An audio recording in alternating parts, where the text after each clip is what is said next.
He hadn't felt anything like it since. Wait, that's it.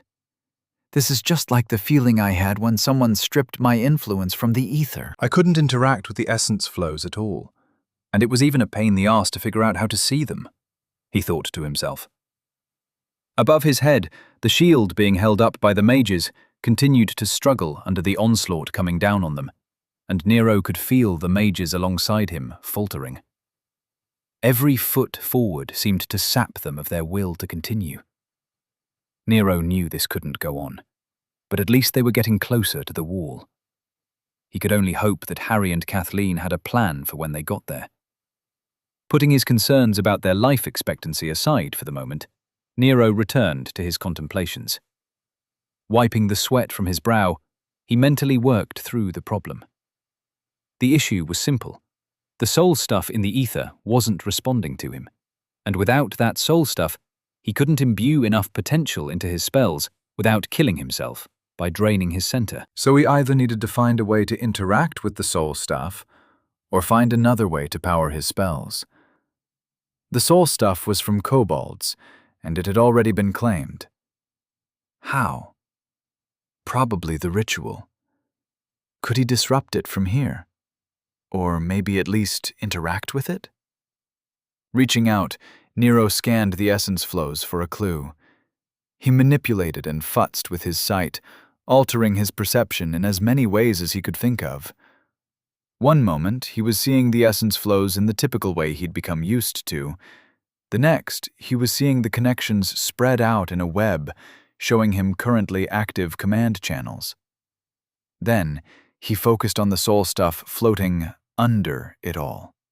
His metaphysical sight was like one of those weird old-timey goggles with various lenses that altered what he was looking at.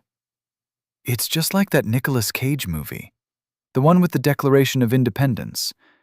National Idiocy or Treasure Seekers or something? Not the time, man, he chided himself before refocusing on what he was looking at.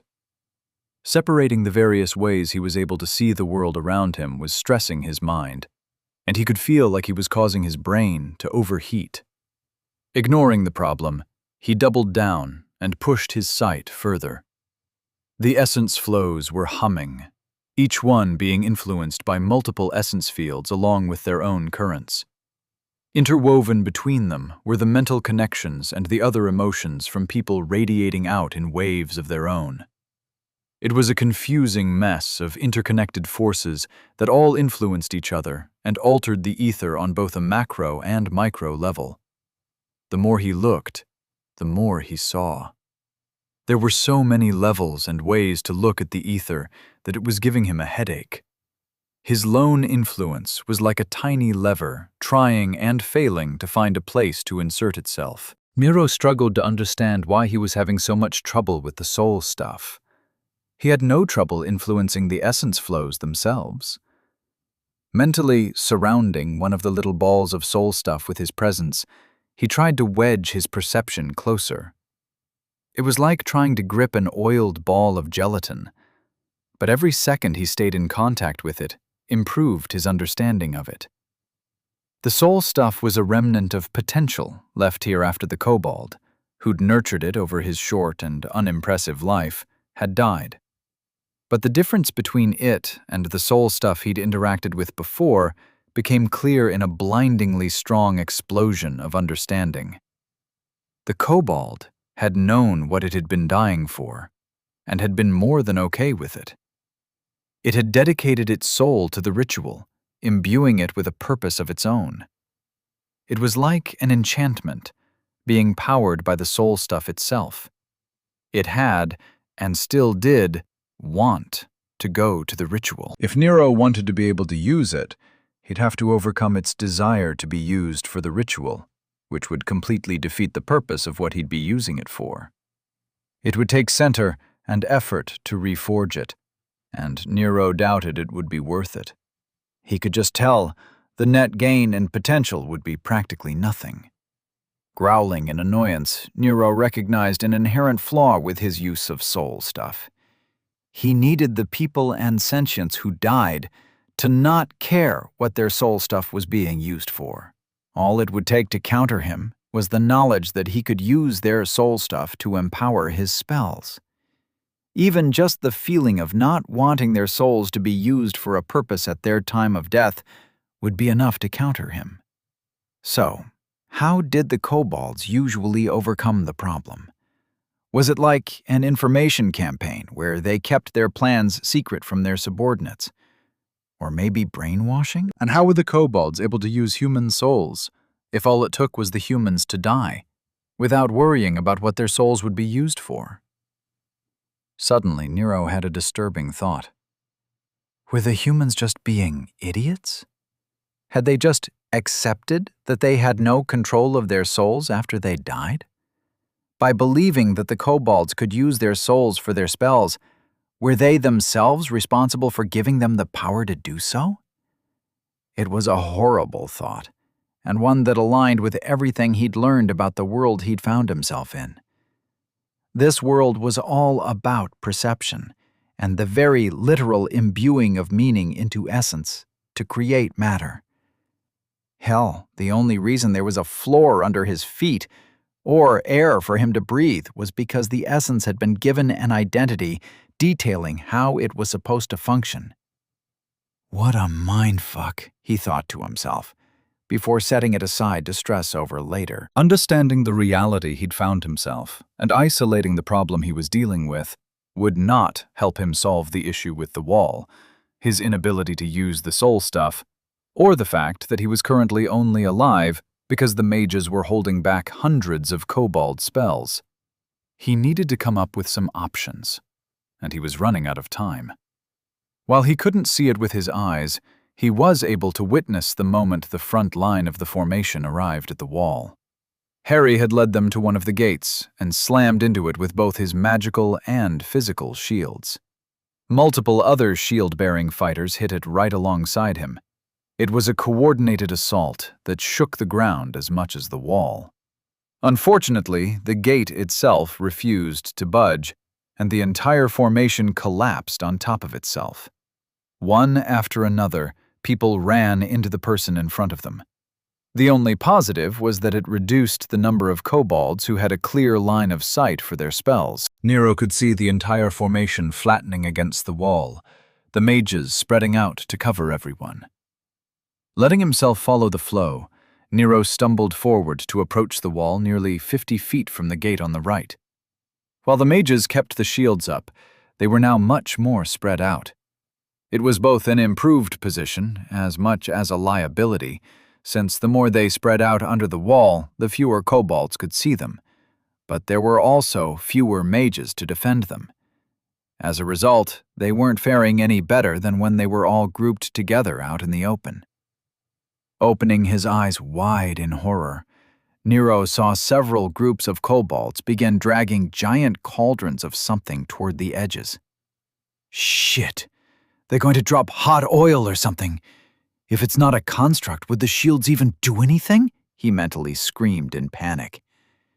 His perception field was both a blessing and a curse, as he could see so much happening, but had no power to influence it. Many of the melee fighters were still whacking away at the gate, while the rest of the approximately 300 soldiers hid under the mage's protection. Terrified and out of options, Nero shoved his way through the tightly packed crowd and shuffled himself up next to the wall. This fucking thing is coming down, one way or another, he promised himself. Wild-eyed but determined, Nero placed both his hands on the wall and focused. He blocked off his perception field, thanking whatever god was watching that there didn't seem to be a cauldron of death hovering directly over him. He needed time to come up with a plan. Everything but the rough and pitted sensation of the wall under his palms fell away as he closed his eyes and focused. His entire being was turned toward understanding the wall. Nothing else mattered. His senses showed him the wall's identity. He could see how it was woven from multiple essences and imbued with a purpose. It was an almost living being, with a desire to fulfill its destiny. He could see the memory of the kobolds working on it. They had spent days imbuing it with essence, reinforcing and shaping its identity. It was solid and real.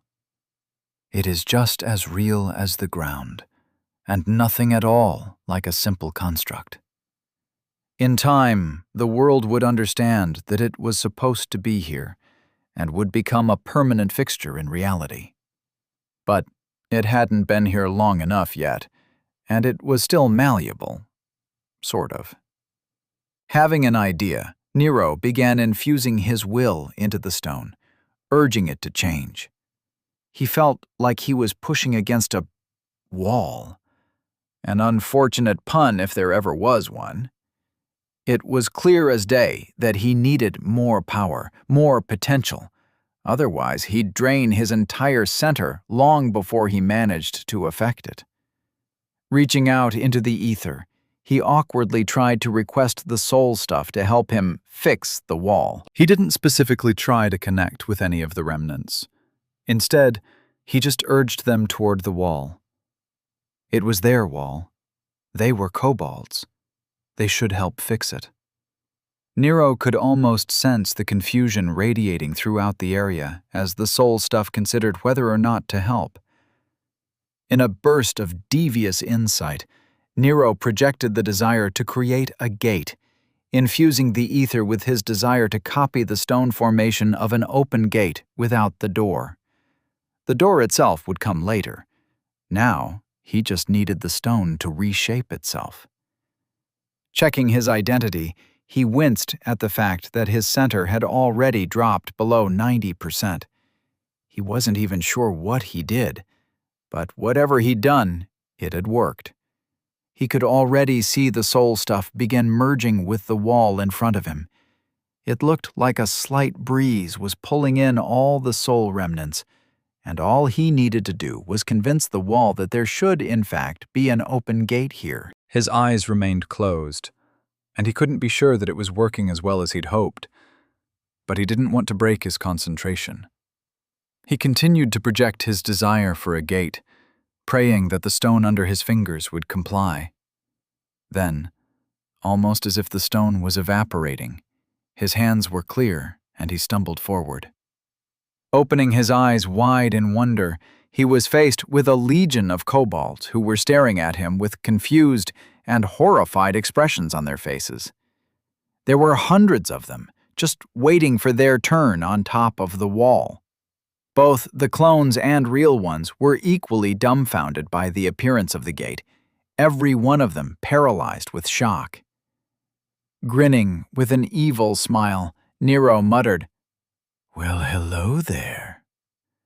Without giving them a chance to react, he pulled out his sword and shield from his personal space while summoning his mage armor. He needed some fresh souls for his spells, and he was going to enjoy claiming every one of them that he could. Chapter 269. Do the job. Mike's life had been through quite a few changes recently. If anyone had told him that he would be putting his life on the line for the sake of the city under the orders of a noble he'd personally sworn his entire life to, he would probably have laughed his ass off, right before plotting to rob and kill the insulting bastard. Yet, here he was, keeping his head down out of reflex rather than necessity every time a kobold spell exploded onto the shield above him. He stared wide-eyed at the kobold wall. Trying his best to keep his growing terror from overwhelming him, he maintained his quick march alongside his fellow wackos. Many of them were looking to him for reassurance, since somehow he'd become something of a leader for those who Lord Walker had offered redemption. His fellow wackos had come from all walks of life. Some were former hunters with a criminal bent like him. Others were guilty of more mundane crimes like tax evasion and robbery. There were even a few murderers and true social outcasts among them. But every one of them had pledged to follow Lord Walker, seeking their own form of redemption. They marched right alongside former guards and soldiers without shame. They were now adventurers, a term which was slowly gaining new meaning as Lord Walker's teachings continued. Much more than a job or a title, it was a way of life, a path forward. Even in the few days since they'd pledged, Mike knew that they had all seen growth in their identity. Under the protection of the shield above his head, he tried to focus on how far he'd come, reassuring himself that following Lord Walker was the right choice. He had to. After all, there was no way out. Running off on his own wasn't an option. If he did, he'd be cut down the moment he was out from under the shields. Looking over his shoulder, he could see the mages that were currently maintaining the shield over the section of the formation he was in. They looked like they were barely holding on. Sweat poured down their faces, while their expressions made it clear they were in pain. There was nothing he could do to help. Lord Walker's words of wisdom echoed through his mind. Trust in the men and women fighting alongside you. They are there to protect you, just as you are there to protect them. Focus on yourself and what you can do, and leave the rest up to them. As one of the team leaders, he was connected to the command channel Blackwood was maintaining. He could hear the team leaders from the mages reporting their imminent failure to keep up with the kobolds' assault. We're almost there. Just hold on. Once we're through the gate, we'll be fine. Just hold, ordered Knight Angleton, his tone offering no question that they would succeed. Tightening his grip on his sword, he gritted his teeth and pushed forward. They were almost there. Once inside, they could begin their counterattack. The kobolds would break. It would be hard, but they could do it. They would succeed. Seeing the wall approaching, he felt the entire formation speed up. Panting heavily in excitement, he tried to keep his heart from racing. His turn was coming, and he had to be ready. Glancing over at the head of their charge, he saw Knight Angleton and the other wackos who had breaching abilities preparing themselves. Multicolored essence constructs manifested in front of them, each one feeling more dangerous than the last. In the center, Knight Angleton's golden shield looked like a battering ram. Time seemed to slow down as they slammed into the gate. The explosion of force was enough to rattle his bones and shake his footing, causing him to stumble. He wasn't the only one, as he could feel the pressure from behind him pushing him forward into the back of the wacko in front of him. Regaining his equilibrium, he looked over in horror to see the gate still standing. It looked utterly unharmed, as if it had no trouble stopping the best of what Knight Angleton and the breaching team could do, mocking them for their inability to affect it. For a moment, his mind refused to accept what he was seeing. It just wasn't possible. "Spread out along the wall! Cut off the angle of fire!" someone shouted over the command channel in panic. Mindlessly following along with the crowd, he stumbled forward under the protection of the shield above him. They failed, he admitted to himself in confusion, before reluctantly accepting that they were all probably going to die. With all their mages occupied, their ability to counterattack was non-existent. Without getting through that gate, they couldn't do anything. It was hopeless. The kobolds would wear them down until their shield failed, and their losses began piling up. Clinging to his fellow wackos along the wall, he felt his heart break as he watched them all come to the same realization that he just did. The fear of death that they'd been holding back was overcoming them. He could see it in their eyes. They were giving up. He was, too. He could feel it. He would die here. Locking eyes with a woman named Nora Faulkner, who was one of Lord Walker's earliest adherents, he was surprised to see her looking calm and resolute in the face of their doom. She didn't look worried at all.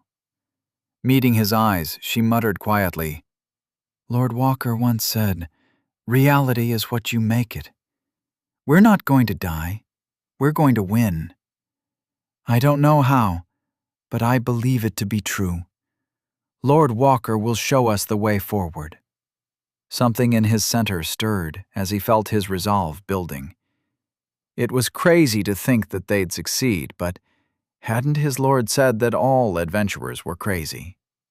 From behind him, he heard shouts of excitement and the sounds of battle ringing out. Snapping his head around as best he could with all the people pressed against him, he dropped his jaw in shock at the sight of a massive opening in the wall that hadn't been there before. It looked like a perfectly carved gate, without a door. Lord Walker has opened a way through! The first teams inside get up on that wall and eliminate those casters. Melee fighters to the front! A team leader's voice he didn't recognize erupted over the command channel. In awe, he promised himself that he would never doubt the Walker again.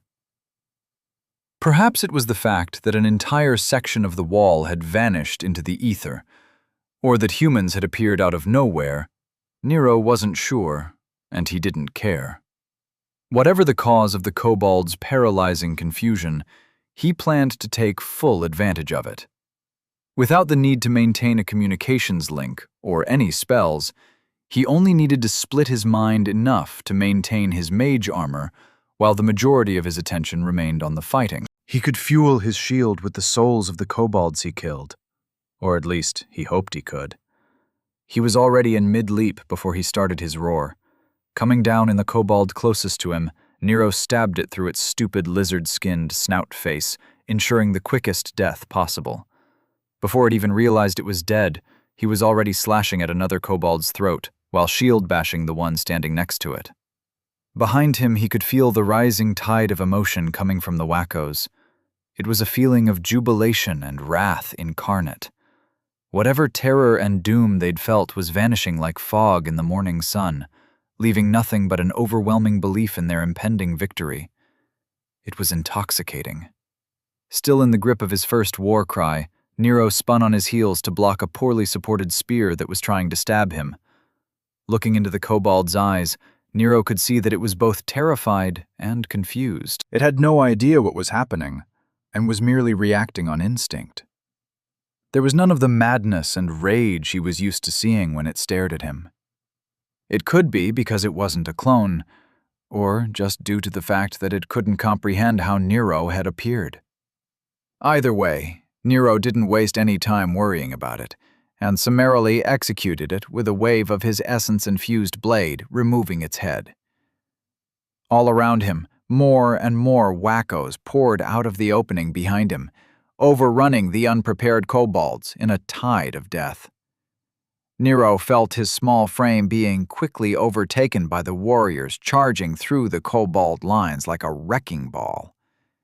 He had thought his assault had been impressive, but it was nothing compared to what the rest of the wackos were capable of.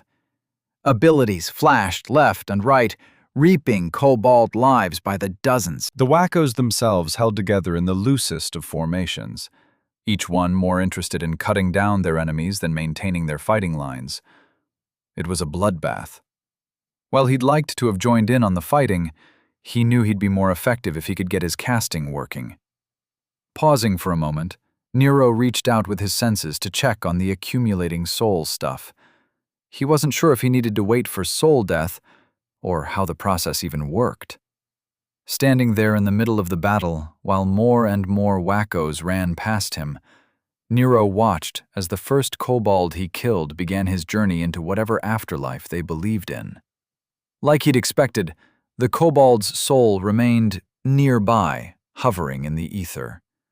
It was both overlaid with the body in its chest, but also moving further away in the ether. If he had to describe what he was seeing, he knew he'd struggle, as he didn't have the vocabulary to put words to it. The closest thing he could think of was that the soul was that the ether had more than 3 dimensions. The soul wasn't moving up or down, but deeper into the ether.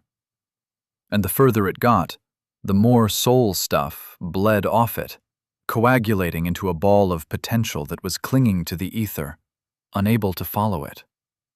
Now having a new perspective as to what was happening, Nero realized his ability to see the ether was limited to the layer he was focusing on.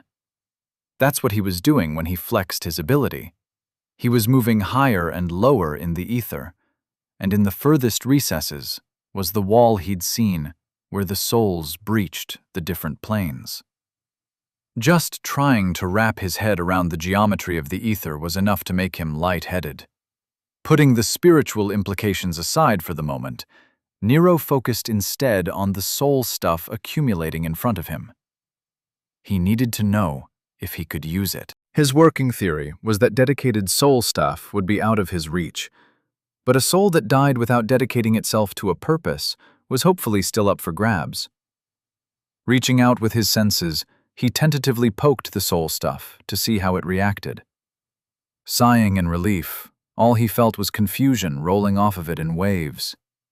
Having learned that the soul stuff still had something of an identity, he carefully prodded it to see how he might be able to use it.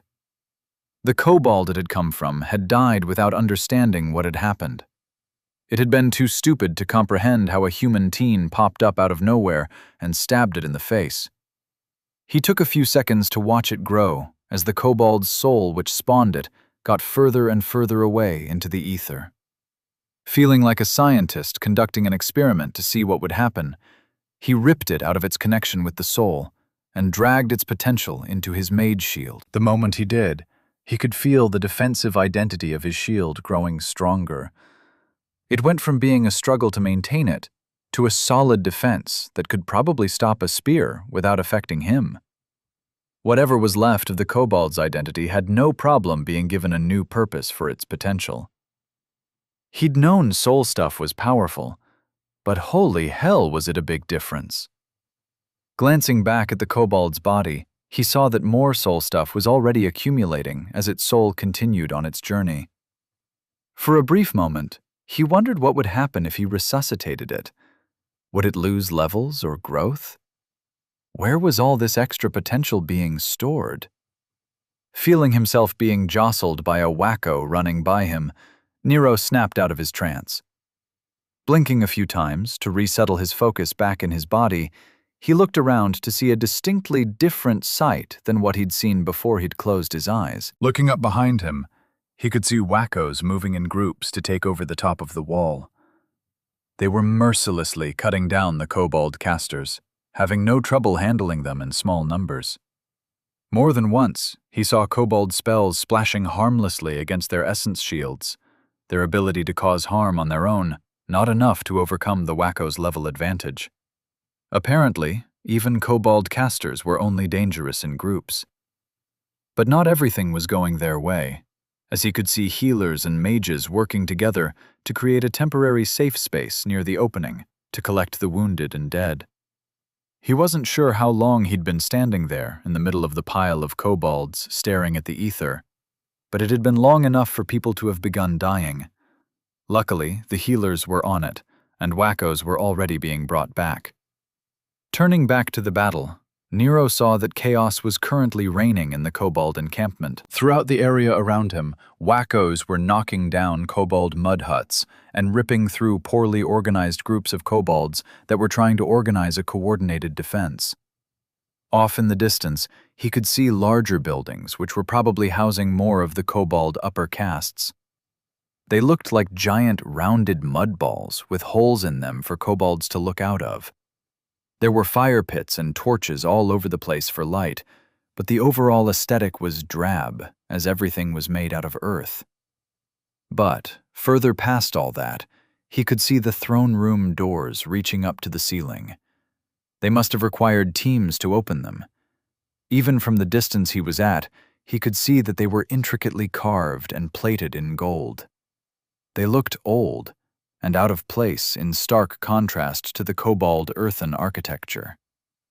The kobolds had done a hell of a job defiling the place. Realizing that he was no longer under a mage shield, Nero frowned in confusion for a moment, as he wasn't being pelted with spells. He was surprised to see the kobold casters hesitating to fire spells at him. Running his eyes along the top of the wall, he could see that they were too busy trying to stay alive than casting anything. The wackos were running them down in short order.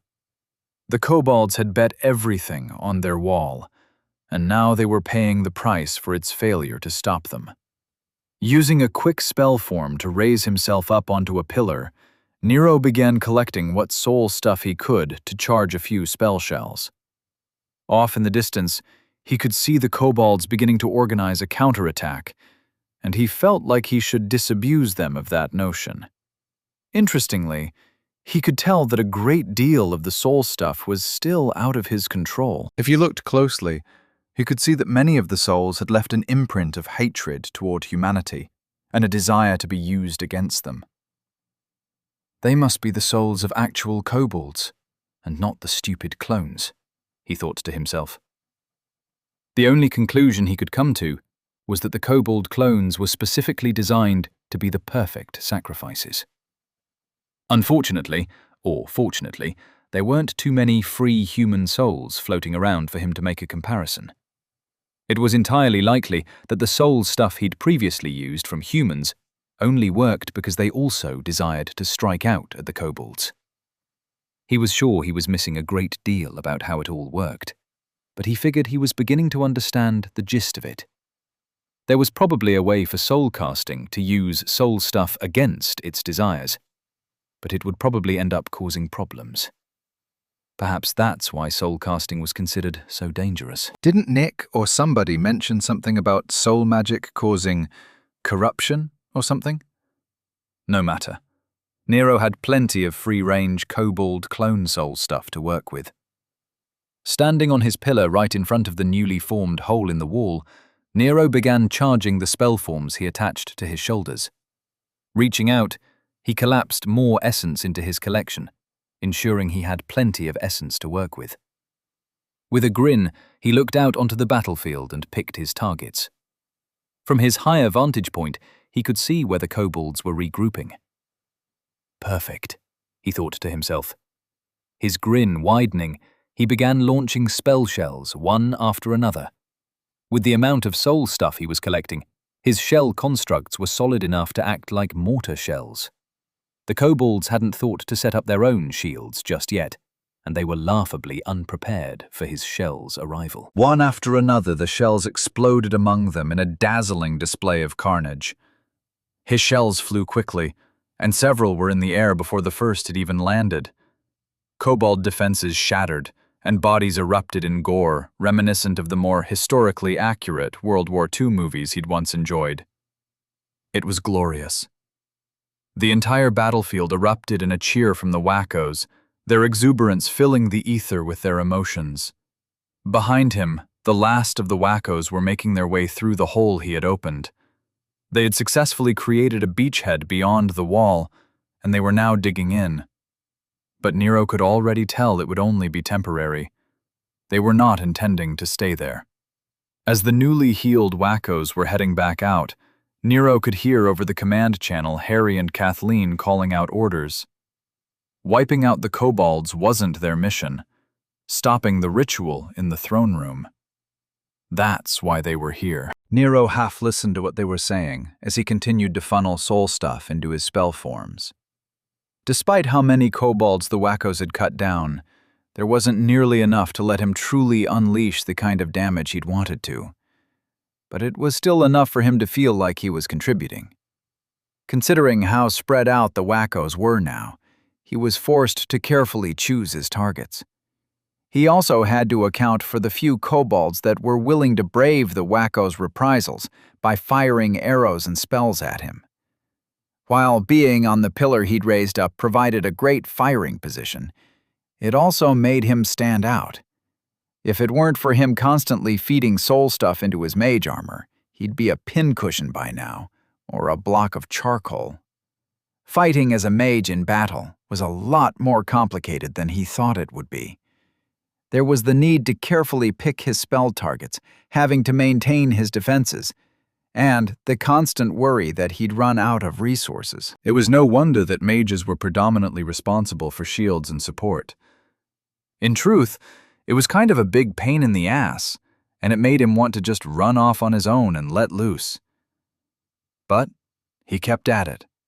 He knew he was more useful to the assault as a strategic weapon, taking out kobolds in groups while waiting for opportunities. He could even serve as a beacon for the kobolds' fire while standing stupidly on his pillar like a target. While his individual kill count suffered, the overall progress of the assault was what mattered. As more and more kobolds retreated toward the throne room door and the larger kobold buildings, The fighting in the area began to die down. Before long, the wackos were ordered to regroup so they could push forward. Nero was able to take one last look at the building in the distance before he lowered himself down to the ground. He was already looking forward to tearing them down. Chapter 270. Orders? What orders? Former captain in the Dorchester Army, Knight Harold Angleton, known as Knight Angleton to his subordinates, Harold to his friends, and Harry to his lord, physically recoiled from the mental pain he felt when he bounced off the gate. He, along with many other wackos with appropriate abilities, had hit the "hells be damned" thing at a run, fully expecting to obliterate it. The amount of force they'd applied should have been more than enough to tear it off its hinges, and yet the gate still stood implacably before them. Blinking away the blinding headache from his ability's backlash, he glanced around to see the wackos who'd joined him weren't faring much better.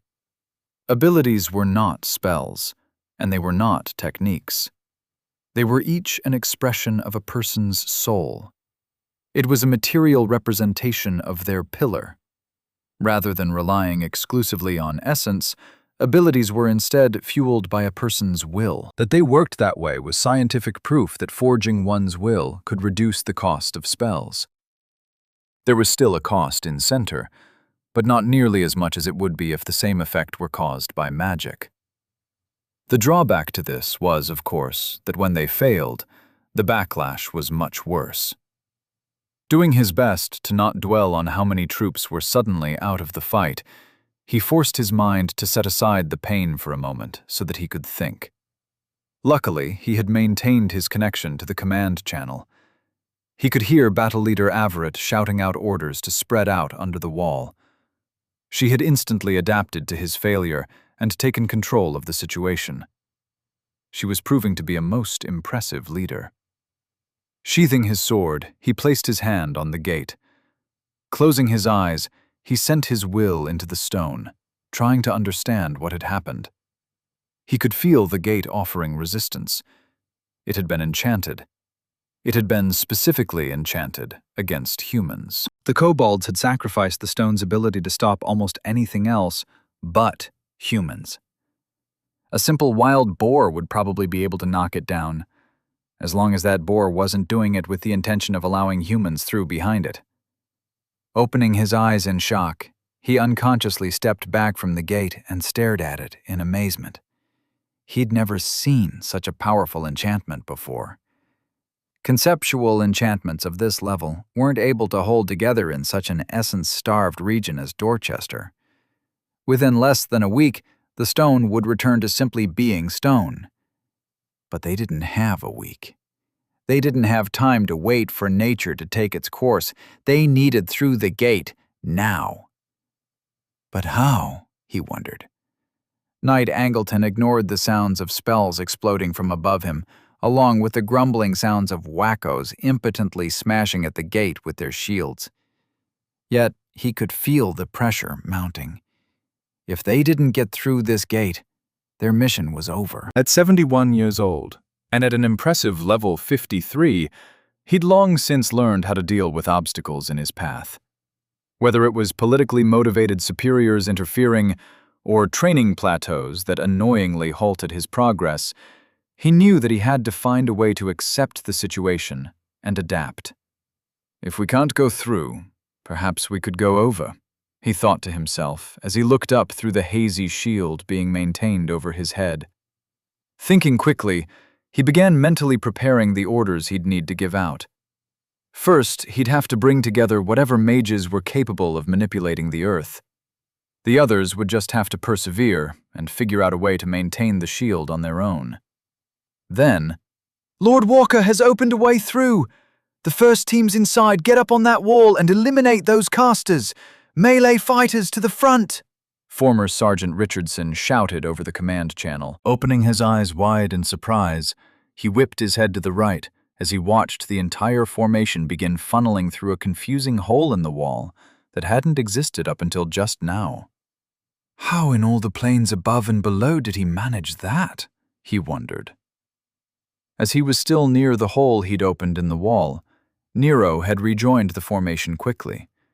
It would still be a few more minutes before the rest of the wackos arrived. In the meantime, the only productive thing for him to do was to test the range of his spells. No one could fault him for that, right?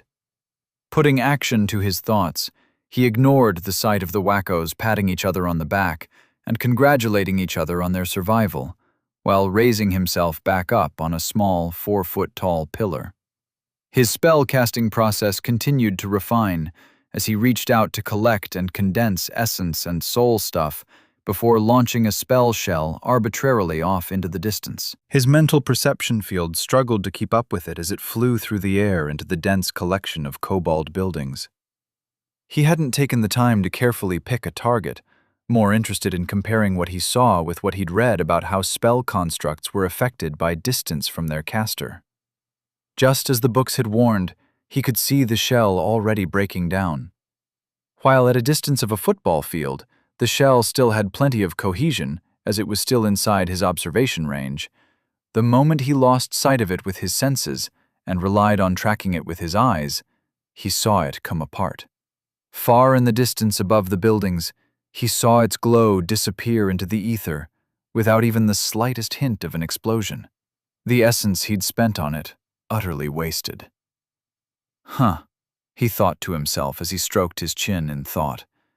He could reasonably assume that if he were to imbue a lot of soul stuff into it, the shell would likely hold together. After all, he'd done it before when he'd been assaulting the kobold camp up on the surface of the mountain. But at that time, he'd had so much soul stuff to work with, he hadn't been paying too much attention to how much he'd been using. This is going to take some experimentation, he thought to himself before once again lamenting the fact that Nick hadn't come along.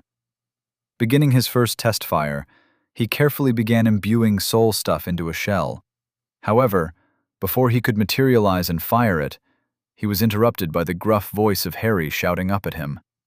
"Lord Walker, did whatever you do to get through the wall provide you with any intelligence that we need to address before we push forward?" he asked tersely. Blinking in confusion at the question, Nero replied, no?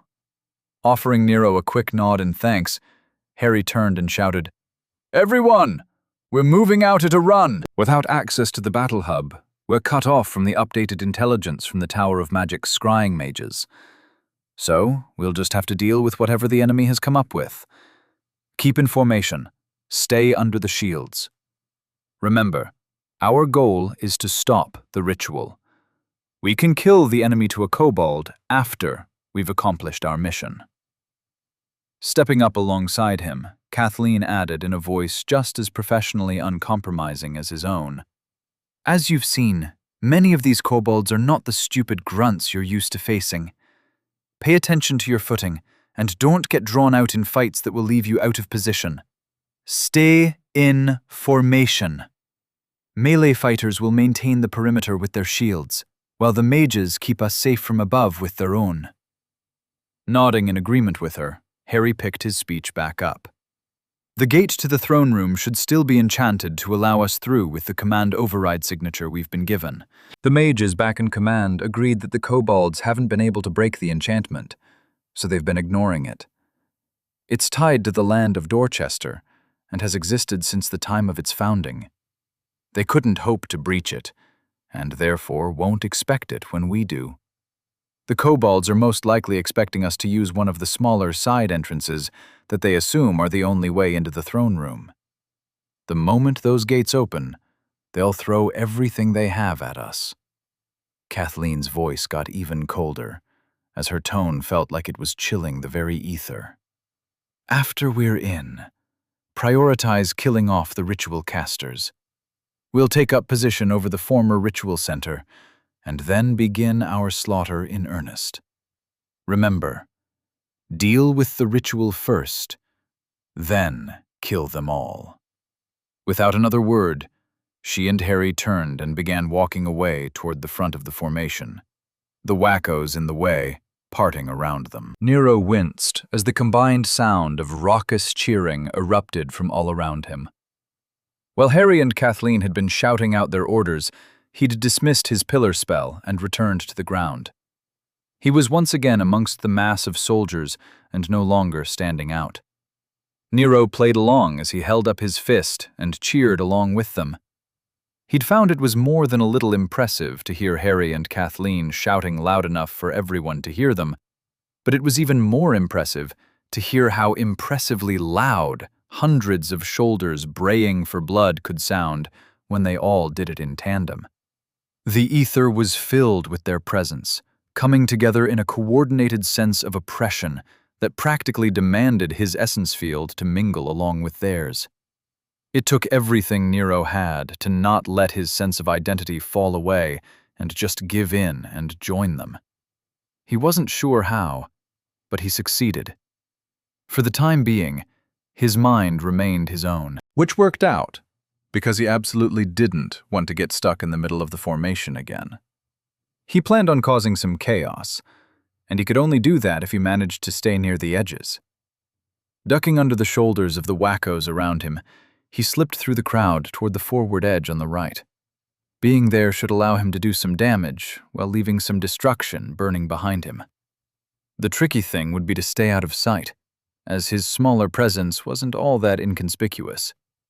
But he had just the trick to overcome that particularly annoying little obstacle. With a flex of will, he dimmed his presence in the ether, allowing himself to blend into the background. He couldn't help but try and see if he could apply soul stuff to the process, hopefully making it easier. As he dipped and ducked around the wackos who remained unaware of his presence, he tried over and over again to find a way to infuse soul stuff into the technique. He'd managed to imbue plenty of it into his mage armor, and at this point, it was practically maintaining itself. However, the hiding technique he'd learned from watching Kathleen, Rose, and the evaluators didn't seem to have anything to latch onto. It wasn't a spell, so there was nothing to reinforce. It was a product of his mind, and therefore not something that could be fueled by potential.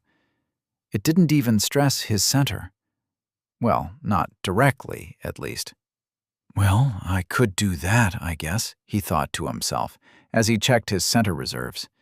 79%. Reaching out with his field, he collected some free-floating soul stuff. He ignored the remnant minds that were basically emotional leftovers and fed them into his center. Like always, it took a little effort, but he managed to overwrite their potential with his own. Smiling widely, he felt his center being reinforced.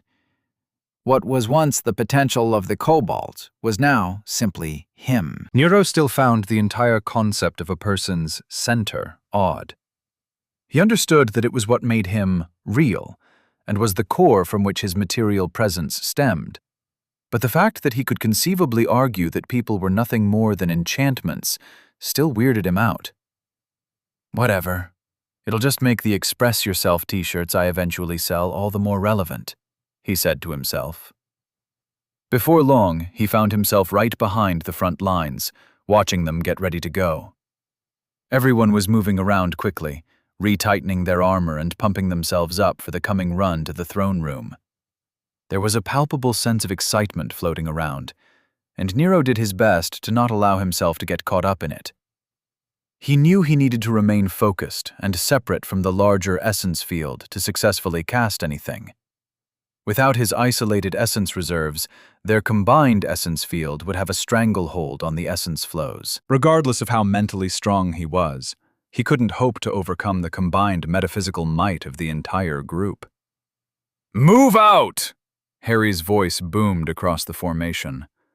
Like a dog being let off a leash, everyone around him began running. The downside of being hidden and not part of their essence field became immediately apparent. It felt to Nero like being in the middle of a stampede. His lizard brain, or whatever it was called, began freaking out. He was absolutely positive that he'd be run over. Only a few feet away from the edge of the formation, Nero ducked and rolled under a shield out into the open. Luckily, he managed to keep hold of his hiding technique, and nobody noticed him effectively ejecting himself out of the formation, Since the formation was basically a big circle, his safety was in no way guaranteed, as the rounded edge immediately began bearing down on him. With what he'd later referred to as a manly grunt, and in no way a squeak, he rolled to his feet and began running at an angle perpendicular to them. No other thought was on his mind other than that he needed to get the hell out of the way. Salvation was quickly found by ducking into the ruins of one of the kobold buildings that the formation parted its way around as it passed. Coming to his feet and dusting off his armor, Nero glared at the passing wackos with annoyance as he muttered under his breath sarcastically, "Well, that worked out well." Realizing that he couldn't stay there or he'd end up getting left behind, Nero tried mentally going through his options. Unfortunately, he couldn't come up with any. Until the last of the formation passed, he was stuck there. Unless he wanted to drop his hiding technique and rejoin the formation, he would get run over the moment he stuck his head out. Grumbling in annoyance, he folded his arms and watched as more and more wackos ran by. Each one's face was twisted in a hate-filled grimace, seemingly eager to begin cutting down their enemies for the glory of, well, him, probably. Is it me, or is my life getting weirder? Or has it always been weird, and I just hadn't noticed? Is it my improving mind stats allowing me to recognize it? Or have I just been ignoring it, as I did with the flat earther movement? He wondered to himself, recalling how it had blown his mind to find out that people still believed that when he was in his mid-20s. The last of the wackos finally passed by, while he was stuck in his head pondering life's little mysteries. Seeing as he could now move out of the rubble without getting run over, Nero rechecked his mage armor and his collected essence. He knew the moment he began throwing around spells he'd be noticed, but for now, he was practically invisible. Running off at an angle near the back of the formation, he struggled to keep up with them. They were moving at quite the clip, and in no time at all had begun overrunning the kobolds' hastily set up defenses. Like a wave of ants, they ripped through the kobolds. Nothing the kobolds did had a chance of stopping them. Around the edges of the formation, the melee fighters led with their shields, occasionally chopping down kobolds as they ran by. From the angle Nero was at, he could see the massive shield the mages had put up hovering over them. It was a really impressive defensive formation that allowed them to move forward without having to take any casualties. Throughout the kobold buildings that they either obliterated as they ran over them, the groups of kobolds not directly overtaken threw out pot shots as the formation ran by. Nero flittered through the kobold groups like a wraith, watching kobolds looking around in confusion, probably having sensed something as he passed by. He wanted to wait until the wackos' formation was deeper into the enemy area before he let loose. As the formation got closer and closer to the larger kobold buildings, Nero knew the formation would have to split into smaller pieces or do something clever to get through them. That's when he'd strike. Awkwardly climbing up onto one of the kobold buildings, Nero watched as the formation got further and further away. More and more kobolds took the roofs along with him as they tried to add their arrows and spells to the numerous ones already raining down on them. From where he was, Nero thought the sight of the formation enduring under all that enemy fire was awesome. Although it was kind of weird to be standing near the edge of a building while a group of kobold casters worked together to fire combined spells into the distance at his friends. Brought out of his contemplations by the sight of the formation slowing down, Nero looked over to see how they'd deal with the larger kobold buildings, stopping them from just running them over. Surprisingly, they handled it well. The entire formation smoothly adjusted itself into a more streamlined configuration. The sides came together, while the back slowed down enough to accommodate the wackos moving toward the center. Instead of a large circle, it quickly became a spear. With no trouble at all, the formation continued between the kobold buildings, decreasing the amount of spellfire coming down on them from behind by hiding between the buildings. That wasn't to say that they were safe, as the buildings themselves had tons of kobolds shooting down at them from all the little windows they'd carved out of their rounded stone structures. Dusting his hands off, as if he were preparing to get to work, Nero muttered, "Okay, time to earn that cheddar." Turning his attention to the group of 10 kobolds who'd arranged themselves in the center of the roof he was on, Nero grinned while beginning to form his acid ball spell.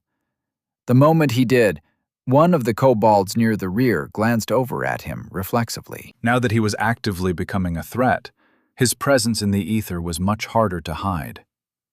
With a screech, it pointed at him, causing the others to turn away from their casting and focus on him. Nero didn't wait for them to comprehend how he'd gotten there, and instead began firing softball-sized globs of death at them.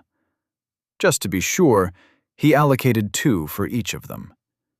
Considering they were casters, they had no shields to hide behind, so he wasn't all that worried. In short order, they were rolling off the roof in pain as their scales melted. Dismissing his spell, Nero took a deep breath to focus. He reached out with his essence field and began funneling the thin soul stuff in the ether toward him. There wasn't all that much in the area, but there was still some floating over from where all the fighting had been. It was a start. Collapsing more essence into his collected reserves, while waiting for more death to reinforce his mage armor, he focused on carving his spell shell chucker and sticky fire spell forms to his shoulders. The configuration had worked well in his last large-scale engagement, and he didn't see why it wouldn't work again. Walking over to the edge of the roof, he began blanketing the ground around the short building with flames to finish off the kobolds that had been burned by his acid. All too quickly, he was noticed by the surrounding kobolds who'd been focusing on chasing after the formation. Not wanting to wait for them to get coordinated, he began launching spell shells into the surrounding buildings. Explosions begat death, and that death begat soul stuff accumulating around him. The more he killed, the more he could kill. Not every death was a clone, so Nero got more proof that his assumptions had been at least partially correct. There was plenty of soul stuff ignoring him, but more than enough to fuel his spells.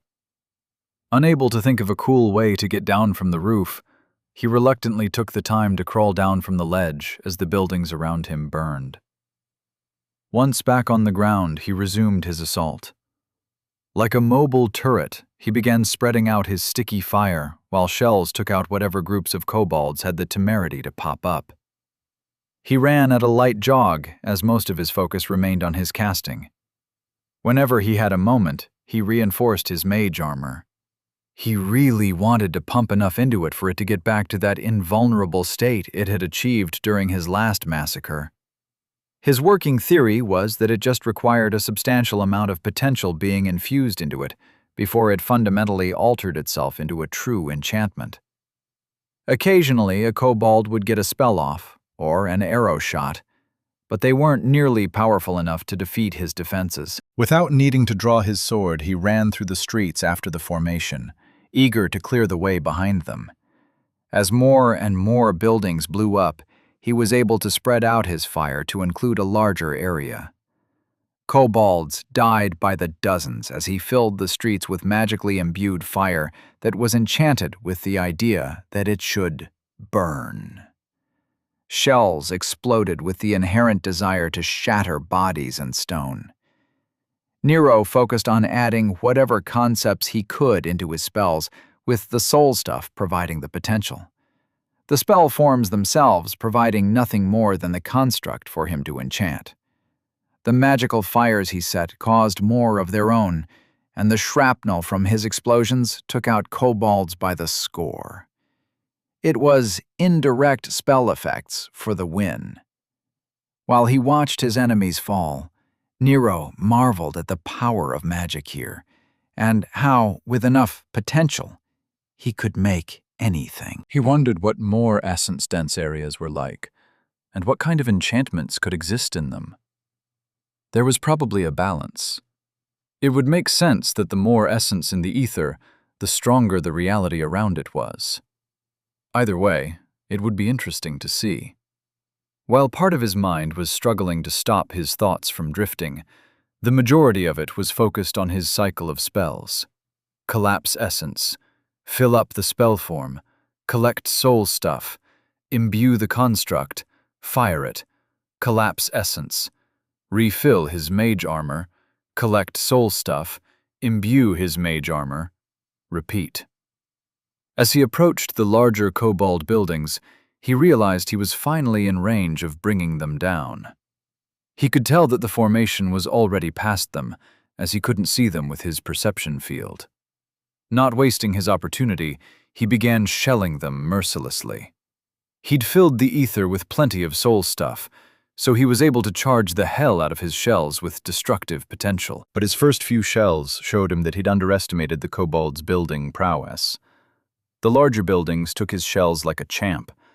There was some damage, but not nearly enough to bring them down. Need more Daka, he said to himself, before absently sending a wave of sticky fire to obliterate a contingent of kobolds who had thought they were being sneaky by coming up behind him. While he wanted to bring down the buildings, he didn't want to over-imbue his spell and cause another problem for Jennings to give him shit about later. There was a fine line between bringing down a building and bringing down reality. He needed just the right amount of sugar to sweeten the cake without making it taste like candy. Slowly ramping up how much soul stuff he was using, he soon found the sweet spot.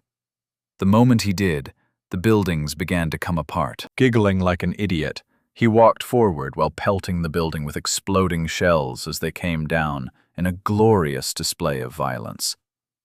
He'd seen videos of buildings being demolished, but he'd never seen it happen in person.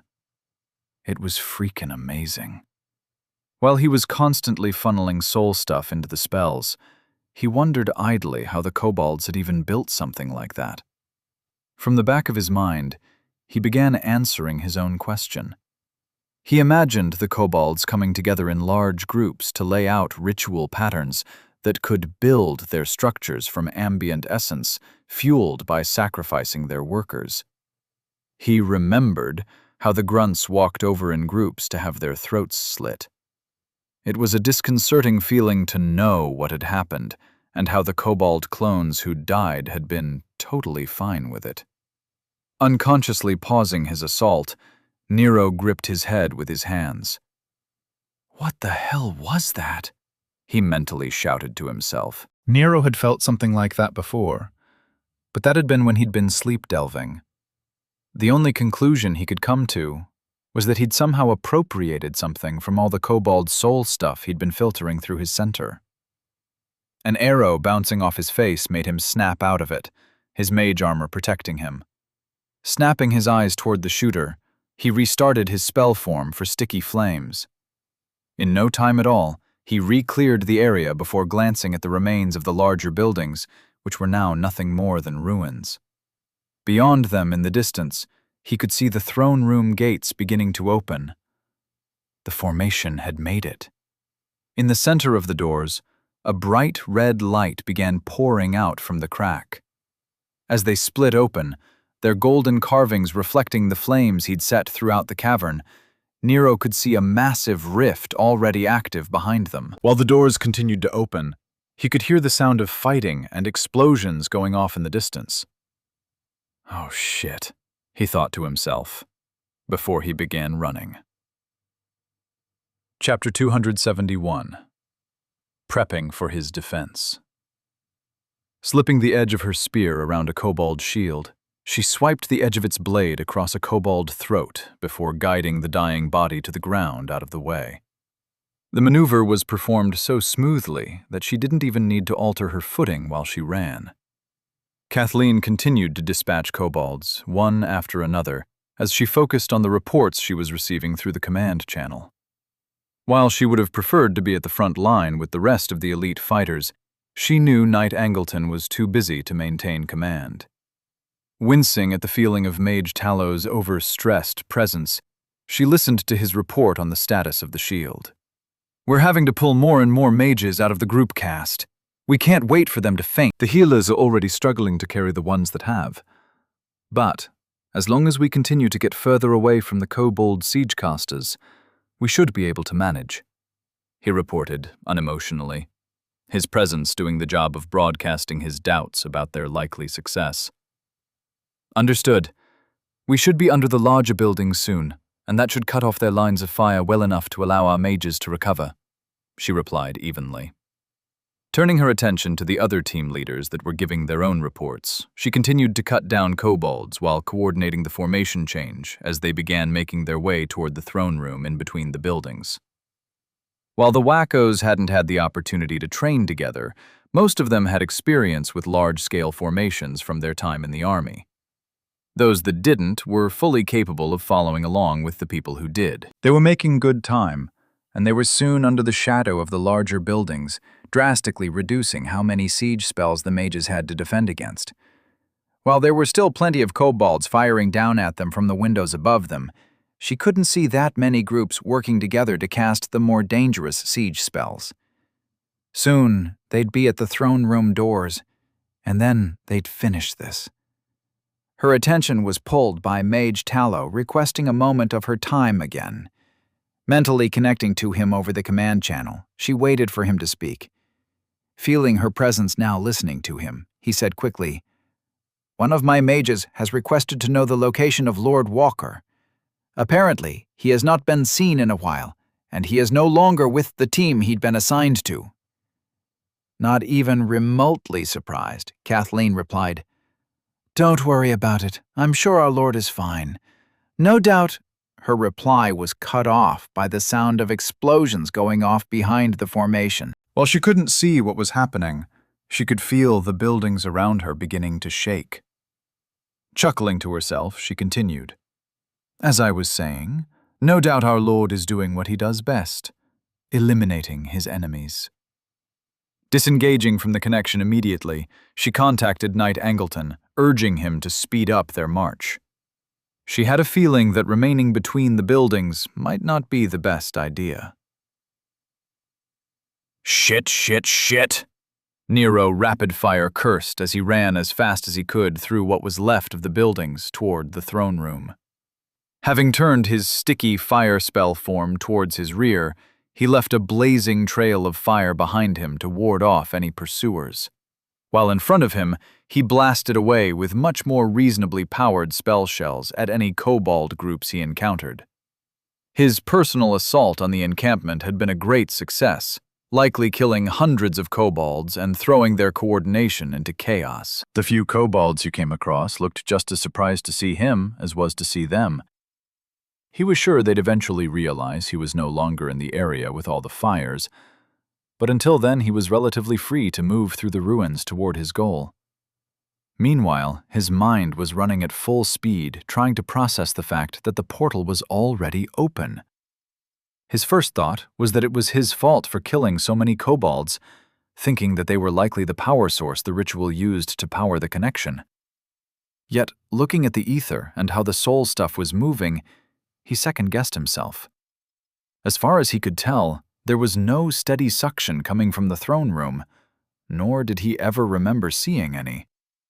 He was 90% sure that his gratuitous violence upon the encampment had nothing to do with the portal opening.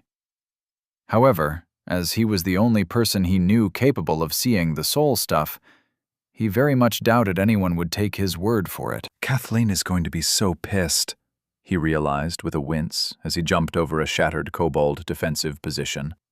Mentally chiding himself for thinking more about being in trouble than the fact that they might not end up making it out of here, Nero tried to instead focus on the problem. They, or more accurately, he, needed to close that damned portal.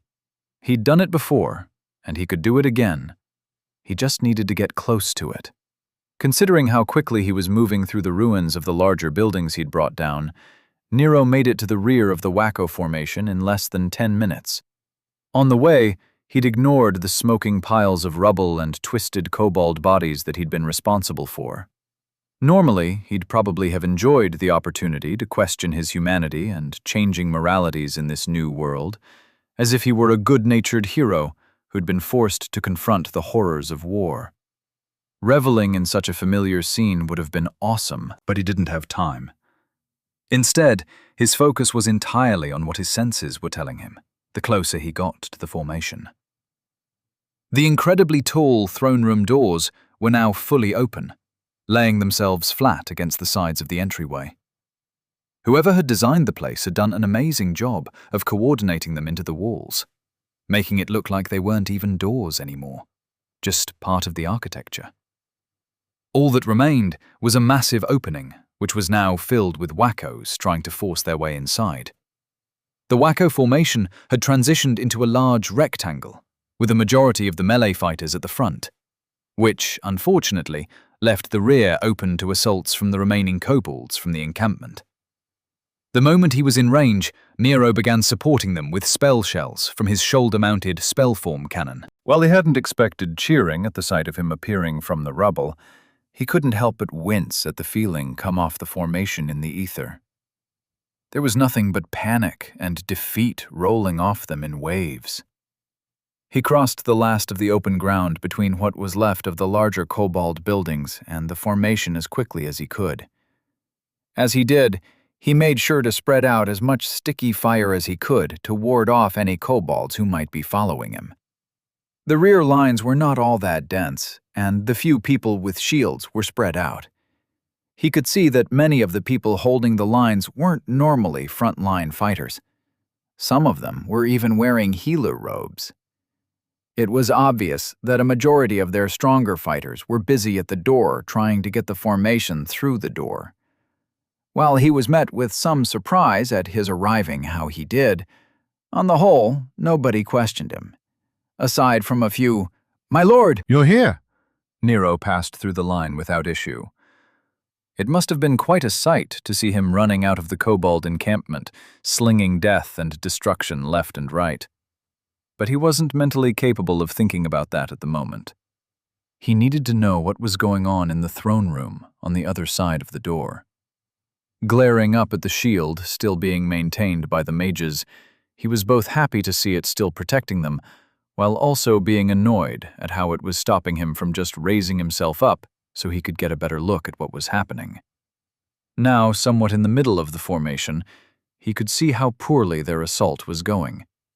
Dead bodies were being resuscitated by tired-looking healers, while injured soldiers tried to keep themselves alive for their turn. Interspersed throughout were mages who were looking on the brink of death from center overuse. Many of them were sitting down, having collapsed from the stress of trying to keep the shield over their heads from failing. It was not looking good. Gritting his teeth at the emotional pain of leaving them, Nero prioritized heading to the front. He needed to understand what was going on and come up with a plan on how he could help.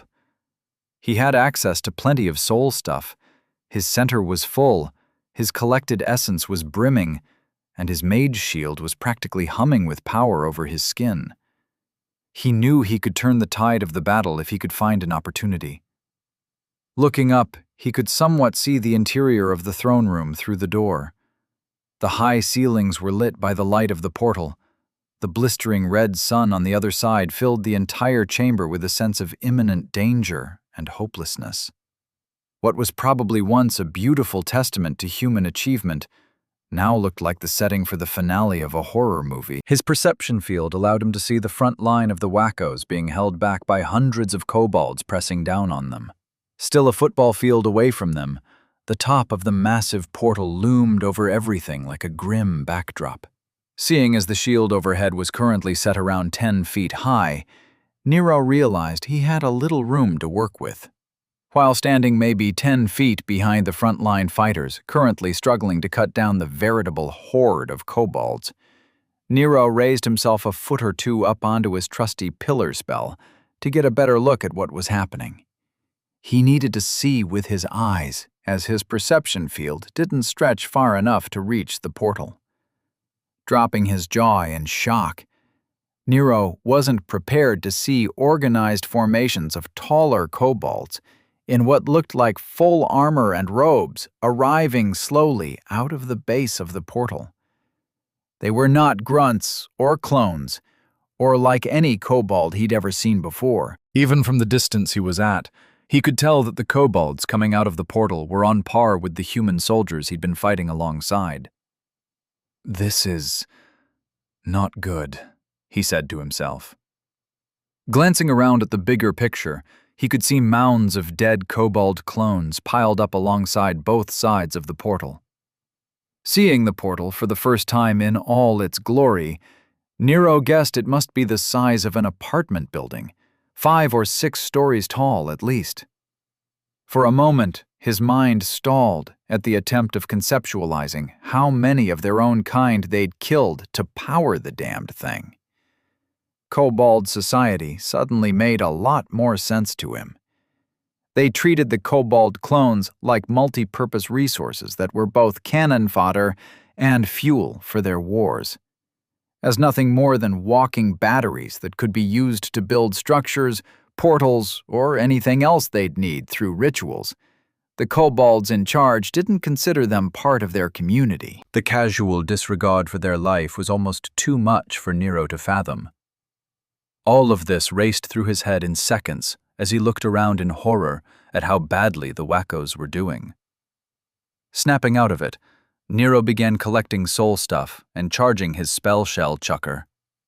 With enough power, he should be able to launch shells over the frontline fighters' heads directly into the kobold swarm and deal some real damage. Starting from the left, Nero began firing off shells at a rate of 1 every 2 seconds. He aimed for the kobold grunts that were moving to reinforce the front.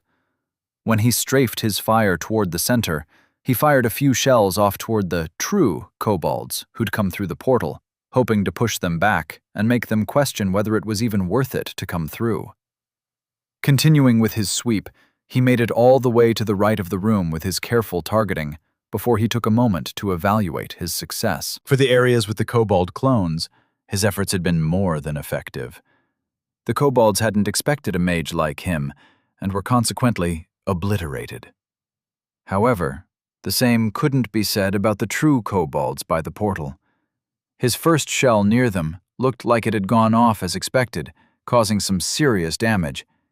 However, now that the smoke had cleared, Nero could see that several of the robed kobolds had set up eerily similar blue shields that had stopped the rest of his shells cold. The speed at which they'd adapted was scary. What was worse was that they were now all staring toward the fighting, paying close attention rather than chatting amongst themselves like they had been. Not wanting to wait for their likely reprisal, Nero focused on clearing out the kobold grunts.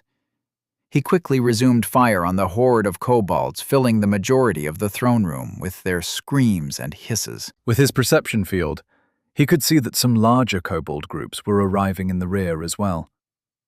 Cursing under his breath, Nero began focusing on changing out the spell forms over his shoulders to both be spell chuckers, one for the front and one for the rear.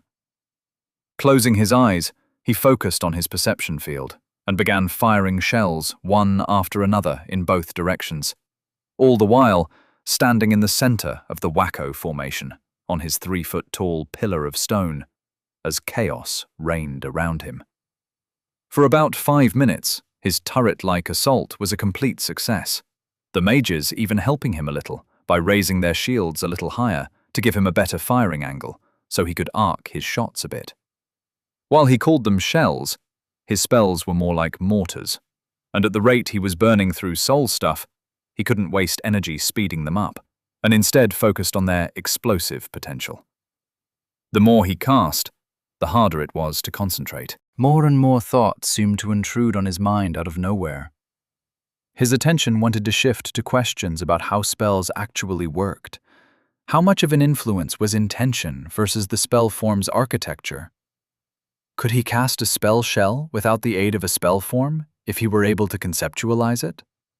Dwarven runes worked without intention, didn't they? Were runecasters just like reality coders, while human mages were more artistic douchebags focusing on their feelings? It was a grueling struggle to keep his attention where it needed to be, on his spells. All at once, everything changed. He felt the ether roil as the Wacko's front line began pushing forward. Without the press of kobolds bearing down on them, they finally had room to maneuver.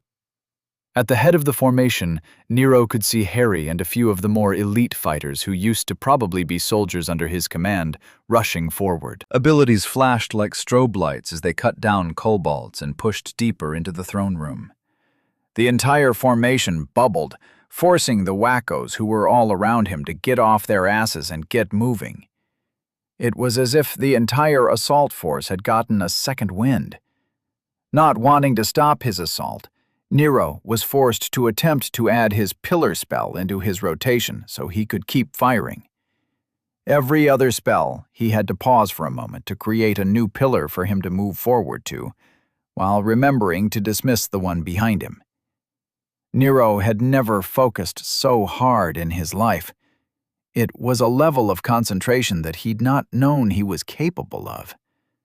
Despite how much his mind wanted to wander, the entirety of his focus remained on what he needed to do. Even with his center constantly being refilled by soul stuff, he was beginning to feel strained. It was as if he were struggling to stay himself, or like he was slowly being diluted somehow. As his eyes were still closed, he relied wholly on his perception field to keep moving. There was so much to pay attention to that he nearly faltered when the edges of his attention reached the area with the true kobolds. While he wanted to take a closer look at them, he knew he couldn't afford the brain power at the moment. Instead, he continued with what he was doing, finding opportunities to launch his shells both ahead of the front line and behind the rear. Unfortunately, his adamant refusal to acknowledge them didn't stop them from existing. With barely any warning, he felt himself being launched from his pillar. He'd barely noticed it, but someone, or something, had just headshot him. Whatever it was, it had sent him tumbling off his pillar and crashing into the Wackos who were following along behind him. Snapping back to reality, Nero winced at the forced break of his intense concentration. He could feel several people holding him up, each one talking over the other. Are you all right, my lord? Do you need healing? Waving them off, Nero tried to recall what had happened. He also reached out again with his perception field, checking to see how the fighters were faring without his support. On that front, they were at least holding their own. The number of kobolds he'd already killed had drastically altered the battlefield, allowing the Wackos to somewhat take control of the chamber. Then, the memory of what had happened snapped into place for him. One of the true kobold casters had managed to thread a spell of their own between the shield and fighting, using the same firing arc he'd been taking advantage of to return fire. It had been a stone bullet of some kind.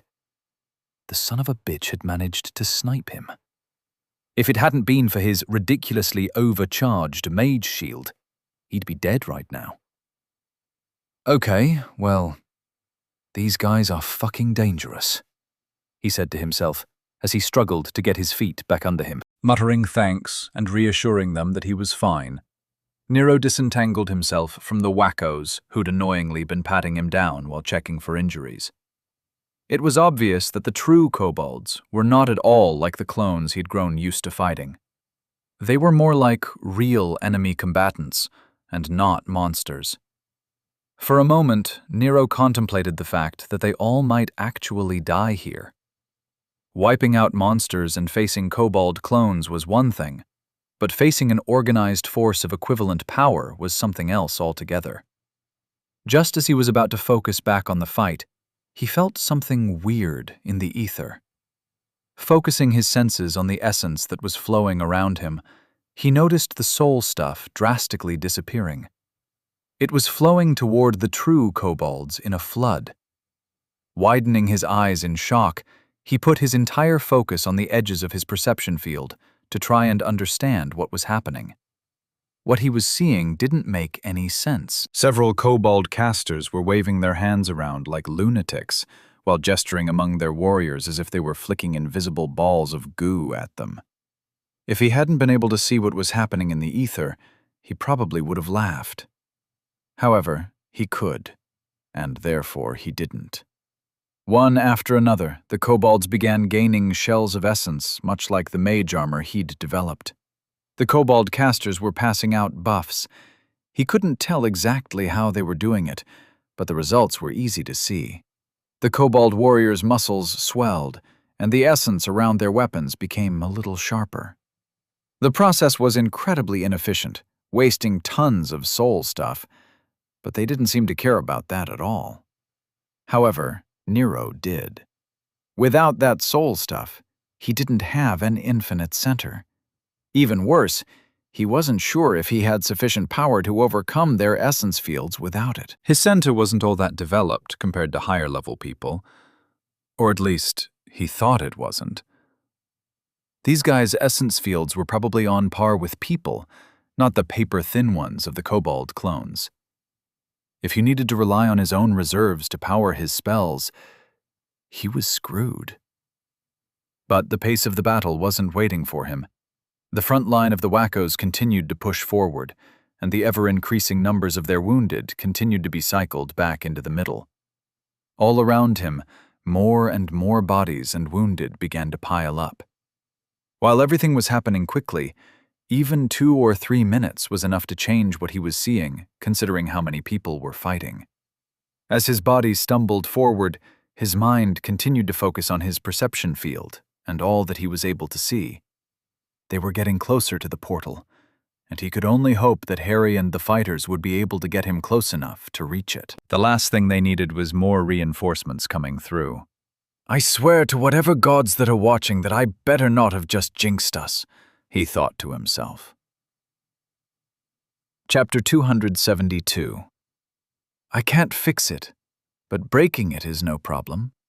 Knight Angleton felt it the moment the command channel disappeared. Former Sergeant Blackwood, his longtime friend and comrade, was no longer maintaining it. Sliding his right foot back, he braced behind his shield and received the kobold's crosscut from its offhand blade. While normally he'd counterattack, the kobold's strike was too strong, too controlled to allow him to do so. The enemy was strong and fast, but whatever the enemy casters had done to enhance it made it clumsy. His mind now unburdened by the effort to maintain his connection to the command channel, his thoughts raced. Or, more accurately, several streams of thought all fought for his attention. Meanwhile, out of the corner of his eye, he saw a kobold being brought down by the soldier next to him. As for his thoughts... First, the kobolds that had arrived through the portal were not at all like the ones they'd been fighting. These kobolds had not been birthed from the material plane, nor had their ancestors. This meant that the local kobolds hadn't just contacted an elemental plane, they'd gone to the trouble of aligning themselves with an established society of kobolds. Most likely, they'd offered this area of the material plane as a bargaining chip to earn their acceptance. In short, this was no longer just a war with the kobolds. It was now a raid by planar invaders. Sweeping his shield across his eyeline, he batted away a thrust from the kobold with the edge of his shield and stepped forward to shoulder-check it back. It was a risky maneuver with the kobold dual-wielding short blades, but the miss had caused it to overextend. Second, Blackwood's falling indicated that he had either been injured enough to lose control of the command channel, or, more likely, that he'd been killed. Considering he'd been under orders to stay back and act as the command channel's conduit, that meant that he'd had no choice in joining the fighting. Which, of course, led to the conclusion that parts of their forward line had faltered. Dropping into a lower stance to allow the kobold's backhanded swing with its main hand to pass over his head, Knight Angleton thrust forward with his sword into the kobold's left thigh. His essence-infused sword succeeded in breaching the kobold's armor and wounding it. In a singular motion, he pulled it back in an arc to knock aside the kobold's expected counterthrust. Checking on the fight going on to his right, he used his ability to form a small shield in front of a kobold's right leg, causing it to stumble. The soldier next to him took advantage of the opening, removing the kobold from the fight with the sword thrust directly into its unarmored snout. It was as brutal as it was effective. Thirdly, considering that the portal was already open and that the enemies they were facing were no longer cannon fodder, he could no longer ignore the fact that they were all likely never going to see Dorchester again. Feinting a direct block to his current opponent's overhead strike from his offhand, Knight Angleton prepared for his counterattack. The moment the kobold's blade approached, he twisted his hips slightly to alter the angle of his shield while sliding his back foot to the side. As he'd expected, the blade brushed past his shield, leaving his opponent's center line open to reprisal. Planting his feet, he thrust his sword forward in an obvious attempt at removing its head. Fully expecting the kobold to block his strike with its main hand, he interrupted his opponent's block using his ability to summon a small, 1-unit-tall, rounded shield directly in front of its blade. Nothing in his expression betrayed the internal smirk he was feeling when he saw his opponent's eyes widen in shock at its imminent demise. His essence-infused sword met limited resistance as it cleaved through the kobold's neck and separated its spine, taking it out of the fight and ensuring its death. Fourthly, and finally, he worried about the state of his friend. Was Blackwood dead or just injured? Without a command channel available to coordinate their forces, was there any chance he wouldn't be joining his friends soon in the afterlife? With a kick to the chest of the falling kobold, Knight Angleton hurled it at the next opponent arriving in front of him. His previous opponent's soon-to-be corpse successfully served as a stumbling block, giving him the first move. All of this happened in seconds, the intensity of battle forcing his entire being to work quickly and efficiently. Beyond his opponent, more waited for their chance to end him and his comrades. And beyond them, there was a portal with countless more waiting to arrive. He would need to be at his best for as long as he could be in order to survive, and he felt his center rising to the challenge.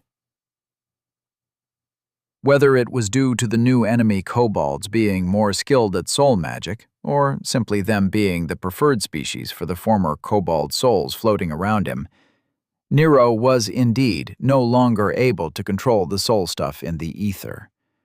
Whatever kinds of remnants of emotional identity that was left behind in them were clearly no longer interested in listening to him. Every time he grabbed onto them, they bucked and slipped through his mental fingers. Gritting his teeth in annoyance as he unconsciously began to panic, Nero found himself in the middle of the battle, feeling metaphorically naked.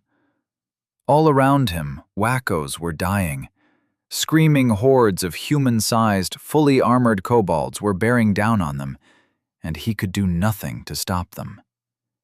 What was once a coordinated assault had turned into a chaotic battlefield with uncertain lines and no support. Already he could see patches of the magical shield over their heads opening all over the place as more and more mages were forced into the fighting by proximity. Wounded were no longer able to retreat and wait for healing, as even the healers were being forced to brandish their weapons and defend themselves. These new kobolds were just as fast, just as strong, and just as smart as any one of the humans. He wasn't sure, but he even thought he saw a few enemy abilities going off. Nero could even see that they were communicating with each other. Well, he didn't recognize the language. The fact that it sounded so well-defined and similar in scope to his own was terrifying. Even more disturbing was that he could feel that he was on the brink of understanding it. Seconds passed as his mind raced to catch up with what was happening. He felt like he was rooted in place. His uncertainty concerning what he should be doing felt paralyzing. With his senses, he could feel the foreign essence flowing from the portal, taking over the local ether. He was reminded of Nick's half-forgotten explanation about how translation magic worked. The world knew what the words meant, even if he didn't. It was likely that soon the kobold's language would be downloaded into his brain passively, just by being around them. Suddenly, he realized that the kobolds he'd been facing were only a shadow of previous invasions. Not clones, but maybe copies? Echoes of foreign invaders that had at one time invaded long enough for their essence to be absorbed and included into this world's understanding of how things were supposed to work.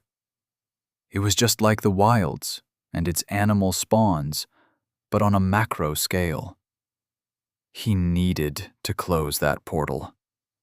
Forcing himself to move, he struggled forward through the fighting. Wholly relying on his technique to hide himself in the ether, he hoped and prayed to any deity that was listening that the kobolds weren't capable of detecting him. All too soon, he arrived at the fighting. He couldn't do anything other than wince when he saw another wacko fall. Luckily, the battle hadn't gotten bad enough that the bodies were being left where they were. There were still enough humans alive to pull their corpses back from the fighting. Knowing that the moment he acted, he'd break his technique and be seen, he gripped his sword tight and stayed his hand. He needed to prioritize the portal. It was more than a little difficult to move through the battle without running into anyone, as the humans and kobolds were both packed shoulder to shoulder with each other. Yet, taking advantage of his smaller stature, he was able to slowly make his way closer to the portal. In fact, the closer he got to it, the more room he had to maneuver.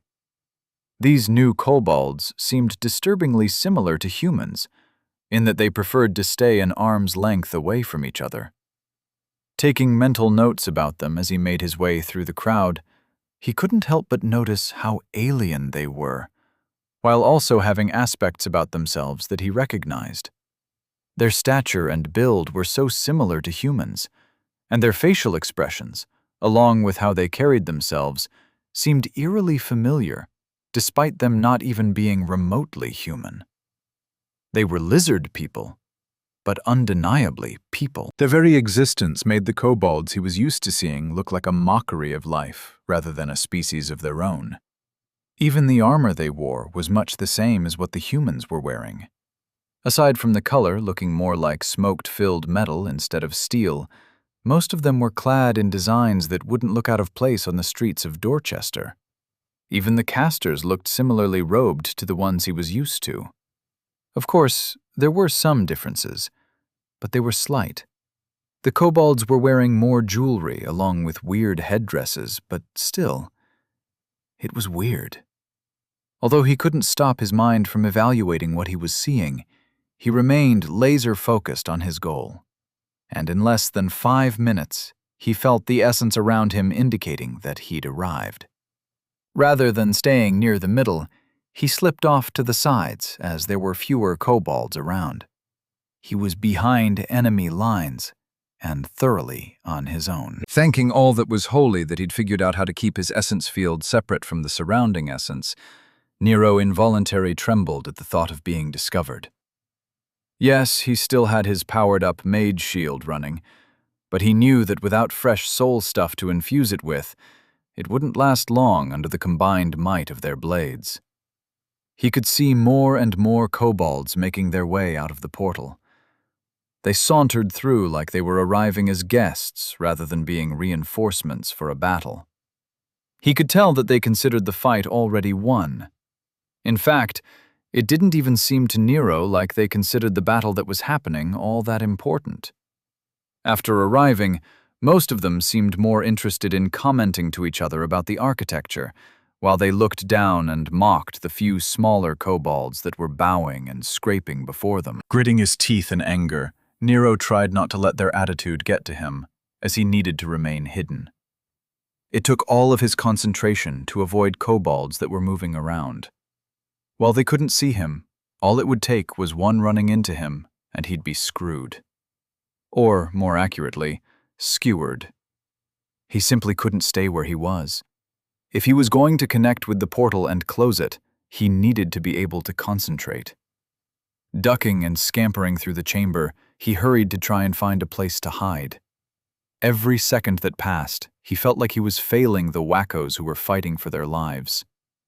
Eventually, he arrived at the very edge of the portal, which was butted up against the piles of kobold corpses, which presumably had been used to open the damned thing. Completely pissed that he couldn't come up with a better option, he reluctantly climbed up a few feet onto the pile and took a seat on the now cold bodies below him. The stench was revolting, but it was also unlikely any of the kobolds would find him there. And considering that he was practically right next to the portal, he was fully in range to connect with it. Just to be safe, he carefully moved a few bodies further to hide himself from a casual observer. He didn't know if he could keep up his hiding technique after he started, and the last thing he needed was to be found. He worked quickly but carefully, as he knew every second counted. When he was finally ready, he closed his eyes and reached out to the portal. He'd expected it to be similar to the one he'd dealt with before, and in many ways it was. However, it was also very different, as it wasn't being powered by a ritual anymore. It instead had more similarities to the essence disturbance he had once connected with. In fact, much like the last time, the moment he connected with it, he felt the draw on his mind trying to pull him in. He instinctively knew that he could just let his body go and follow its siren song into another plane. Just like how he'd accidentally killed himself delving into the essence disturbance, he could simply leave his mortal form behind and return to being a soul. Perhaps he could bodyjack a kobold and start over. The essence coming through the portal began to whisper hints as to what the plane was like.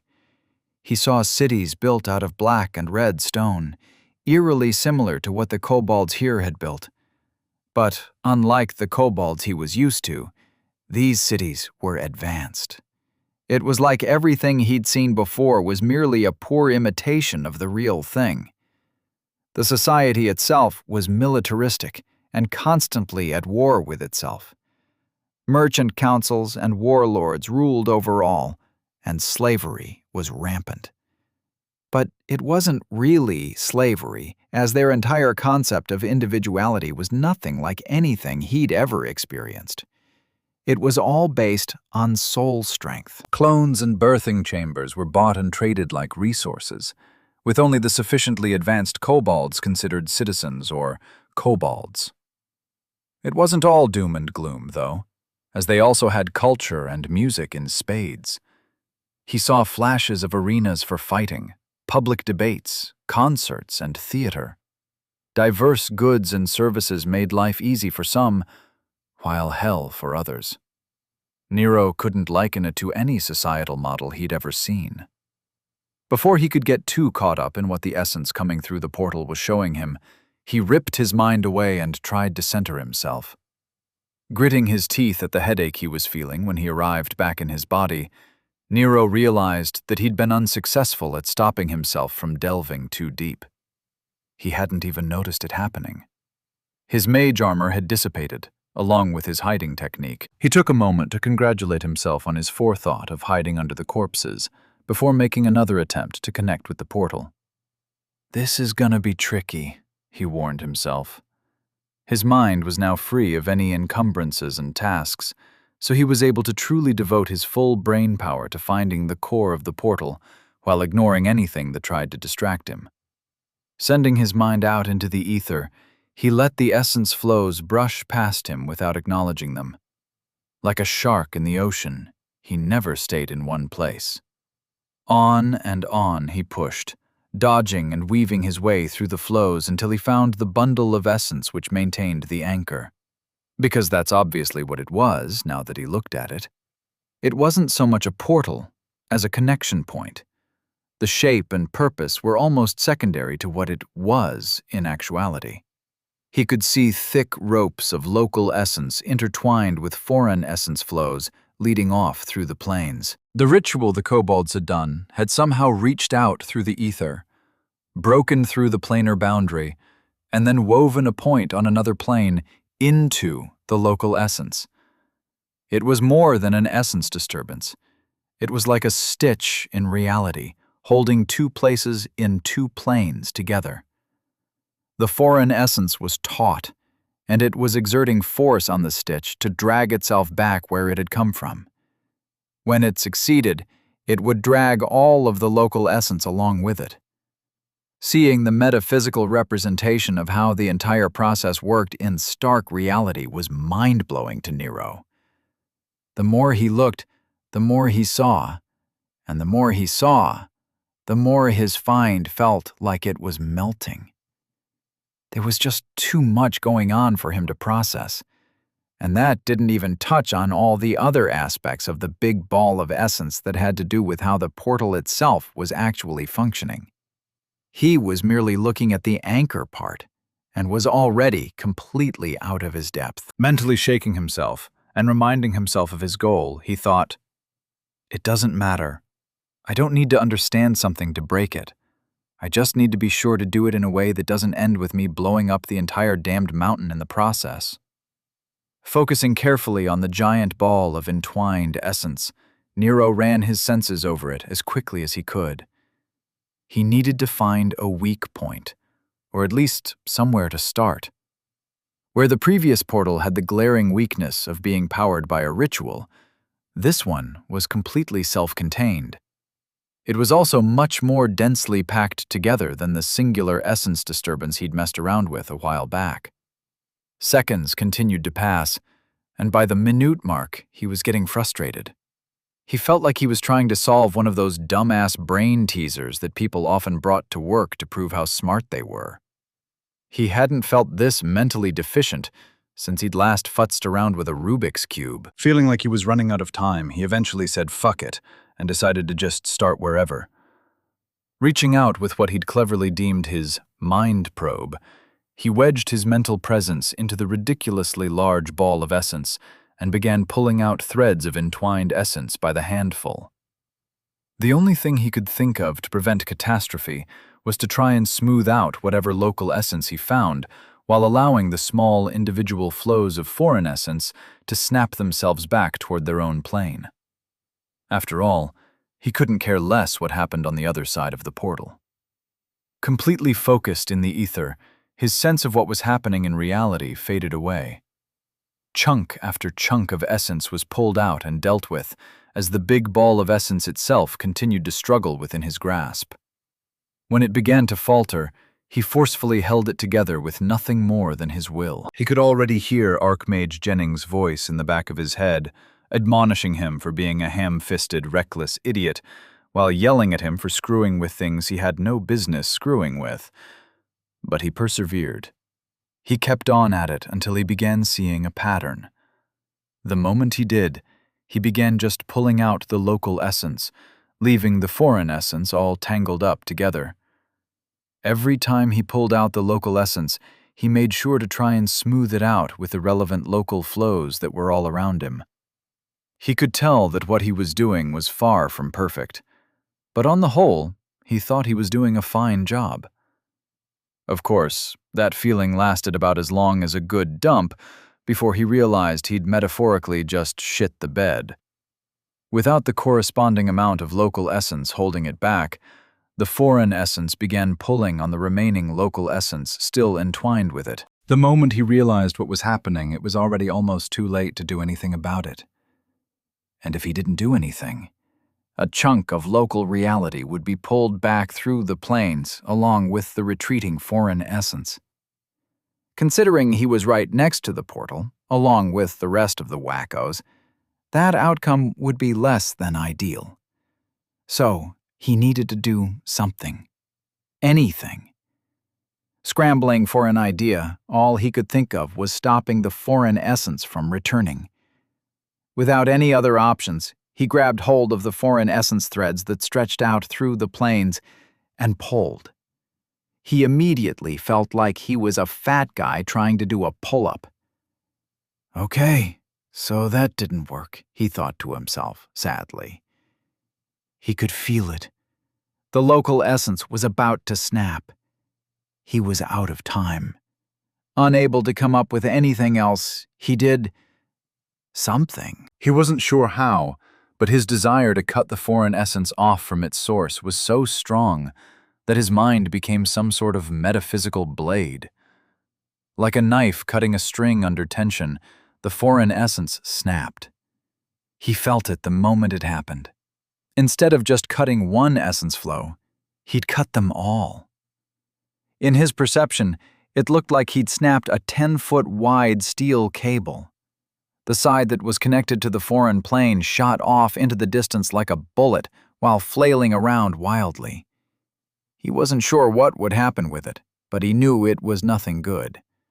Almost as if the universe itself wanted to admonish him for what he'd just done, he got flashes of a courtyard the size of several football fields, filled with kobolds waiting to go through the portal.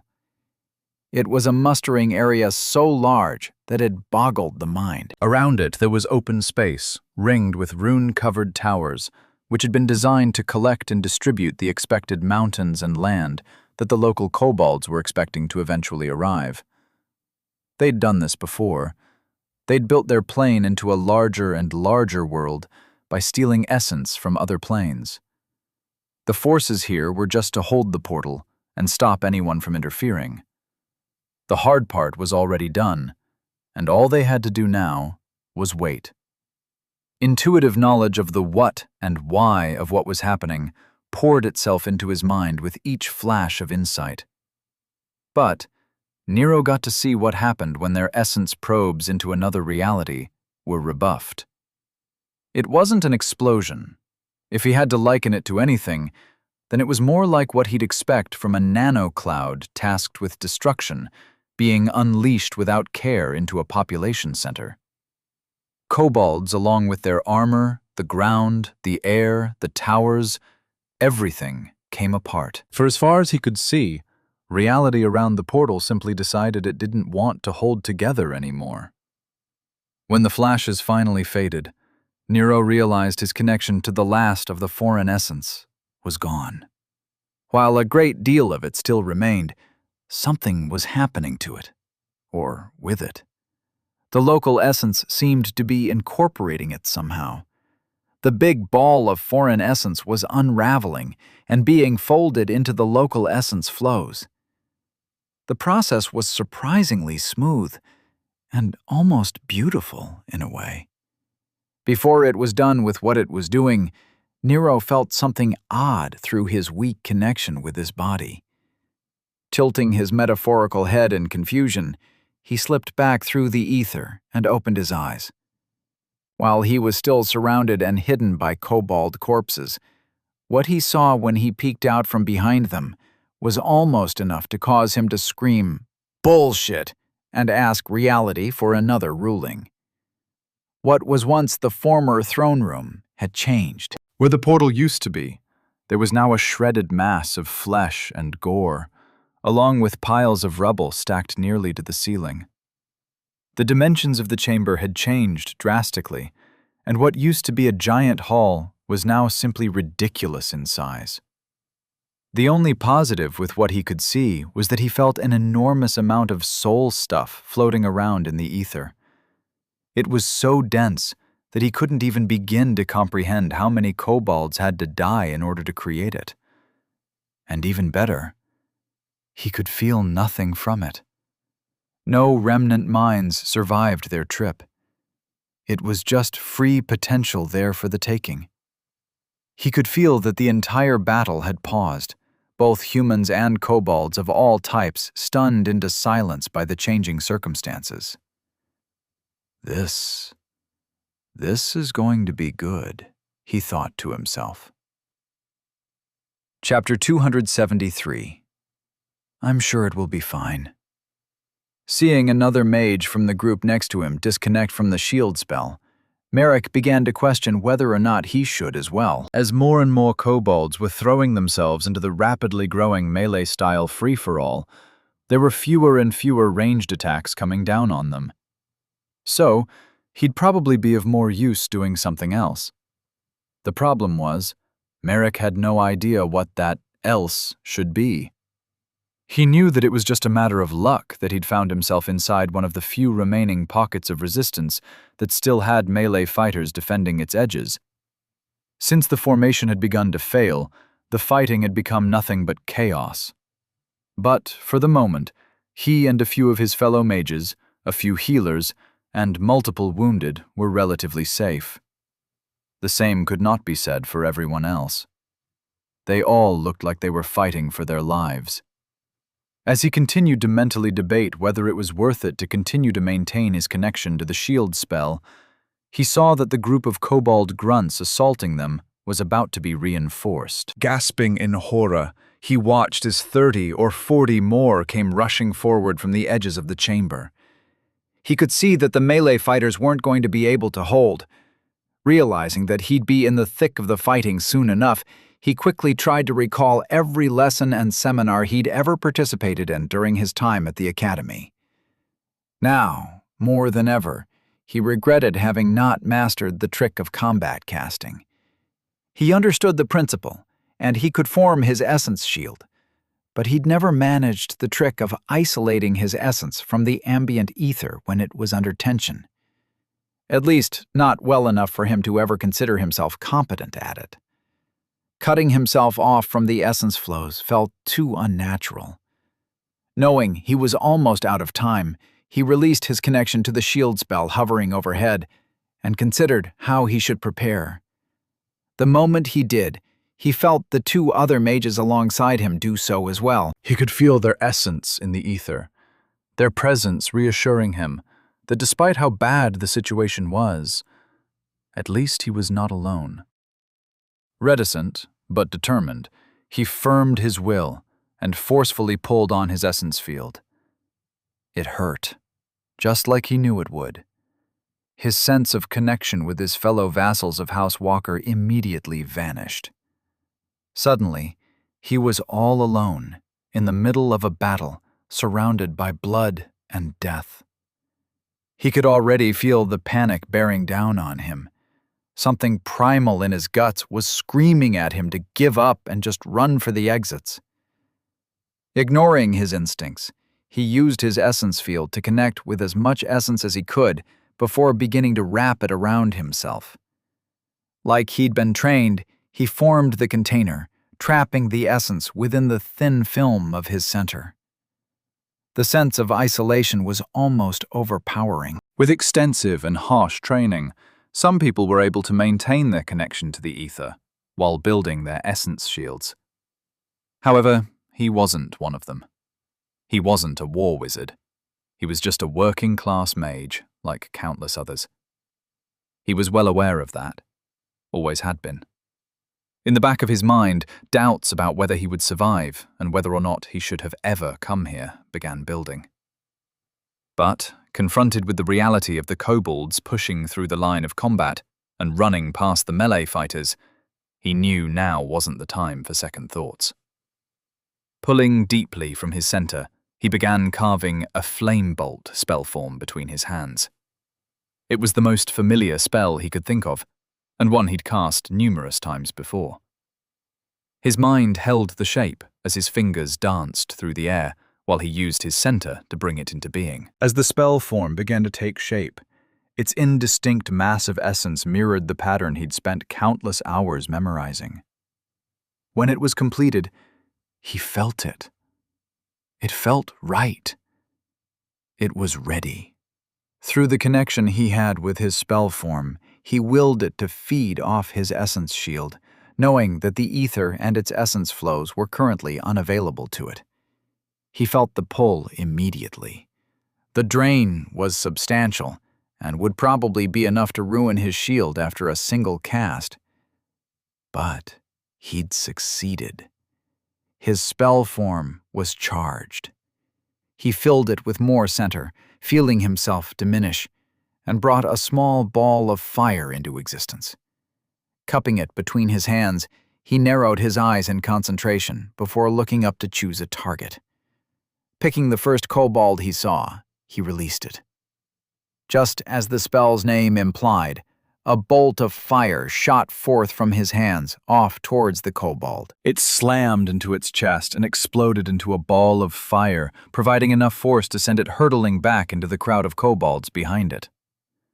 A success. His target was dead. Unfortunately, there were plenty more coming. They'd broken through the line and were now being physically held back by the healers. Panting in exhaustion after having worked so hard to cast a single spell, he clenched his fists in rage. His concentration faltered, and he felt the essence signatures he'd cut himself off from come slamming back into his mind. The now familiar presences of the soldiers he'd been fighting alongside were once again a part of him. Their fear and panic forced him to feel it as well. "Screw it," he muttered, before drawing the daggers he'd brought along from the belt under his outer robes. Knowing that he wasn't going to win this fight with magic, he joined them all in melee, all the while screaming in hate at the little monsters who'd come here to destroy his city. So much about the chamber had changed since the last time he'd opened his eyes, but Nero knew he didn't have time to look around. The pause in the fighting was too large of an opportunity to pass up. If the kobold casters could make use of all that potential as well as he could, then who knew what kind of damage they would do? So, with little time for experimenting, he went with what he knew. While shoving kobold bodies away, he stood up on the pile of corpses and began casting his spells. Unlike the last time he'd messed with a portal, the ether now felt stronger than ever. There was so much essence floating around that it took effort to ignore it. However, that worked out well for him, because he had no trouble collecting a ton of it in short order. His mage armor was up in less than a second, his brain now almost instinctively setting aside a portion of its processing power to maintain it. Over his shoulders, both the sticky flame spell form along with the spell shell chucker he'd developed stamped themselves into existence, no longer even needing to be carved. Whether it was his familiarity with the spells or his intense concentration, he was ready for war by the time he'd crawled to his feet. Standing at a height of about 10 feet off the main floor, he was still somewhat near the base of the massive pile of kobold corpses, but he could easily imagine himself as a lone human standing tall on a pile of dead kobolds. Unfortunately, nobody was around to see him. Instead, every kobold nearby was still staring blankly at the missing portal, which had disappeared. They didn't get a chance to appreciate how awesome he probably looked. Drawing his sword unconsciously as he prepared himself for the violence he was about to unleash, Nero looked around to quickly begin picking his targets. As his eyes darted around, part of his mind was focused on connecting with as much soul stuff as he could get a hold of. Some of it he funneled into his mage armor to charge it.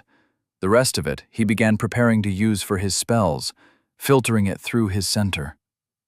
By the time he was ready, the chamber had largely begun realizing that they were still in the middle of a battle.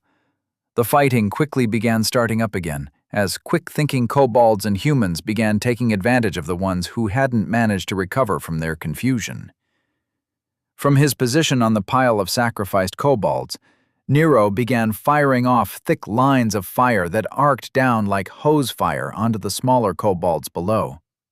There were no humans around, so he had free rein to cover the entire area in his own personal version of a fiery hellscape. But that was not his main focus. Instead, the majority of his attention remained on the center of the chamber, where the larger, true kobolds were, specifically those who'd successfully made their way through the portal.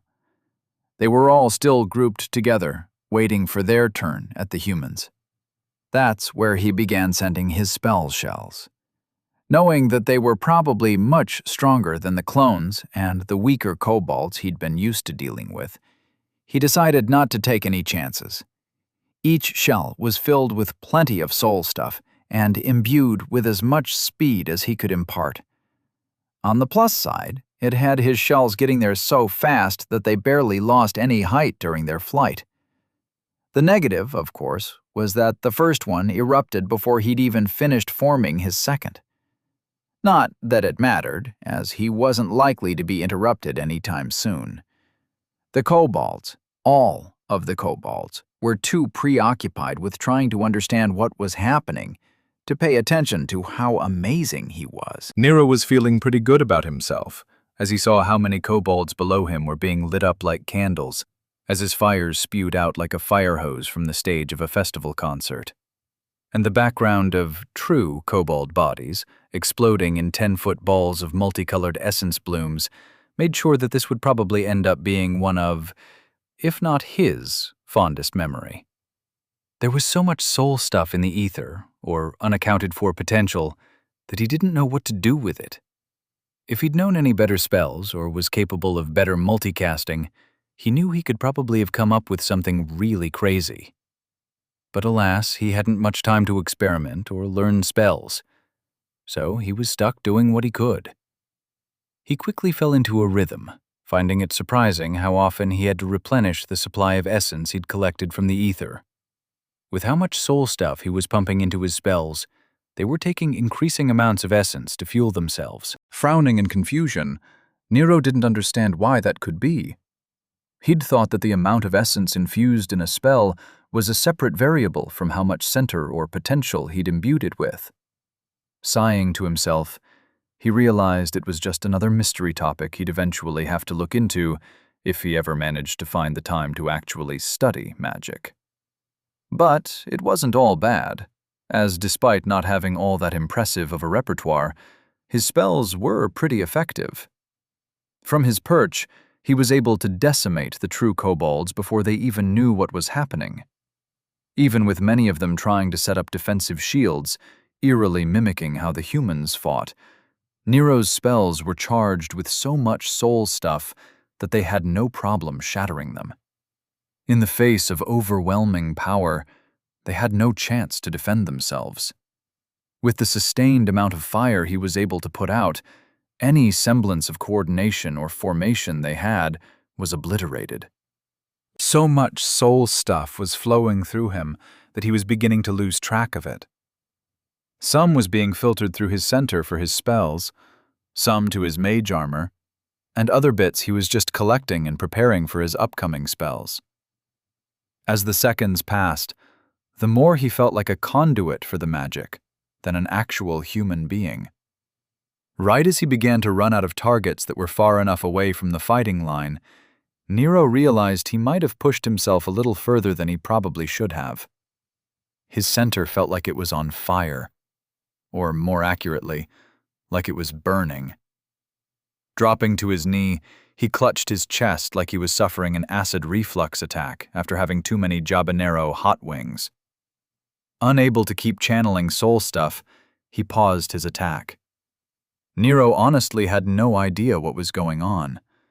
He'd overstressed his center before, but he'd never felt anything quite like this. He felt like he was bursting, burning, and breaking apart all at the same time. Even worse, his mind was beginning to wander. His concentration was slipping. And if it weren't for the fact that the entire area around the pile of kobold corpses he was standing on was covered in 50 or 60 feet of solid fire, he'd probably have been swarmed by kobolds without being able to do anything to stop it. Shaking his head back and forth to try and clear his head, he began muttering, "What the fuck is going on?" Collapsing into unconsciousness, Nero inadvertently retook his hiding place among the kobold bodies as just another body on the pile. Without even making the decision to do so, he found himself arriving within his soul space. The transition was so jarring that for a moment he'd been teleported somewhere. Yet, at the same time, he also immediately recognized where he was. Looking around, he was immediately caught off guard by how many balls of memories were floating all around him. There were so many that he couldn't even see the forest he assumed would most likely still be out there somewhere behind them. He couldn't see the sky, or even the path under his feet. If it weren't for the familiar sense of where he was, he wouldn't have believed that this was really his soul. Still feeling the pain in his chest, Nero wasn't sure why, but he felt like he was running out of time. There was just something about the situation that he found himself in that screamed danger to him. In fact, the sense of impending doom was so strong that he found himself instinctively distrusting it. He'd recently learned that he didn't really feel the same kind of fear that he used to. After seeing and experiencing people being healed through any number of horrific injuries, and even death, Nero had come to realize that there was nothing he needed to be concerned about. Without the threat of consequences, why should he fear anything? But whatever threat to his well-being that he was currently facing, whatever was going on, he couldn't stop himself from shivering in panic at the prevailing sense of danger. Somehow, he just knew that if he didn't do something soon, he was going to die permanently. With nothing else obvious, he reached out to the first bit of memory that he could see and brought it out of the cloud around him. His mind was instantly assaulted by the feeling of being a stone. Not just any stone. He was a stone mined from the cliffs of Yiyuch, a name he only knew about to the kobold miners who'd removed him once mentioning it. He might not have recognized the term or even paid attention, but the small part of his mind that was still Nero made note of it. He'd come into existence after the great upheaval of the Third Age, when the sky burned and the seas boiled. Before that, he was just another piece of ground well below the earth. His life, regardless of his form, was one of pressure and perseverance. He didn't endure. He existed. There was no other thought in his mind, or concern about anything. He was a rock, and that's all he was.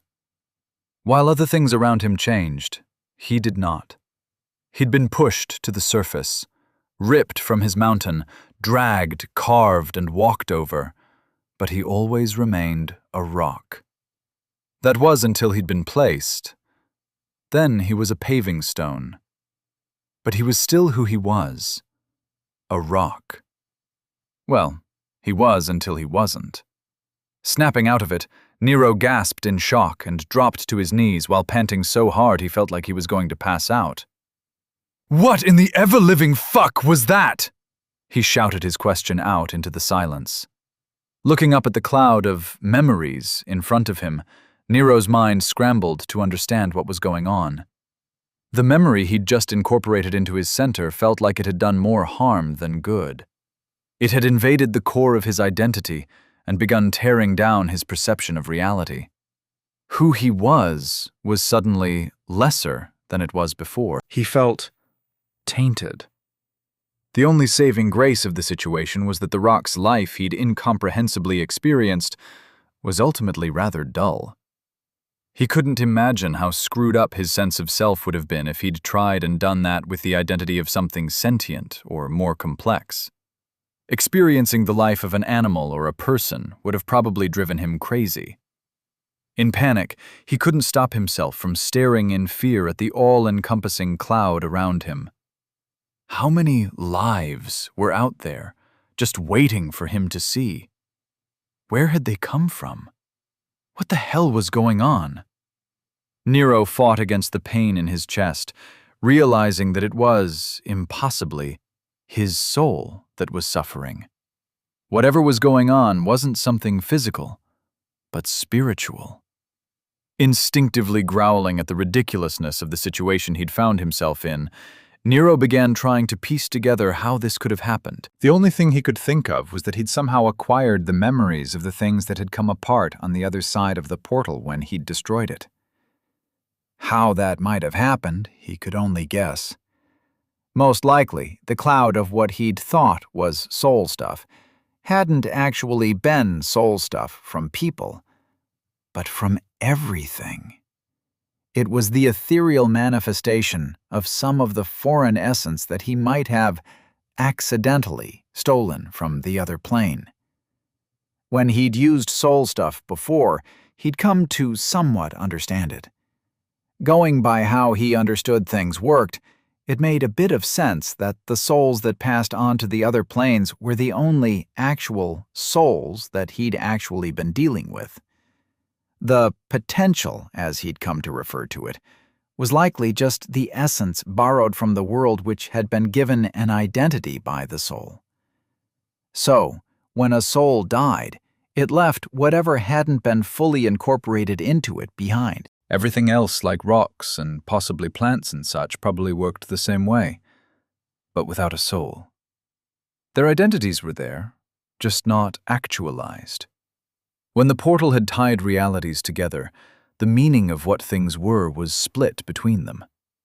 While he didn't understand how it all worked together exactly, It was obvious that the bits of essence that this reality had acquired from the other side included some of their material planes, which had been forcefully turned back into free-floating potential with an unrealized identity. And he'd stupidly been using it to power his spells. Even worse, he'd somehow allowed some of it to infect his soul with their original identities. If he wasn't able to overcome them with his own sense of Nero, turning it into his own identity, then he'd end up getting diluted. Maybe that's what essence flows were, just concepts that weren't given form. A flow of rock essence was rock, but not any rock in particular. Center was just human essence, with a particular flavor of Nero. Potential, or experience, reinforced things and made them more real. That's why spells needed center to exist, otherwise they were just essence flows. Looking around at all the already imbued essence filling his soul space, he couldn't help but gulp in fear.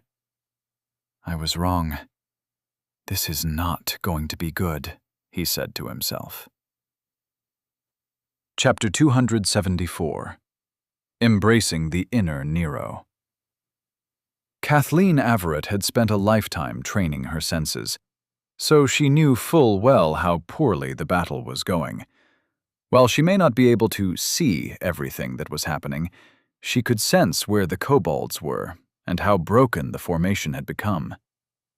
Glancing to her right, she felt her blood boil at the thought of fighting actual planar invaders like these new kobolds that had arrived. She'd prefer to be over there testing her mettle against them, but instead she was stuck here fighting these weaklings. But a battle leader's place is wherever she is most needed, she reminded herself in a whisper as she kicked away another kobold corpse before moving on.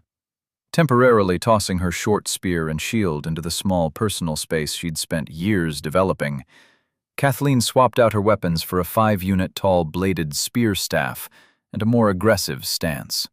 While most people might prefer a shorter weapon when fighting in close quarters like these, she was perfectly capable of using the press of bodies to her advantage.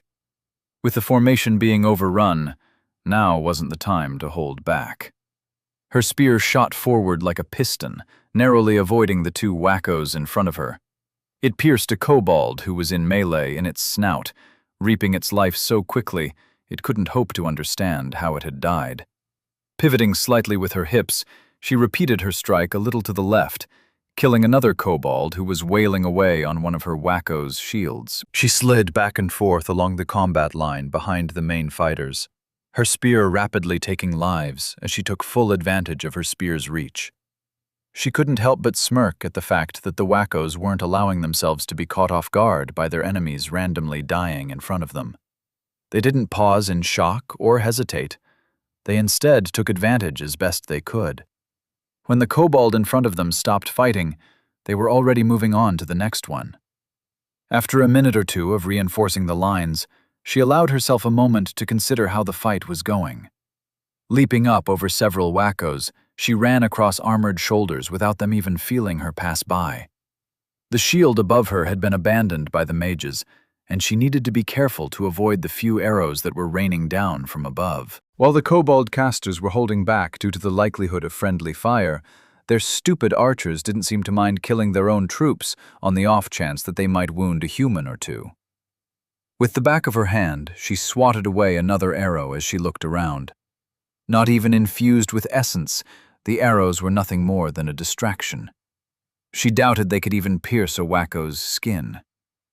The portal anchor allowed her to see how things were developing with its harsh red light, and while it didn't look good, she couldn't help but feel her entire center burning with excitement.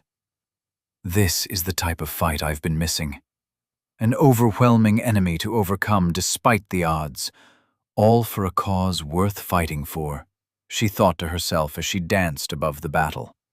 She moved through the formation, occasionally taking kobold lives, where her soldiers looked to be hard-pressed to hold them back. She noted that the center of the formation was holding up well enough, and it looked like Blackwood had made it to the healers.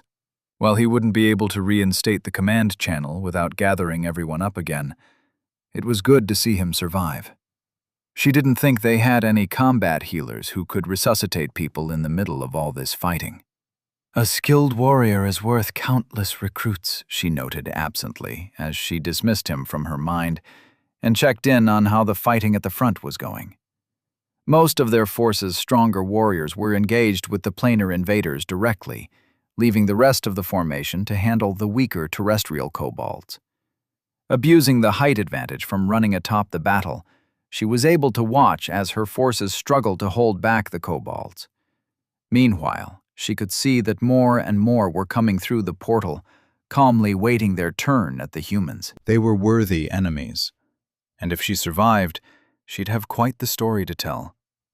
But for that to happen, she knew she first had to figure out how to organize a retreat. Without a command channel, the likelihood of coordinating anything was too low.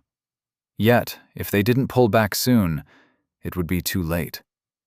Arriving near the front, she dropped down behind Knight Angleton and shouted, "We need to pull back! Start falling back to the throne room doors.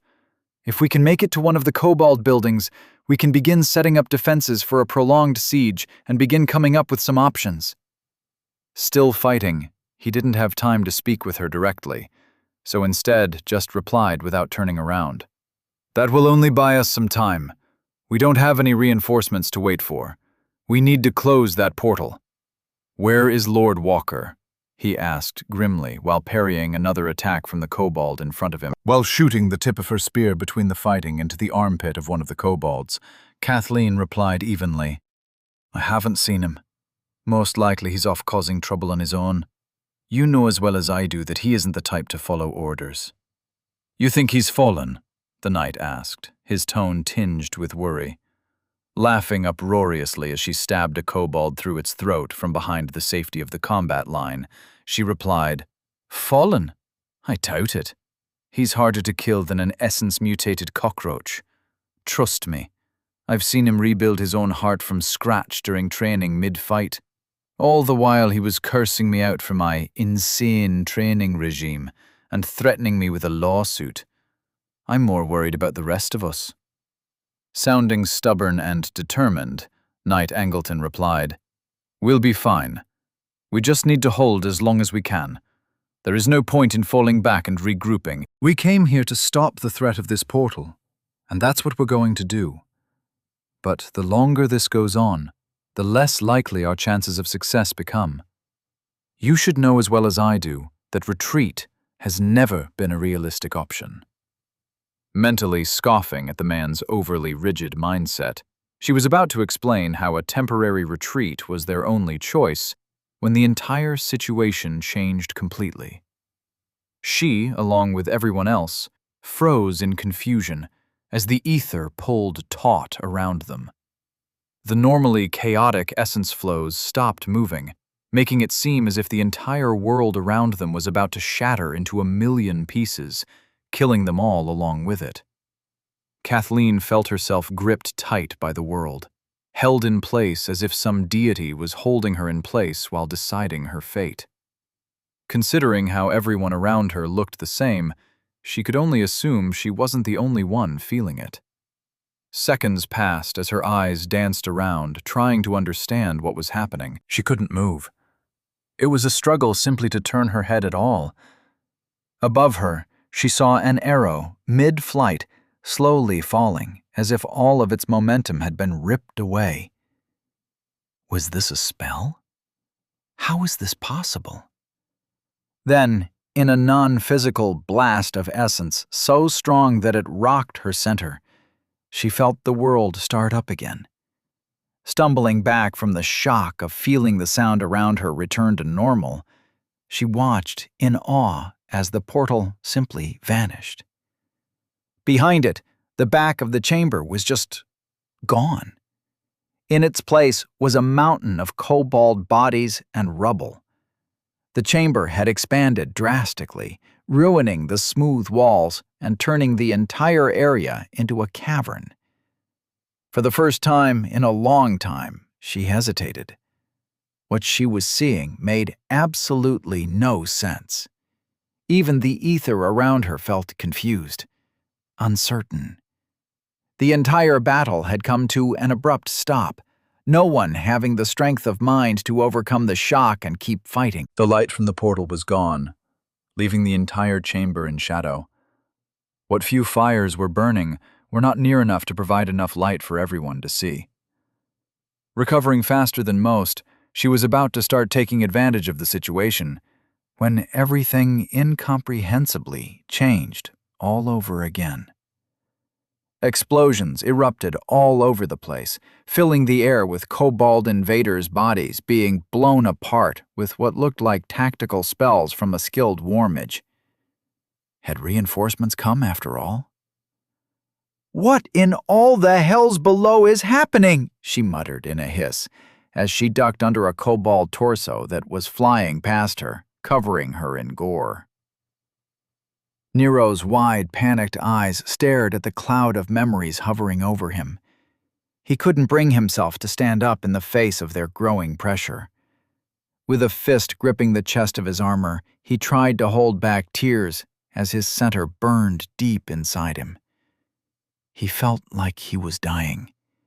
It was a struggle to even think. He needed a way forward, a plan. Falling back on his training from his two management training seminars he'd attended on the company's dime, he tried to take a breath and put his situation in terms he could understand.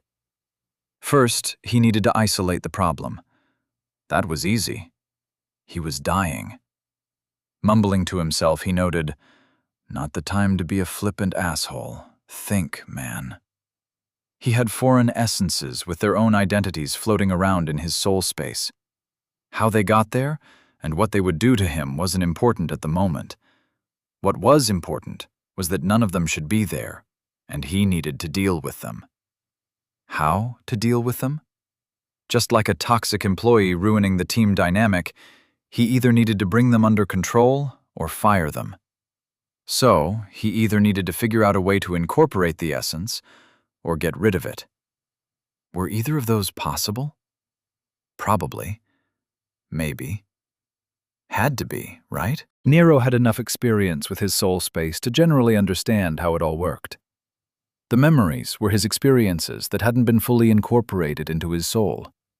By reviewing and understanding them, they would reinforce his center and help him grow.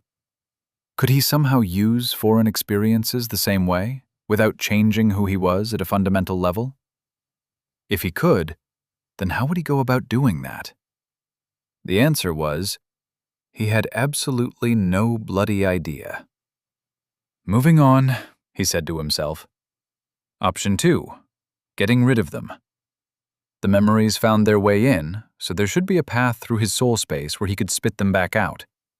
Of course, doing so would require him to figure out the why and how of how they had gotten there in the first place.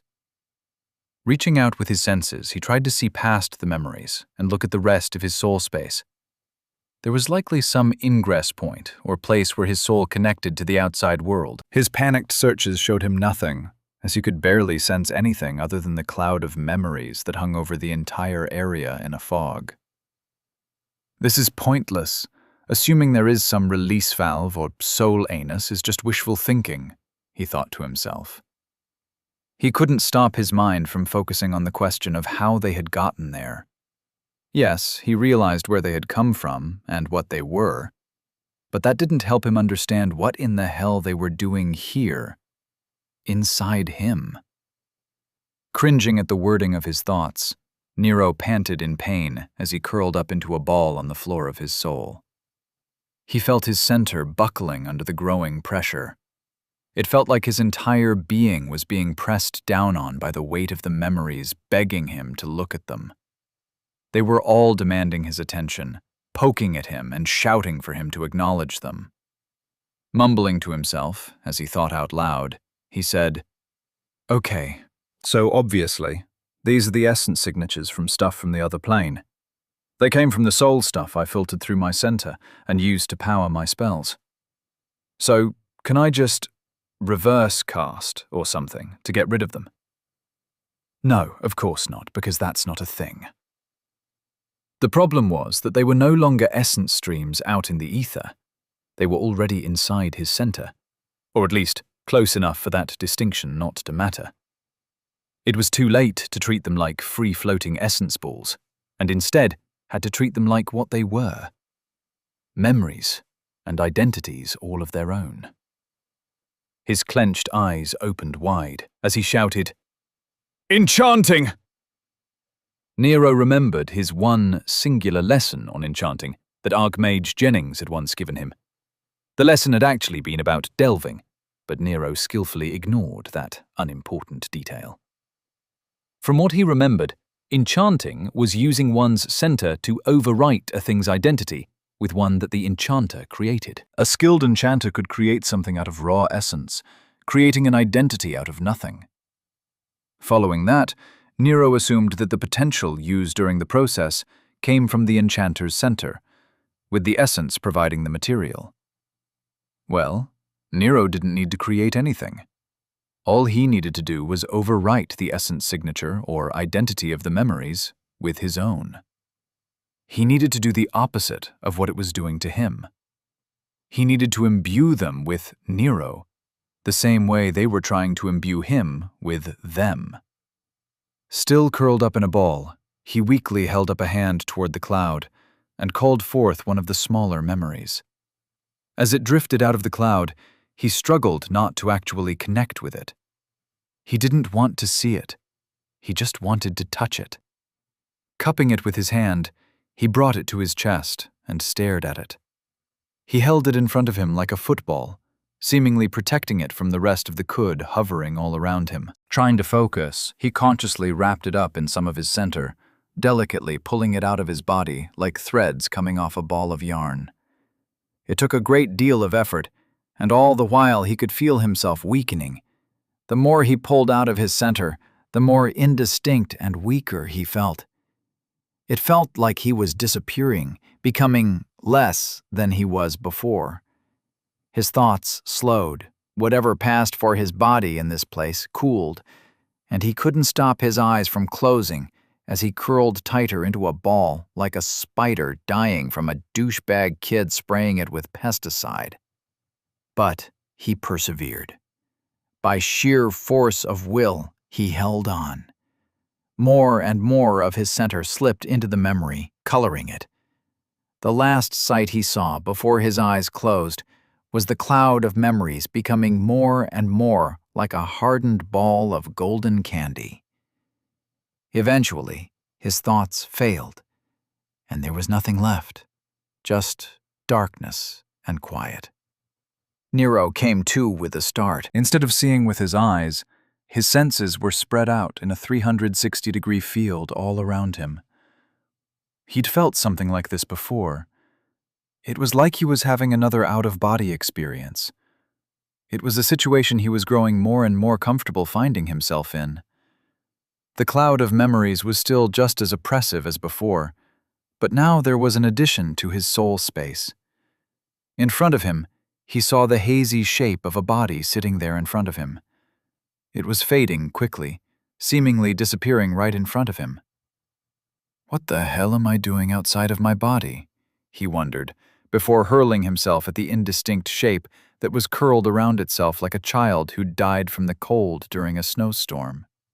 Coming to with a gasp, Nero felt his connection with his body reestablish itself. A sudden understanding of what happened slammed into his mind like a shroom-induced epiphany. I took over the memory, he thought to himself in glee. Somehow, he'd poured everything he was into the memory, successfully overwriting it. He could even feel the remnants of what the memory used to be, hovering in the background of his mind. Rather than the memory being a memory, it was more like a half-forgotten movie he'd watched but not really paid attention to. The memory he'd taken over was one from a helmet. He could sort of remember at one time being forged. The asshole kobolds kept reheating him and pounding on him until he eventually took the shape that they'd wanted. Rather than remembering what the helmet had felt about what had been happening to it at the time, Nero recalled how he would have felt about experiencing what it had gone through.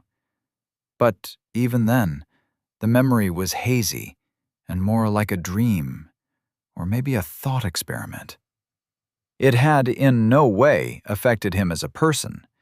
If anything, the added experience made him feel as if he was more himself than ever. He was almost positive that his center had grown stronger, or maybe bigger. That hazy image of my body must have been my former connection to my body that I had abandoned while I poured everything in my center into the memory. This time, I didn't just body-jack someone, I soul-jacked them. Well, it wasn't a person, it was a helmet, but for a first attempt it wasn't too shabby, he thought to himself with a grin. While the experience was in no way pleasant, and he still felt like he was being pressed into the ground by all the memories waiting for their turn, Nero finally felt like he had a way through this debacle. All he had to do was continually kill himself by taking over the memories one after another until they were all Nero, and he was all that was left. The memories themselves had no will, no ego. They were nothing more than life experiences waiting for him to incorporate into his center. It would take time, but he could do it. Looking around, he thought of the perfect quote for the situation he'd found himself in. "I'm not locked in here with them. They're locked in here with me." "Better start with the smaller ones before I try to tackle anything too big," he muttered to himself. He could already imagine a scenario where he tried to take over an identity stronger than himself and ending up failing to take control of it, thereby likely killing himself in the attempt. But he doubted it would be a problem. There were a lot of weak-willed crap memories from helmets and rocks floating around he could deal with before he got to the kobolds that were probably out there waiting for him somewhere in the cloud. Who knows? This might all end up growing his center enough to earn him a few levels by the time he was finished cleaning up the place. Wait, will I have a memory of this experience to later review and incorporate into my center? How would that work? Seems a little reductive. Reductive is the right word, right? Maybe circular? Not the time. Focus, man. Semantics and word choice aside, now is the time for soul eating. Embrace your inner demon, he said to himself while attempting to concentrate. Firming his resolve, he forced himself up into a seated position before reaching out for his next identity fraud victim. Muttering grandly to himself, he said, "The Nero is all, and all shall be Nero. Resistance is futile." Chuckling madly at how clever and funny he was, he began wrapping his center around the small cloud of memories in his hands. Chapter 275. You're perfect just the way you are. Archmage Jennings stood off to the side of the City Lord's reception party outside the gate. He was close enough to indicate his support, but not so close as to be considered one of her retinue.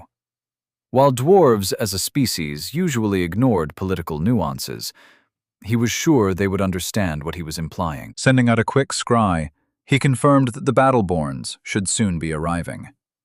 After sighing in annoyance at circumstances having forced him to be here, he turned his head to the arriving Grand Master of the local Order of Knights. He raised his eyebrows to demonstrate his surprise at him choosing to make an appearance. While he'd, in fact, noticed him coming from the moment he entered the district, it was much easier to prompt the answer to the question of what he was doing here by pretending he hadn't. The towering Grand Master walked up calmly to take his place beside the Archmage, his entire presence like a fixed point of essence in the ether that forced the surrounding essence flows to move around him. "I see you've decided to make your presence known as well," Grandmaster Lancel noted before staring off into the distance toward the arriving dwarves. "So he's here to intimidate the dwarves into behaving, and assumes the same from me," thought Jennings. Rather than explain to the man that he was only here because as acting court mage he was required to be, Jennings merely hummed in acknowledgement. Jennings could feel the Grand Master turning his head to look down at him as he asked, "Do you not find it strange that the capital hasn't deployed the populators to greet them?" Isn't that what normally happens when Battleborns visit cities near the Dwarven Mountains? The Archmage couldn't stop himself from scoffing while gesturing with his thumb over his shoulder. They're over there. Presumably, they're only here to make sure the dwarves don't level the city with their help. Surprised, the Grand Master looked behind him, glancing around in confusion. I don't sense them. How are they hiding their presence so completely? The ether here still isn't dense enough to allow for full invisibility, he asked while frowning in concentration and straining his senses. Archmage Jennings rolled his eyes and replied, Of course there is. But that's not what they're doing. They've just currently slipped over to an adjacent dimension so they won't be detected by the dwarven rune mages among the Battleborns. Opening his eyes wide in shock, Grandmaster Lancel replied, Are they mad? Planar travel will aid in destabilizing the region and increase the speed at which the enemy's plan will come to fruition. Fully turning his head to stare up at the large meathead, the Archmage replied icily, No, it won't. And what they're doing isn't planar travel. It's... Pausing mid-sentence, he took a deep breath and calmed himself. Just stand there and look intimidating. Leave the higher-level magics to those who are capable of understanding them. Well used to the Archmage's prickly personality, the Grand Master went silent while grunting in what could charitably called an acknowledgement of Jennings' point. They stood in silence for a few minutes, waiting for the dwarves to arrive. Both of them passed the time by watching the nervous council of leadership, whispering to each other in panic around the city lord in amusement. Unconsciously straightening up upon their arrival, Archmage Jennings watched as the dwarves sprinted down the outer city's main road like boars charging toward their victims. Slamming to a stop in the middle of the street, the armor-clad dwarves made quite the sight in their rune-forged armors. Each of them was wielding weapons that blazed in the ether like veritable beacons of essence. Jennings couldn't help but be impressed, like always, by the dwarves' ability to enchant anything and everything with their runes. While not nearly as powerful as the magic system he preferred to use, he was able to see the advantages in how they chose to do things.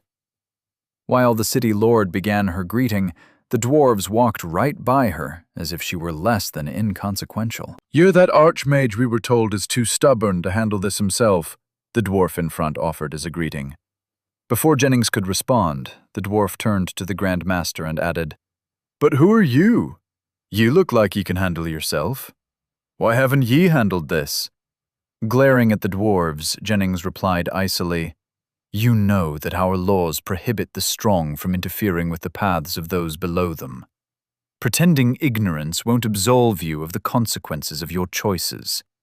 As the dwarves remained staring up at the Grand Master, ignoring Jennings completely, the Grand Master replied, I am the leader of the local chapter of the Knights of Oglivark. While I may not be legally able to take direct action in the case of local threats like these kobolds, I am more than able to defend this city from outside forces that choose to make themselves known. The dwarves all burst out into laughter, as they were all at least 5 to 10 levels stronger than he was. That being said, they appeared to appreciate his subtle threat, as courage in the face of certain death was something they could understand. Well said, laddie. And while I'd enjoy putting ye in your place, we've got a mission to get done. So, if you'll all step out of the way, we'll be on our way. We mean no harm to your city, and we'll be out of your beards in no time, he said, while grinning from ear to ear. Archmage Jennings wasn't used to being ignored. He knew they were likely well aware that he alone could kill them all without breaking a sweat, even with how thin the ether here was. Likely their casual disregard for him was due to him being a mage rather than a warrior. There is no need for you to concern yourselves. We'll handle the kobolds in good time. If the local forces cannot stop the anchoring ritual from activating, we have forces in place who will handle it. You and your city will not be in any danger of being planarly displaced, Jennings stated emphatically. Frowning in annoyance, the dwarf in charge replied, There is no point in waiting. Too much could go wrong. Best to handle it now, before they manage to connect the planes. Jennings, not caring in the least for the dwarf's position, replied, I assure you, we'll handle it. Should the portal open, which at the earliest should still be a few hours from now, it would take at least a week before the connection spreads far enough to be an actual danger to anyone. There will be plenty of time for the local forces to dispatch their army to close it. Right as the surly dwarf was about to offer his counterpoint, everyone near the gate went silent and turned toward the mountain hovering over the city behind them. The ether around them roiled in shock as the essence flows constricted. Even from where they were, they could feel the foreign essence reaching out and gripping the entire area. The dwarf broke the silence by scoffing loudly and barking, Oi, you were sayin'? Archmage Jennings could feel his face turning red in embarrassment. He couldn't help but lament the inconvenient timing of the kobold's success. Yes, well, even with the anchor in place, it will still be at least a week before there is any threat to your city, he stated as firmly as he could, while knowing that he sounded somewhat sheepish. The dwarven leader turned his head, offering his subordinates a nod before turning back to Jennings and growling out his reply.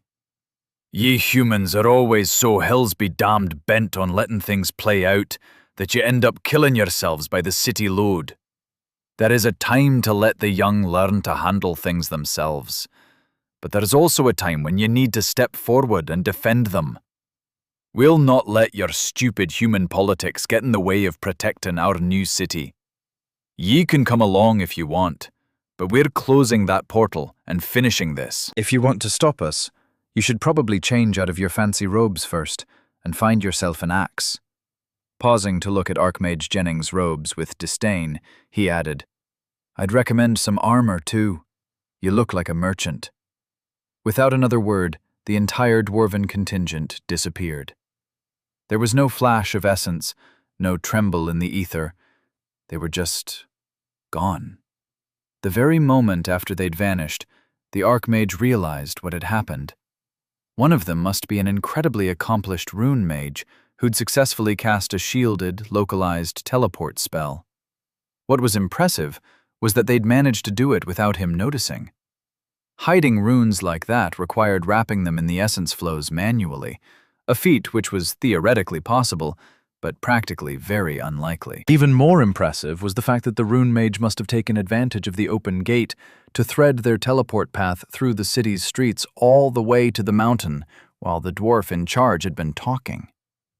While he was considering the mechanics of how the dwarves had accomplished their escape, he felt the populators who were watching from their dimension disappear, likely chasing after the dwarves toward the mountain. He was brought out of his thoughts by the sound of Grandmaster Lancel asking, Was that teleportation? I didn't feel anything. How do they do that? I was under the impression that local teleportation like that was impossible by any unauthorized. Sighing audibly at the clueless meathead beside him, the Archmage ignored him and teleported back to the Tower of Magic to watch how this all ended up playing out. His only consolation was that the emergency teleport spell he'd linked to Lord Walker in the case of his death was still active. Whatever happened, he needed that stupid planar anomaly wrapped in a human to survive this disaster intact. Things were going well, or, more accurately, about as well as they could go considering the circumstances. Nero was chewing through the smaller memories at an ever-increasing rate. The amount of stuff he was incorporating was insane.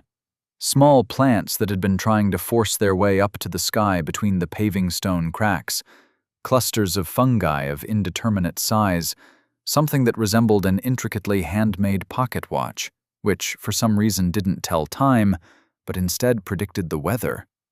So many random identities.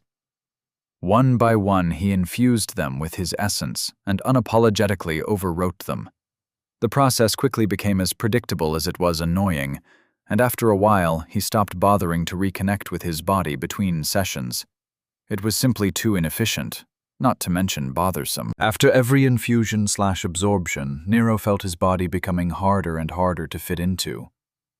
It was like his center no longer fit. He eventually felt like he was trying to shove too many shirts into his laundry bag. It wasn't as if he didn't recognize that it was a problem. The issue was that he currently didn't have any idea what to do about it.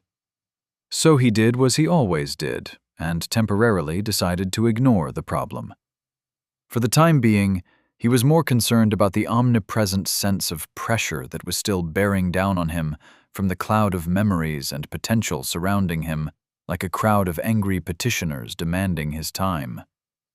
He'd always been better at dealing with the problems in front of him than worrying about those that weren't immediately threatening him. So he continued with what he was doing. On and on it went. A poorly made shin guard that had been smithed by a kobold named Dakar, who had been running late for dinner when he'd made it.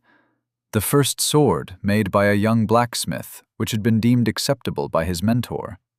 A snack made from grains and some kind of sugar equivalent, which had been hidden away in a pouch by one of the soldiers waiting for their turn at the portal. And countless stips of metal, which served as currency. All of it quickly blended together into a tapestry of memories that Nero couldn't actually recall experiencing. For him, it was like suddenly having the knowledge that he'd gained from watching documentaries on a subject without ever remembering watching them. Which, in many ways, was exactly how he felt about most of the documentaries he'd seen back home. He'd experienced Shark Week like everyone else at some point, but while he could remember that sharks' teeth were able to be regrown, and that they had to keep swimming in order to keep breathing, he couldn't remember the actual episode where he'd heard them talking about it. It was all just random knowledge that was just there. Sure, there were flashes of experiences to go along with the knowledge, but he didn't feel all that connected to them. Were anybody to actually ask him about the life cycle of the plants he'd experienced, he'd be able to talk about how they stretched out their roots while expanding toward the sun. What he couldn't do was name the odd things they wanted from the ground, like nitrates or whatever else they needed to survive. He wouldn't even know what the plant itself was called. All he would be able to do was chat away about the plants wanting stuff and struggling to live. There was a bit of empathy involved about what they'd gone through, but that was it. He didn't feel particularly strongly about them, or even cared all that much that they'd existed. It was all just background experience that floated around in the back of his metaphysical noggin. Luckily, he never seemed to get full. In fact, the task continued to get easier the more memories he absorbed. After the first 10, or maybe 1,000, he was pulling them in and taking them over before he even realized he was doing it.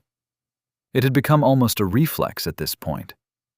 Sadly, he eventually ran out of the smaller, less dense memories and was forced to begin confronting the larger ones. The experience of absorbing his first kobold ended up snapping him out of his trance.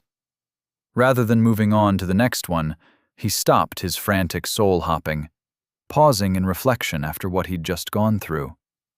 It hadn't been nearly as hard as he thought it would be. However, it was jarring, to the point of having him bobbing around as a ball of center like a 10-pound sack of gelatin that had just been slapped. Okay, that was just weird, he thought to himself as he mentally checked himself out for after effects. The experience of taking over and absorbing the potential from a sentient being was drastically different than what he'd experienced with the objects he'd absorbed before. Where random stuff felt like he'd been watching a documentary, taking over a kobold felt like he'd participated in a play. Well, not exactly, as he couldn't recall anything about actually being a kobold, but he was able to recall what it felt to play one on TV. The things about the kobold's life that he could relate to seemed to be highlighted in his recollections without the specifics to go along with them. Rather than providing a new perspective, it was more like he'd reinforced himself by grabbing onto the strength of feelings that the kobold had about whatever it was that they'd used to care about. Nero found the entire experience more than a little unsettling. Thinking about it logically, he could see how it had happened. What he was doing was overwriting their personality and being and replacing it with his own. There were bound to be some things that he'd had in common with the kobold's mental imprint. Since the memory of the kobold had no chance to influence him, anywhere that Nero found similarities with his own wasn't overwritten and instead was reinforced. When trying to wrap his head around the concept, he recalled a half-watched lecture on waves where some nerd in a bow tie had gone on and on about resonating wave forms. It's probably more similar to a person arriving at a convention center for whatever crap they were into and hearing a ton of other dorks agreeing with them. Afterward, they inevitably end up coming to the mistaken conclusion that they're not as weird as they thought they were, since everyone around them is just as big a nerd as they are, he noted to himself, before shaking off the inner sense of validation that was permeating his very being. Glancing around at the still massive cloud of memories hanging around him, he reminded himself to keep it together before pulling out another kobold memory and getting to work. He had no idea how long it took him, but as time passed, the cloud of kobold memories began to shrink. Every one of them was different, and each one of them provided him glimpses of their otherworldly lives and perspectives, while serving as a mental backdrop, somehow making him sure that he was, and always had been, right.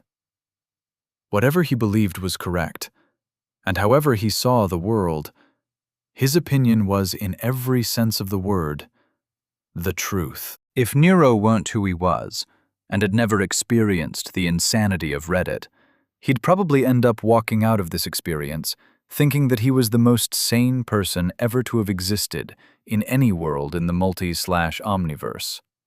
He'd go about proclaiming to one and all that he knew everything, and anyone who disagreed with him was an idiot. People would probably end up killing him just to shut him up. However, if he were honest with himself, he had to admit that it was equally likely that no one would even notice the difference, which somewhat soured the judgmental image of the imagined self he was building in his head. That being said, he'd grown up believing that nothing was true, and at best, a person could only be a little bit more right than anyone else.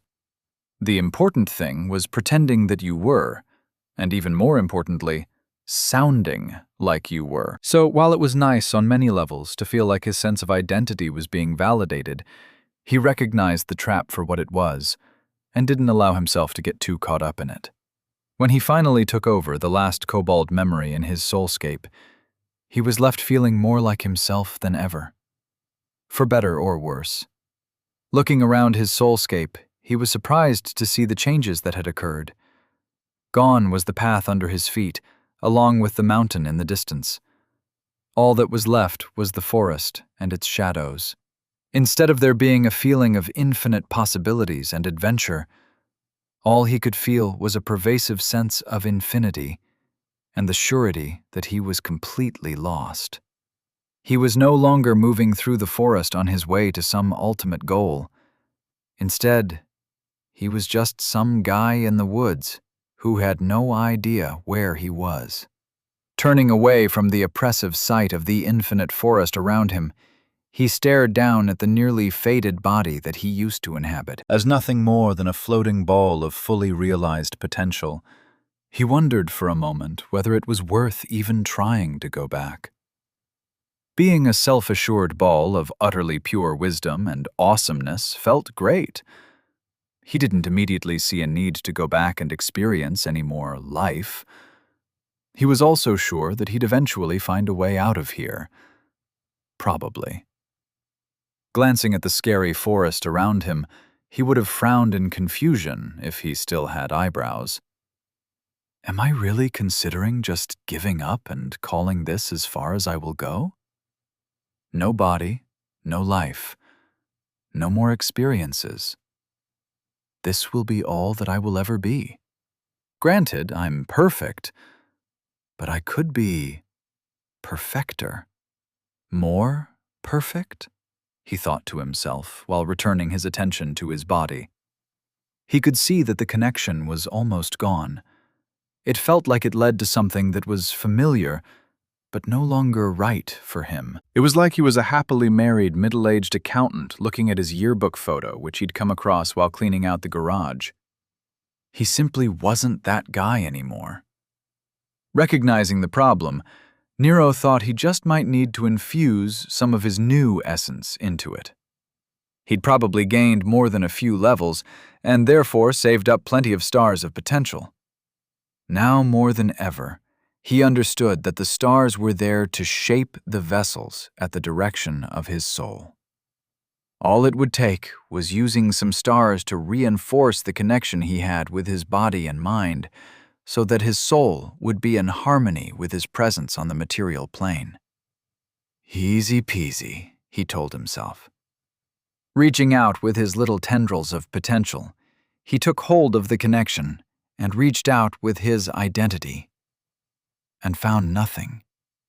His identity panel was gone.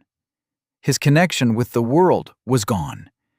He was cut off, completely on his own. Well, shit, he thought to himself, before wondering how he was going to tackle this new and totally unavoidable problem that he in no way should have seen coming, and had definitely not made worse by ignoring. Chapter 276. Be the you want to be. After arriving back in private quarters, Archmage Jennings immediately began reworking his scrying spell to overcome the changes occurring in the ether around the anchor point. The interplanar connection was flooding the area with changing essence signatures, and he didn't feel like putting in the effort to compensate for it when he could just have the Tower of Magic do it for him. Plopping down into his chair with a sigh, he poured himself some coffee to combat his stress headache and waited for the scrying stabilizers to finish their calculations. Closing his eyes with a wince, he focused on the numerous connections from the Mage Council, the local leadership council, and whoever else was trying to contact him. Pushing them all to the back of his mind and locking them down, he sighed in relief as he took a sip from his favorite cup while letting the tension in his shoulders slowly fall away.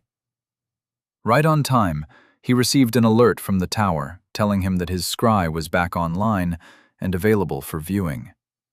Turning his attention back to the battle, he watched as the extraplanar kobolds fought with Lord Walker's forces. Ignoring that, he quickly located Lord Walker and watched as he slipped through the fighting using the technique the young man had picked up from the evaluators. Chuckling to himself, Archmage Jennings noted, "He's gotten surprisingly good at that. Surprisingly fast.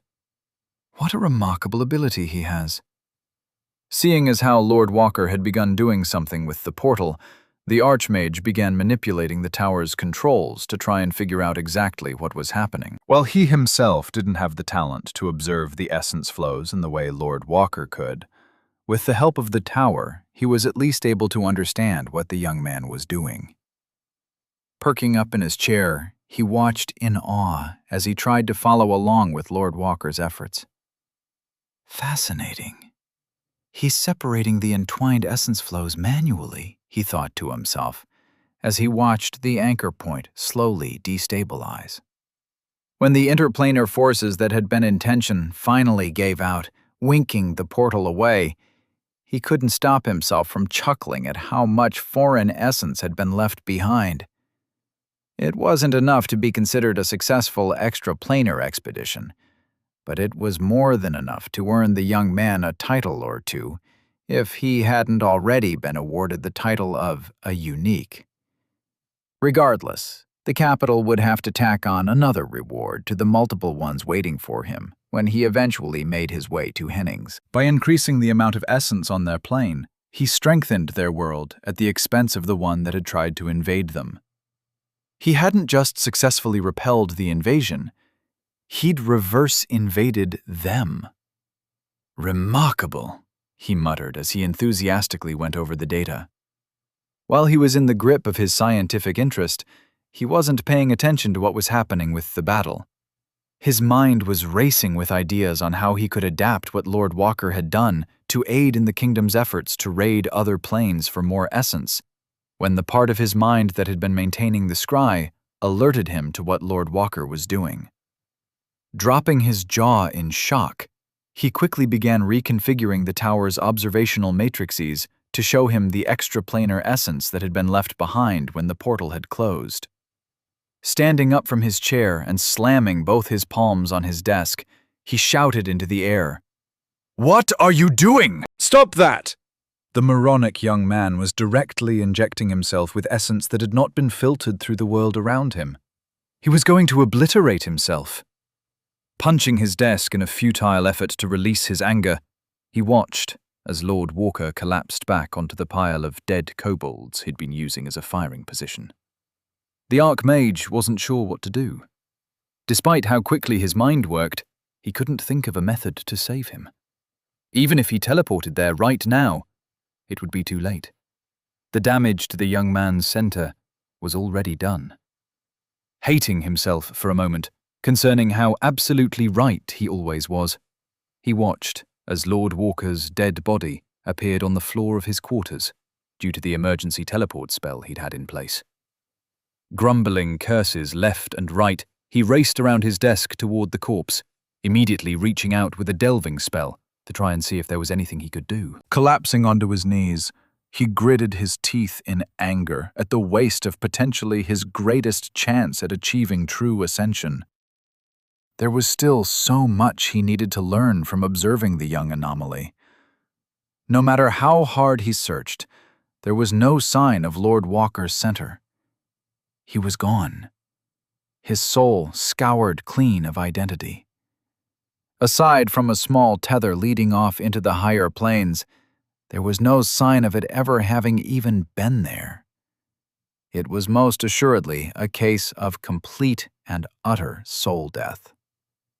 "Stupid, stupid boy," he muttered in sadness.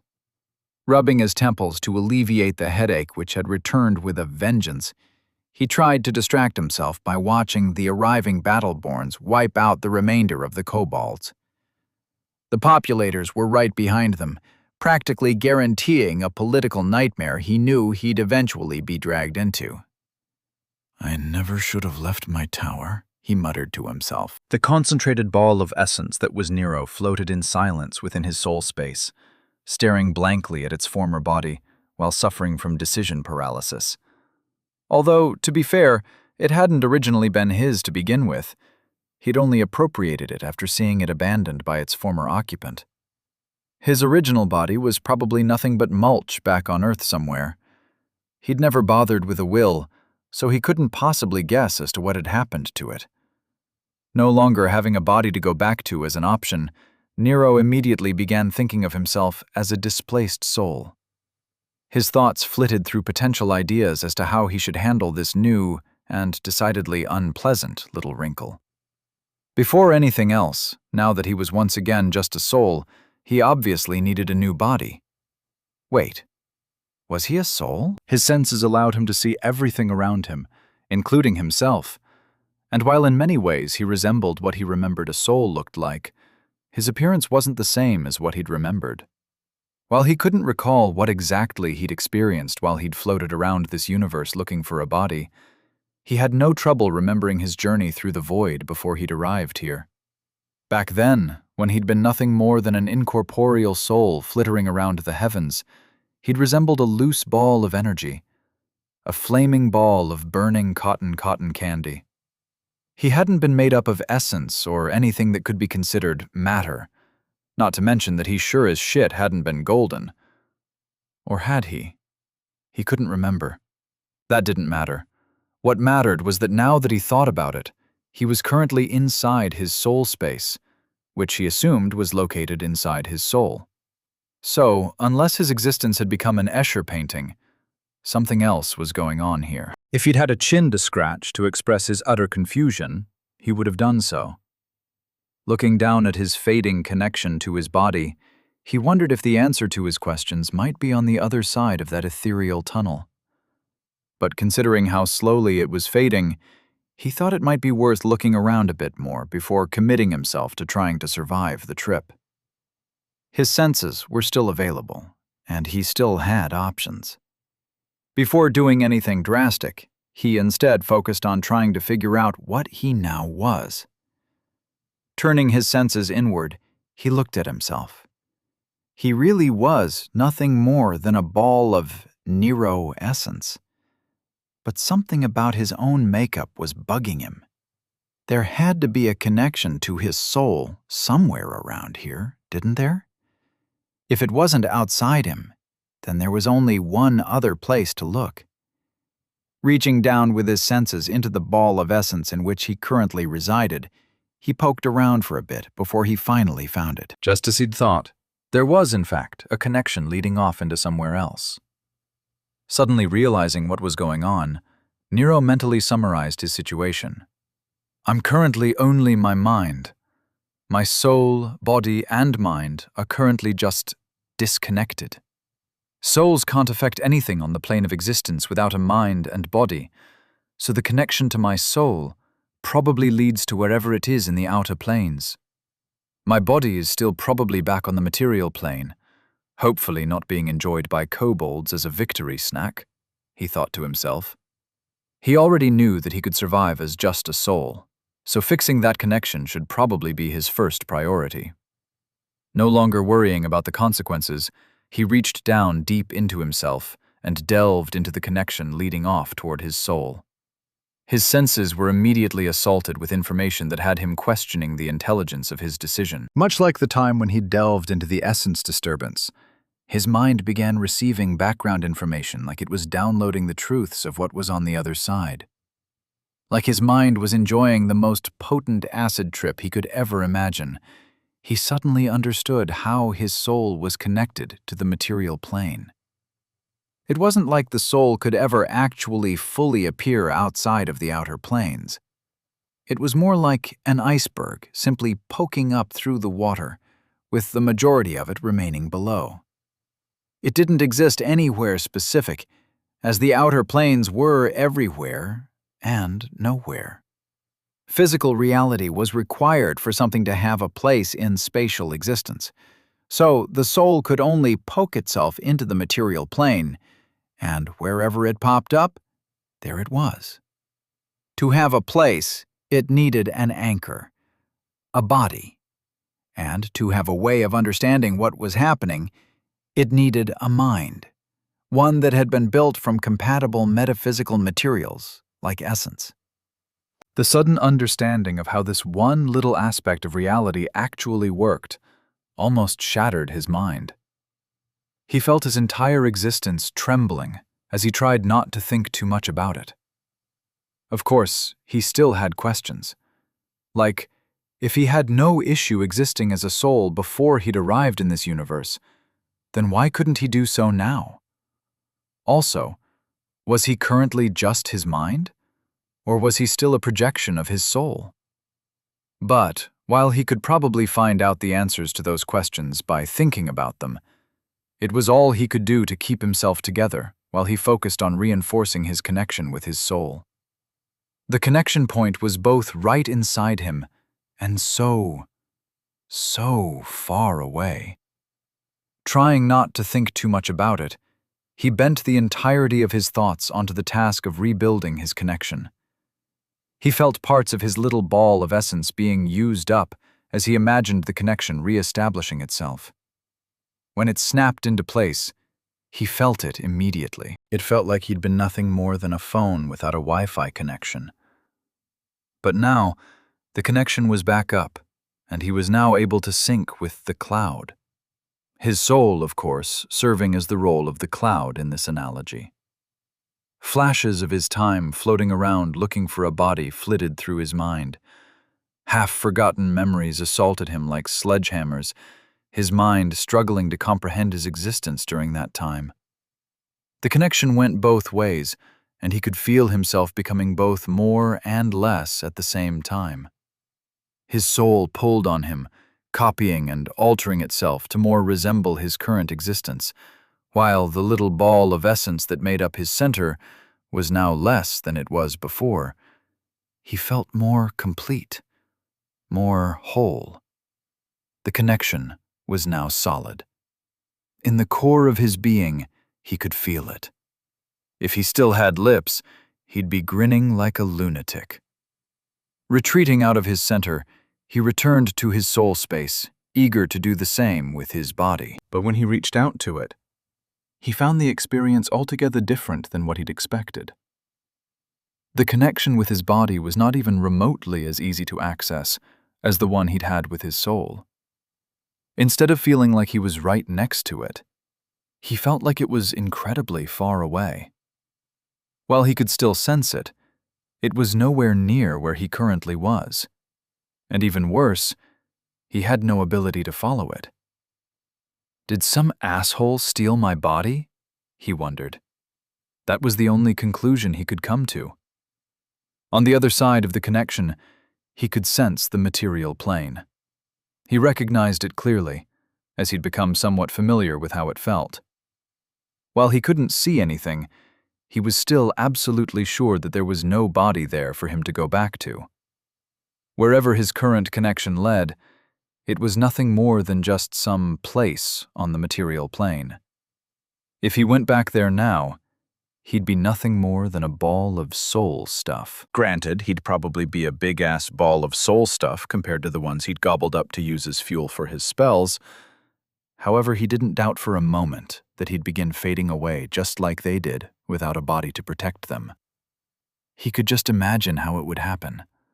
The world would begin digesting his mind as it did with everything else, incorporating it into the ether while pushing his connection with his soul back toward the upper planes. Even with his incomprehensible ability to stay aware of what was happening, he doubted he'd be able to do anything to stop it.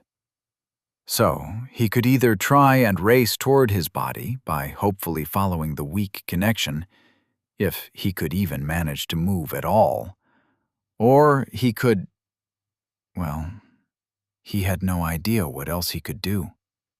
Once again floating in thought, he spent longer than he probably should have considering his options.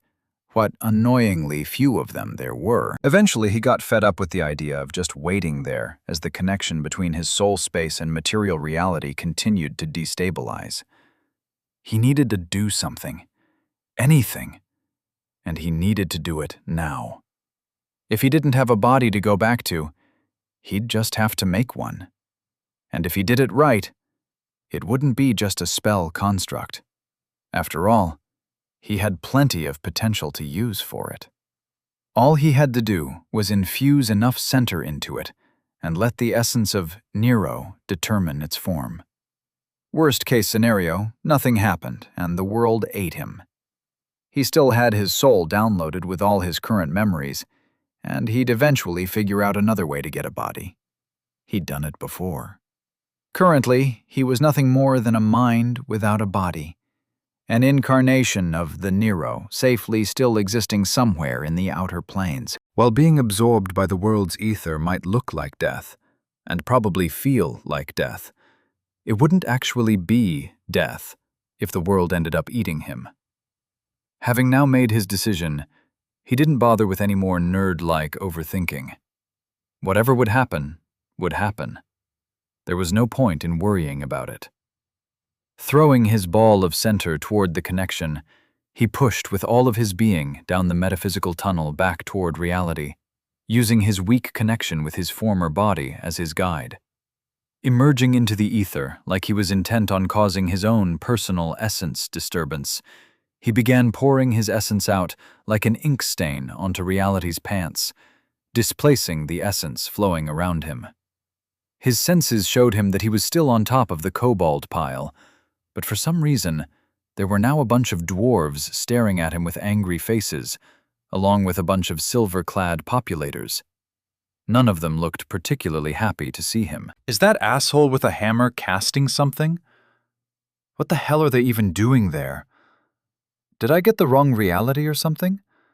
Is this one of those mirror world situations that I've read about? He wondered before dismissing the differences as currently not worth thinking about.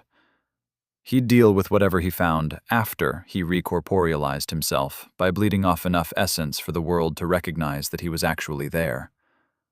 If Archmage Jennings could use his own essence to create a spike out of nothing, then he could do the same with his body.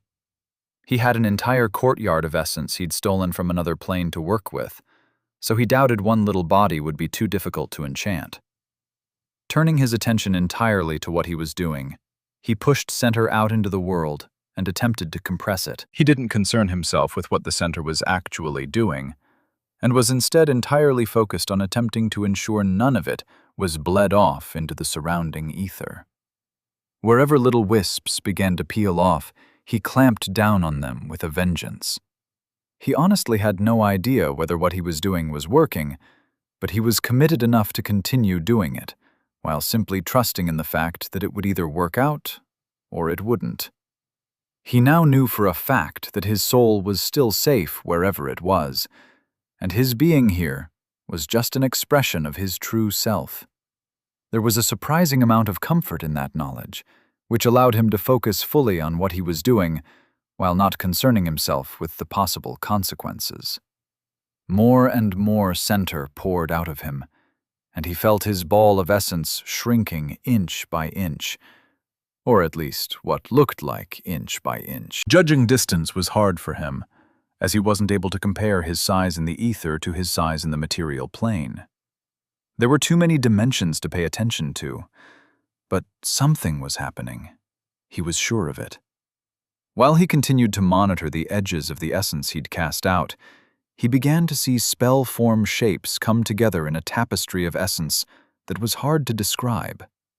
While he'd played around with mostly two-dimensional spell forms, he'd also seen more complicated ones that required three.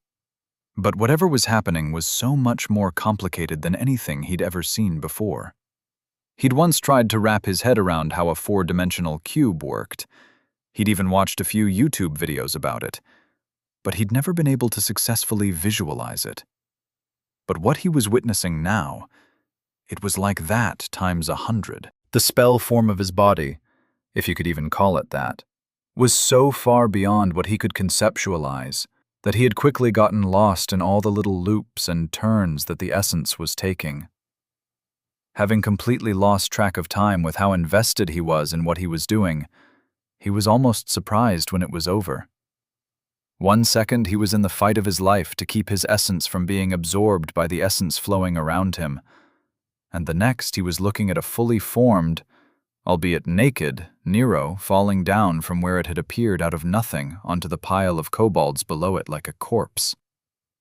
He couldn't stop himself from mentally laughing his ass off as his body landed with its ass tipped up, unapologetically mooning the assembled people like a boss.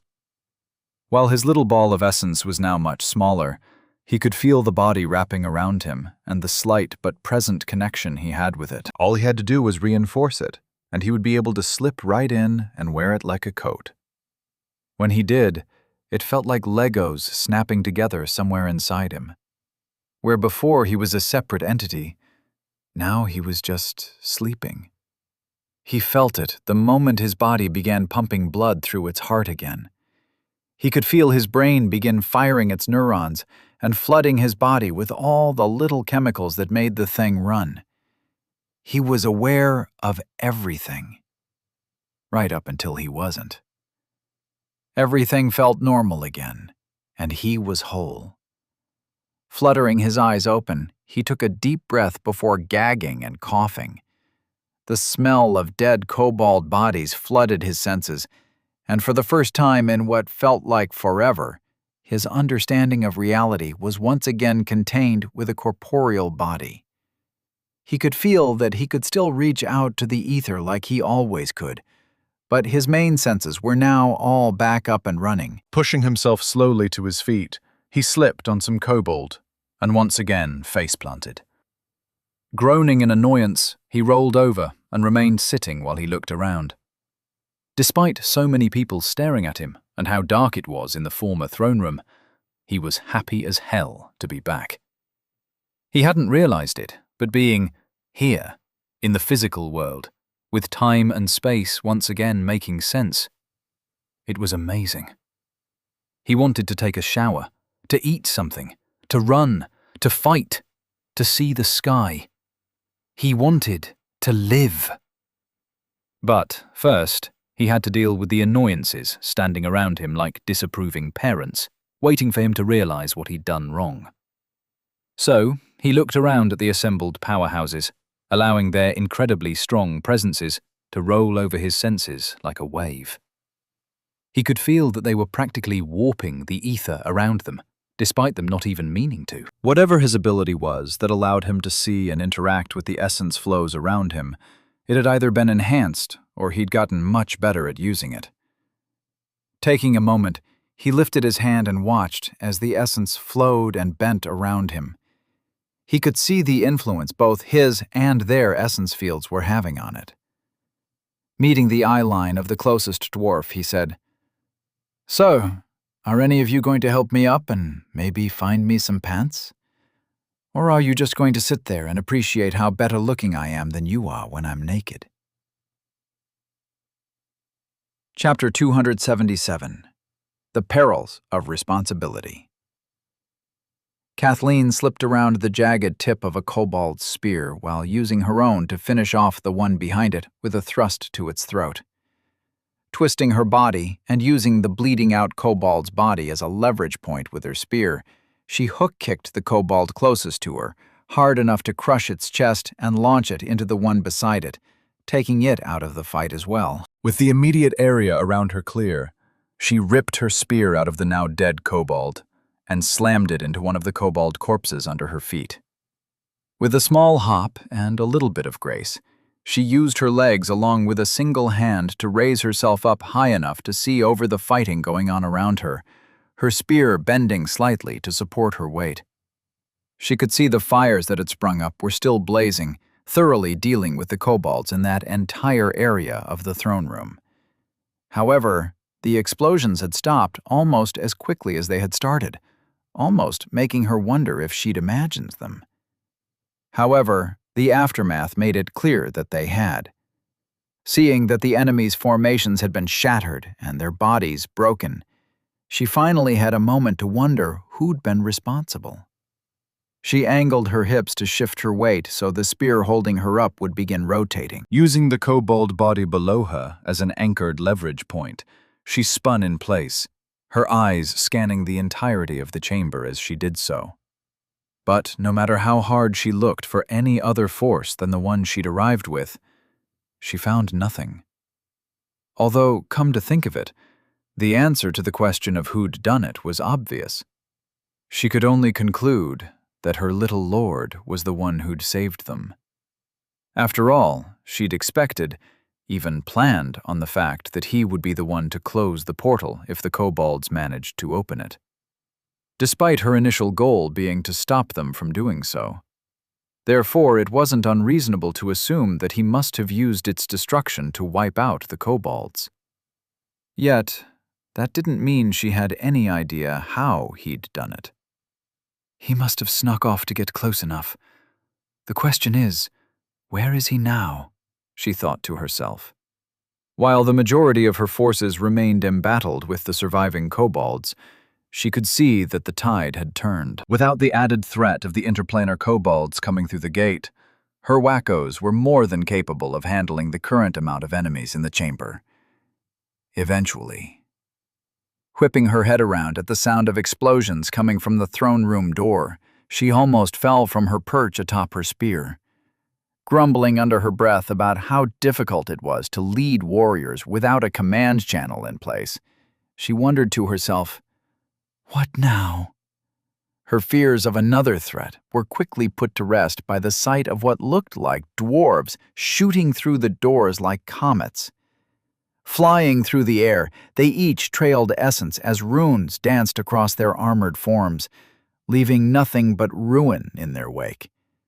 Pillars of fire and death shot up from the ground in the middle of the kobolds like geysers.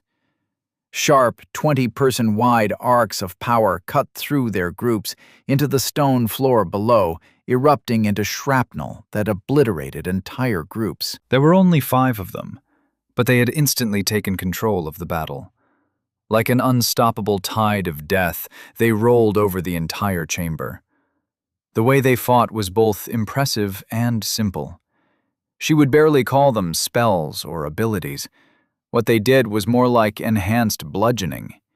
Every swing of their axes and hammers shot off bursts of essence that tore apart anything in their way.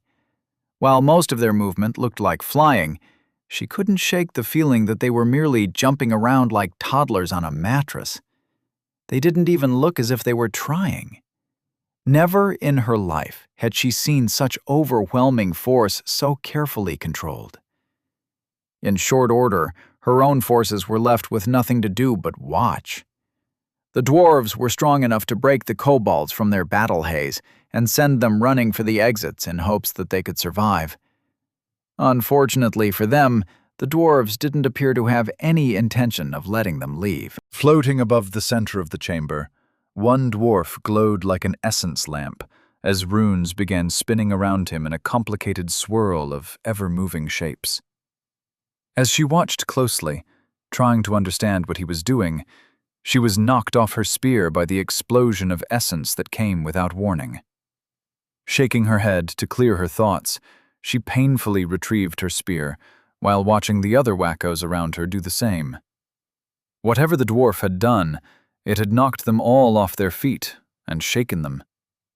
The utter silence that greeted her when she stood was baffling. The fight was completely over, and every kobold in the chamber was dead. She could feel it in the ether. Whoever that dwarf was, his presence filled the ether like a king staring down from his throne in judgment over his subjects. Caught off guard, she brandished her spear at the sound of a voice coming from behind her. Her senses told her nothing. She was sure there hadn't been anyone there. Yet there he was, staring at her, and her spear, as if the very notion of her defending herself from him was amusing. "Lass, you're the war chief of this lot, ain't ya? So you mind explainin' where the portal we sensed openin' is?" he asked, his tone making it clear that saying nothing would be a mistake. Probably a fatal one. Before she had a chance to formulate a response, another voice came out of nowhere. "The danger is past. Let this city handle its trial without your interference. You no longer have any reason to be here. What happens next will not affect your people. Leave now, and we'll forget this momentary lapse of judgment," a gods-be-damned populator said, as their form rippled into existence off to the side. Her jaw opened in shock. She couldn't understand what was happening. First, dwarves more powerful than anyone she'd ever heard of appeared out of nowhere and ended the battle. Now populators? The dwarf's armor shone, with what looked could only be runes engraved all over it, while the populator's very recognizable liquid silver armor covered them from head to toe. It was like watching the legends she'd grown up hearing about had come to life right in front of her. Was she hallucinating? What in all the hells below was going on? The dwarf spun in place to glare at the populator, with a grim look of determination on his face. "Aye, the threat we'd come to deal with is gone. But I ain't leaving until I know how they did it. Closing a portal that quickly can't be done, if there ever was one to begin with. Something here stinks like a drunken dwarf's armpits after a bender, and I aim to find out what. I'm warning you now, if you did something to lure us here, you'll be sorry you did." You humans think you're special with your fancy armor and trinkets. But I'll bet me beard you'll bleed all the same as the lot over there your healers are fumbling about with. His gruff voice rang out loud enough for his statement, or threat, to be heard by everyone in the chamber. Feeling the tension in the air growing, Kathleen knew for a fact if a fight broke out, none of her wackos would survive, let alone herself. She knew it was her responsibility to do something. She stepped forward, having no choice but to interject. "Forgive me, but I can assure you there was a portal here," she said while trying to project her honesty and forthrightness into the ether. Another dwarf dropped from the sky, landing loudly enough to shake the ground below him, nearly sending Kathleen back off her feet and onto her ass all over again. "The lass tells it through. I can still sense the portal's ephemera. Somebody closed it from this side. No idea how, though. What me senses are telling me don't make no sense. Whoever did it pulled half the other plane through it before they did whatever it was they did. There is so much materia in the ether that we could probably open a demi-plane here and still have some left over for some smithin', he announced jovially. The first dwarf, the one who Kathleen now assumed was their leader, nodded in understanding before turning back to Kathleen and asking, "All right, so how'd you do it? How'd you break the link? Tell me now and we'll be on our way. Better yet, if you can show us, you'll be earning the gratitude of the entire dwarven nation." The populator spoke up, their voice calm and somewhat otherworldly. "You're no longer aligned with the dwarven nation. As per the agreement your king signed with ours, Clan Mithrilstrike is now a subsidiary nation under the auspices of Oglavark. Anything you learn here—" Interrupting her with a guffaw, the dwarf replied, "Ah, shut your overly shiny trap. Dwarven cities are surrounded by as many invading portals as we have invading other planes. We've been trying to find a safe and easy way to shut them down for ages, and if ye all know a way to do it, and have been keeping it from us, ye can expect one band of Battleborns to be the least of your problems. It'll be war. Ye can be sure of that." Watching the populator's blank, silver-clad face stare down at the angry and intimidating dwarf, Kathleen gulped and licked her lips before interjecting, "Sir Dwarf, I assure you it is not a technique or technology we have developed and kept from you.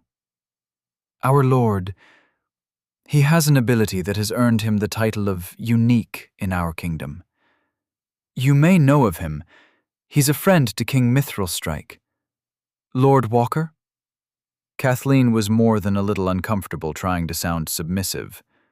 She was a warrior, and politics, along with caring about her tone, was not something she'd trained for. But now wasn't the time for pride. She needed to defuse the situation before everyone other than these monsters was killed as an afterthought over a misunderstanding. The populator and dwarf both slowly turned their heads to stare at her. As the dwarven leader's expression turned from confusion into a glare, the other one asked, "Ye expect us to believe someone closed a portal that size, manually? You take us for gnomes, lass." The populator spoke up, sounding somewhat hesitant. "She may be telling the truth. Lord Walker has an uncanny ability to both see and interact with essence in a way that defies understanding. Reports exist stating that he's successfully disrupted a portal being actively maintained by a ritual once before. While unlikely that he was able to do the same with a permanent anchor point, it is at least within the realm of possibility." Looking somewhat skeptical, the dwarf rolled his eyes before asking, "All right, say I believe you. Where is this lord with impossible abilities?" "Let me guess. He died in the attempt and is no longer available for questioning. You'll forgive me if I don't take your word for it." The populator turned to Kathleen as if silently commanding her to produce him. Having no idea where the little lord was, she was about to plead ignorance before being caught off guard by a presence rushing invisibly toward her through the crowd. One she recognized. The surrounding wackos who'd been quietly watching started muttering to each other in shock as Rose appeared out of nowhere right next to Kathleen. For those who were not trained in sensing, she was nothing more than a ghost when she wanted to be. Rose visibly flinched at the sight of both dwarves and the popular now staring at her. Kathleen knew the young woman preferred to be unseen and unheard, so whatever she had to say must be both relevant and important. "What is it? If you haven't noticed, I'm a little busy," Kathleen hissed. Rose, her entire body shrinking into itself under all the attention, whispered, "I'm sorry, but you need to know. Lord Walker's body is gone." Raising her eyebrows in surprise and anger, Kathleen replied, "What? I told you to watch him. Why didn't you use the emergency signal for a recovery team?" Wincing, Rose replied. "The kobolds didn't take it. When I said gone, I meant gone. Vanished, disappeared. After he snuck off to close the gate and massacre the kobolds, he just passed out. He was still alive, so I just covered him with some kobold bodies and watched. I was holding the flare, waiting to see if his condition changed, but with all the fighting going on, I thought it best to wait. Then, out of nowhere, his body just disappeared. I think it was a teleport. Kind of. The essence signature of whatever happened looked similar at least. With the command channel down, I figured you'd want to know immediately." Despite how quiet Rose was trying to be, both the dwarves and populator had no trouble hearing her. "Show us where this happened," the populator demanded, their tone no longer remaining as calm as it had been before. Rose awkwardly looked over at Kathleen before receiving a nod of permission. Seeing how poorly she was handling so many people watching her, Kathleen made a mental note to have a talk with the young woman. While Rose had a natural inclination to one day master the shadow technique, spending so much time outside of people's perception might be causing her some mental issues. It would be best to address them before they began affecting her path. Knowing that now wasn't the time for that, Kathleen held a hand on Rose's shoulder to offer her some support as the young women led them all off to where Lord Walker's body had disappeared. Behind them, every able-bodied wacko who'd been watching followed along to watch. When they approached the area that was still somehow on fire, the dwarf walking along next to the dwarven leader waved his gauntleted fist to cast some rune spell. A series of runic shapes appeared briefly before fading away into the ether, taking along with them all the fires and leaving nothing but charred kobold bodies behind. The populator didn't even bother breaking stride as a large essence ball appeared 20 units over their head, banishing the darkness and filling the entire area with its light. Feeling Rose shiver slightly at the demonstrations of power, Kathleen patted her shoulder while urging her forward. When they arrived at a massive pile of kobold corpses, Rose's voice came out in a strained whisper that tried and failed to sound confident. "This is where he was. After he caused all the fires and explosions, he just passed out. I swear he was alive, but then something, I don't know, he just disappeared." Kathleen suddenly had a thought, and she began looking around for the other dwarves she had seen. Where were they now?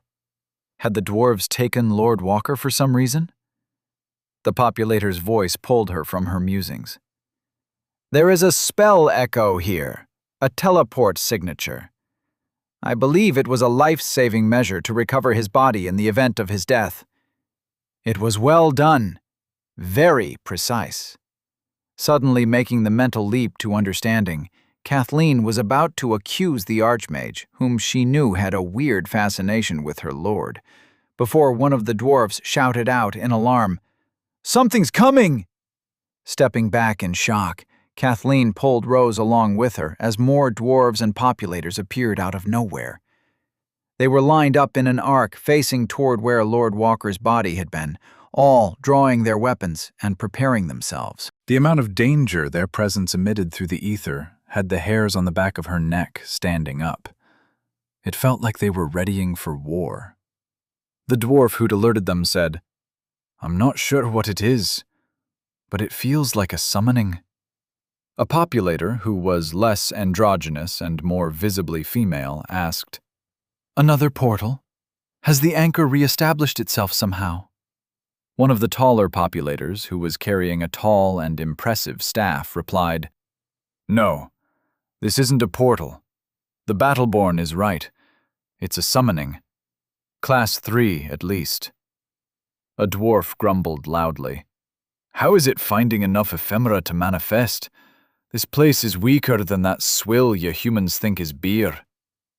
The populator with the staff replied, "I have no idea. This shouldn't be happening. It's not possible.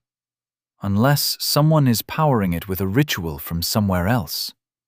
One of the dwarfs snorted in exasperation before replying, "Not likely. We'd sense the node link. This is extra planar. I'd bet me axe on it. While Kathleen couldn't sense exactly what they were talking about, she could feel that something was happening in the ether.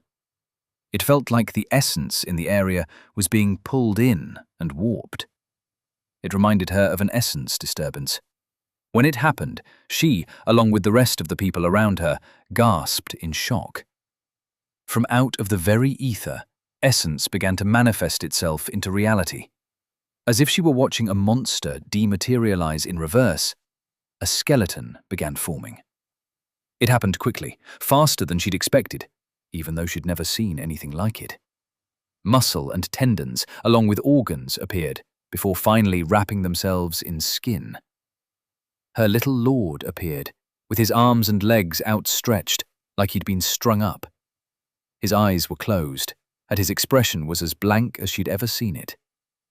The ether boiled around her as his body floated in place above the pile of kobolds. His silver hair grew out as it whipped around his head like he was in a windstorm. Then, as fast as it had started, it was over. His body dropped to the pile of kobolds like a puppet having its strings cut. It had been high enough off the ground that it flipped more than once before landing. The undignified position it finally ended up in had the little lord baring his ass to everyone that was watching. Everyone held their breath, waiting to see what would happen. Slowly, the little lord forced himself up, before falling right back down again. His eyes were clear, and the sense of mischief she'd come to expect from him was dancing in his eyes like always. Then, unfortunately, he opened his mouth, and she knew for sure that it was him, and that he was all right. Chapter 278. More Nero than Nero. The armored dwarf's speed so was fast that it took Nero's brain a few seconds to register what had happened. From out of nowhere, the dwarf launched himself forward with a leap, brandishing his axe and infusing it with enough essence to overload Nero's senses. He came down with an overhead chop that somehow made his axe head look like it was the size of a shipping container in the ether. It no doubt would have killed him, ruining the perfectly good body he'd just wasted a ridiculous amount of essence building from scratch out of nothing. Well, it would have, if it weren't for the populators, that is. Nero wasn't sure which one of them did it, but one of them summoned a shield directly in front of him. However, referring to it as a shield was like someone saying they have a dog when they actually have a chihuahua. Inaccurate and misleading.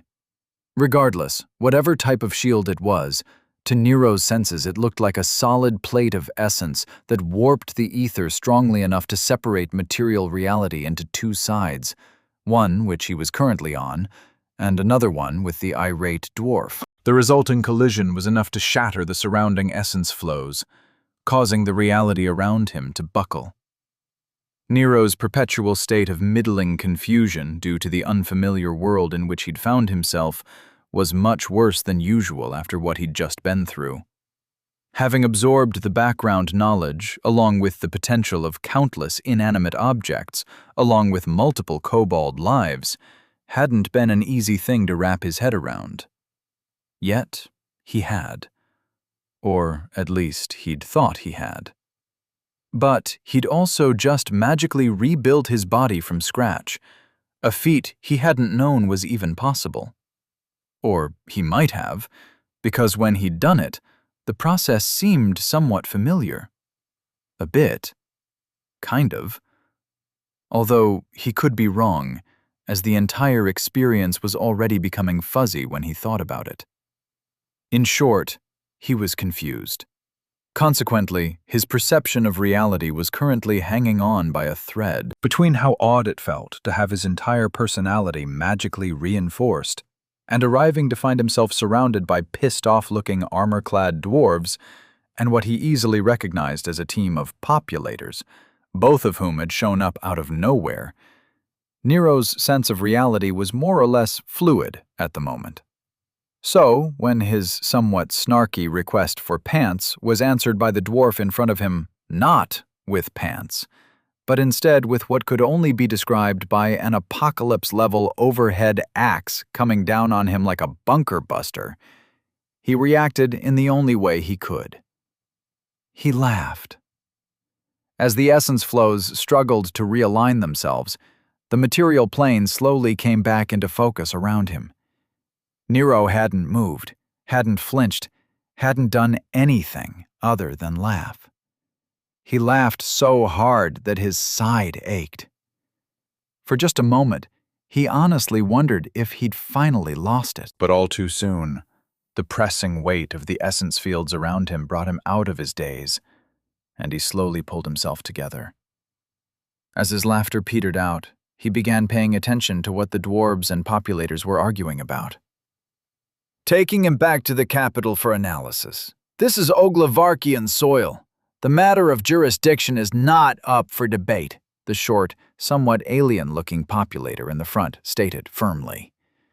Arranged behind the populator, facing the dwarves, were the rest of his team, each one shining like beacons of power in the ether. While across from them, the dwarves replied in kind by backing their leader. Nero wasn't surprised to see that it was the one who had just tried to split him like a log of wood. "Are you mad? You can't be believing the thing is still human. Whatever happened to the lad that used to be your subject obviously changed him into something else." "It'll be a kindness to kill it before his clan has to see him like this," the dwarf argued hatefully. Another populator took a step forward to join the conversation. The obviously feminine shape of her armor made her gender painfully clear. Rather than conform to the more armored look of the others, the liquid silver armor she was wearing looked like it had been painted on by very lucky armorsmiths back in the capital. "You don't know that. You can't know that. All we know is that whoever this is, they have the same spiritual signature as Lord Walker. It may be him, or it might not be. Either way, testing needs to be done in a controlled environment to determine what or who they are," she stated emotionlessly. Nero realized, of course, that they were talking about him. However, considering the fact that he was still naked, still sitting down, and not to mention still on a pile of kobold corpses, he was having trouble summoning up the requisite gravitas he'd need to feel comfortable injecting himself into their debate. Part of him still wasn't even sure all of this was actually happening, despite how absolutely real everything felt. While they continued their argument, Nero was instead more interested in what was going on with the ether. He could see one of the dwarves near the back of their cohort doing something to essence flows. On the opposite side, near the back of the populators, one of them looked like he was doing the same. Neither of them were outwardly showing any signs of casting, waving their hands, or creating spell forms. But Nero was sure they were both doing something. He just had no idea what. Well, he could see waves of change emanating off their essence fields, reinforcing the essence flows while reinforcing each other in an ever-expanding sphere of influence. He had no idea what technique or spell they were using to do it. As they worked, the essence became calmer and smoother, more like what he was used to seeing when he looked at the ether. It was like they were repairing the flows that had been disturbed by their leader's actions. But they were also somehow speeding up the process of the soul stuff in the ether breaking down all around them. While Nero had appropriated a lot of the foreign essence for his own use when he'd been casting, he hadn't actually absorbed all that much of it when compared to how much had come through after the portal had closed. He could still see large areas of instability in the ether where the foreign essence was currently staking its claim. Granted, he'd expected the world to eventually digest it, but whatever the dwarf and populator were doing, it was drastically speeding up the process. And the result of their efforts was plain to see. The essence flows were not just calming down, they were becoming stronger. He could even see the reflection of what they were doing affecting the material plane around him. The air itself seemed more real, the shadows sharper. Even the spectrum of light coming off of the ball of ether floating above them grew more realistic as they continued to do whatever it was they were doing. He could even see the walls in the distance beginning to look more solid.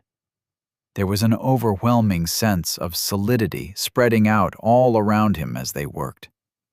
Nero couldn't help but wonder if this was what all of the ether in Dorchester would eventually feel like after the density shift completed what it had been doing to the region. What made the entire thing so unreal was that nobody seemed to be acknowledging what the dwarf and populator were up to. Instead, the two groups continued to debate his fate, as if that was the only thing in the world that mattered. Opposite him, on the other side of the dwarves and populators, Nero noticed the wackos of House Walker, all watching patiently as the powerhouses had their little tiff.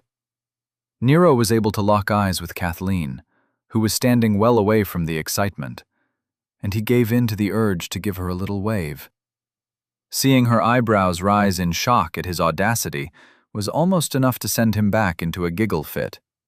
Yet, something about knowing she was there also made him calm down and attempt to think rationally. Why are they all standing so far away? He wondered. Deciding that it was time to start dealing with the issues in front of him, he realized he first needed to address the issue of pants. And while he had no idea where his trusty bag that had his spare armor currently was, he could still feel his access to his personal space. But after trying and failing to reach into it, he was forced to try and remember the anchoring spell he'd used to create the damned thing in the first place. With a little finagling, he'd hopefully be able to find a way to get it working again. Even though he could still sense the connection, for some reason, it was pathetically strained and too weak to be of any use. One of the dwarves shouted, "It's casting!" All at once, the debate ended, and both groups snapped into battle stances, brandishing their weapons at him like he'd grown a second head. Nero paused what he was doing to look at them in surprise, waiting to see if they would obliterate him from the face of existence just for trying to hide his junk. Seeing as they were waiting to see what he would do, he coughed lightly into his hand to clear his throat before explaining, "I'm just trying to reconnect with my personal space. You know, for pants." Since none of you were kind enough to find me some, I figured I'd just handle it myself. One of the populators asked with a cold voice, "You can no longer access your personal space?" Hearing the accusation in the populator's tone, Nero replied quickly, "No, that's not what I said. I can still feel it. It's a dimension attached to my soul, so I still have a connection to it. It's just that the connection is currently a little frayed. I just gotta reinforce it a bit." Right before he resumed his spell, he asked sarcastically, "If that's all right with all of you, of course." The somewhat androgynous populator in charge of their team replied for all of them, "Go on." Nero wasn't entirely sure what they were all waiting for, but clearly they were waiting for something. Not bothering to worry about it, he began carving the spell form from memory. It had been a pain in the ass to cast back when he'd first learned it, and it was even more problematic now that he needed to alter it on the fly into something that would still utilize his current connection, rather than building a new one. But he eventually managed to somehow make it work. Luckily for him, the spell form hadn't needed to be pretty. It only needed to snap together. After all, the dimension itself was already in place. He just needed to kickstart his connection to it. Smiling in victory, he muttered, "Nice." The moment he felt the connection reestablished itself, waves of something began to rush down from his soul into the dimensional space. Watching closely, he could see the edges of the little room expanding into the distance, more than doubling its size, and somewhat altering how it felt when he looked at it. "Well, that's convenient, and in no way something I need to worry about," he thought to himself before putting it on his ever-expanding list of topics he eventually planned to look into. With a flourish, he pulled out a spare pair of pants he'd acquired from somewhere he couldn't remember. Holding them off to the side, he grimaced while looking down between his legs at the kobold corpse he was still using as a stool. Awkwardly stumbling to his feet while trying to keep his clean pants from getting soiled by touching any of the bodies, Nero looked over at the still, battle-ready dwarves and populators, asking, "Do you all mind backing up a bit? I don't want to interfere with your whatever this is, but I'd really like to climb down now. Inwardly chuckling at the sight of all the populators and dwarves exchanging conspiratorial glances with each other, Nero waited for them all to slowly back up. From where he was, it was almost surreal to watch them stepping back, which then caused all the wackos who were 10 or 20 feet away from them to step back as well. It was like he'd just caused an entire crowd of people to all take a few steps back in a coordinated retreat from his awesomeness. Shaking his head at how weird his life had become, Nero slowly stepped down from the pile of dead kobolds and cast a quick cleaning spell. Watching everyone tensing and flinching as if he were about to unleash some all-powerful, world-ending attack had him rolling his eyes in amusement. "You can all go about your business. I'm just getting dressed. I'll be with you in a moment," he said with a dismissive wave as he began pulling on his pants. Nero had never had the opportunity or need to get dressed in front of a crowd of people, but all the time he'd spent in the communal showers of the military had served him well in preparation for this moment. Instead of being ashamed or awkward in the face of so many people staring at him, he just put up with it and focused on pulling out a shirt, some robes, and socks, along with a pair of comfortable shoes. Unfortunately, he realized too late that he'd forgotten to put on a pair of underwear first, and was currently going commando. Rather than look like an idiot by taking his pants back off to address that little issue, Nero instead did the smart thing by pretending that it had been intentional and finished getting dressed. Finally, looking like a noble, he cast one more cleaning spell, just to be sure. But even then, he still felt like he was covered in kobold slime. He honestly couldn't remember the last time he'd had a shower. To settle himself, he took a good 5 seconds to remember how awesome the shower was back at his estate, before congratulating himself on having an estate in the first place. When he was done, he shook off the distraction of how amazing his life was. He was finally feeling ready, and more like himself. Turning to the dwarves and populators who'd spent the entire time just watching him, he said, "All right, so if you're all done arguing amongst yourselves about what you're going to do with me, I'd like to speak to my lawyer." Suddenly paling at the thought that he might not actually have a lawyer, he looked past them to Kathleen in the distance and shouted, "I do have a lawyer, right? House Walker must have hired a few by now, haven't they?" Seeing as Kathleen was just staring at him, not responding, he added, "Okay, if not a lawyer, then call Vera. I'm sure she'll know how to get in contact with one." Put on the spot, Kathleen slowly approached from behind the populators, her entire body language showing nothing but subservience to both parties. When she was within a few feet from them, but still somewhat far away from Nero, she said loudly, "My lord, these are populators." I don't believe a lawbringer will be able to help you. Nodding in understanding, Nero looked over at the shiny statues of awesomeness and said, "Right. Laws unto themselves, are they? Then I guess I'll just have to defend myself." Straightening his shoulders, he said in a clear and firm voice, "Then as the legally appointed lord of House Walker, I'd like to respectfully request a reading of the charges." Fed up with the situation, the dwarf in charge of his contingent shouted at the populators, "What charges? What's this thing talking about?" One of the populators helpfully replied, "I believe he is under the impression that this is a field tribunal. Technically, this is still a battlefield, even though the battle itself has ended." The populator in charge didn't bother to acknowledge either the dwarf or the populator who'd spoken, instead choosing to speak directly to Nero. "You're claiming that you are Lord Nero Walker, head of House Walker?" Nero nodded, trying to look every bit the entitled asshole that he expected a lord in his position would be.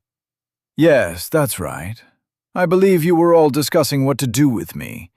Therefore, I believe I have the right to be included in this debate," he finished with a somewhat awkward wave, as if he wasn't sure what to call what they were doing.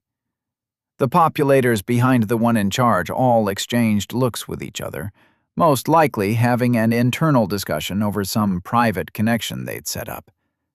However, the one in front continued to stare at Nero with its blank silver faceplate, unmoving and implacable, like a statue. "Do you have any proof that you are actually Lord Walker?" the sliver-clad populator asked. Nero immediately replied, "Do you have any proof that I'm not?" The lead dwarf stepped forward angrily. "We all saw ye arrive. An extra plainer manifestation if I ever saw one. No doubt in me mind." Whether you be a skinwalker, a revenant, or something else, you clearly ain't no human. Nero put his fists on his hips and demanded, "Prove it!" The dwarf hefted his axe and replied, "When I kill ye, you'll not leave a corpse. That'll be proof enough for me." Unconsciously gulping at the feeling of the dwarf's presence in the ether, Nero turned to the populators and asked, "I formally request to be taken to the research center for testing. They have records of my spiritual signature and body scans. They can confirm my identity." One of the dwarfs behind the one in charge whispered something to the leader that Nero couldn't hear. Almost immediately, all the dwarfs began angrily muttering at each other. The populator in charge stood silently, seemingly perfectly happy to wait for the dwarves to finish discussing things amongst themselves. The dwarf near the rear, the one who'd been fixing the ether, broke away from the argument and took a step forward. Leaning forward on his impressive staff, his glare felt like it was boring a hole straight through Nero's soul. "If you're the Lord Walker who participated in this battle, then you're the one who closed the portal. Show us how you did it. Demonstrate the spell or technique you used, and we'll stand aside and let the humans over there in the pretty armor deal with you how they want," he stated in a loud but clear tone, ending the argument behind him as the dwarves all waited for Nero's response. Nero frowned in confusion before replying, "Okay, I think I can do that, but I don't see another portal around that I can close for you. Can you, open one for me or something?" The lead populator practically leaped out of their armored boots to step forward and object. "There will be no portals opened here.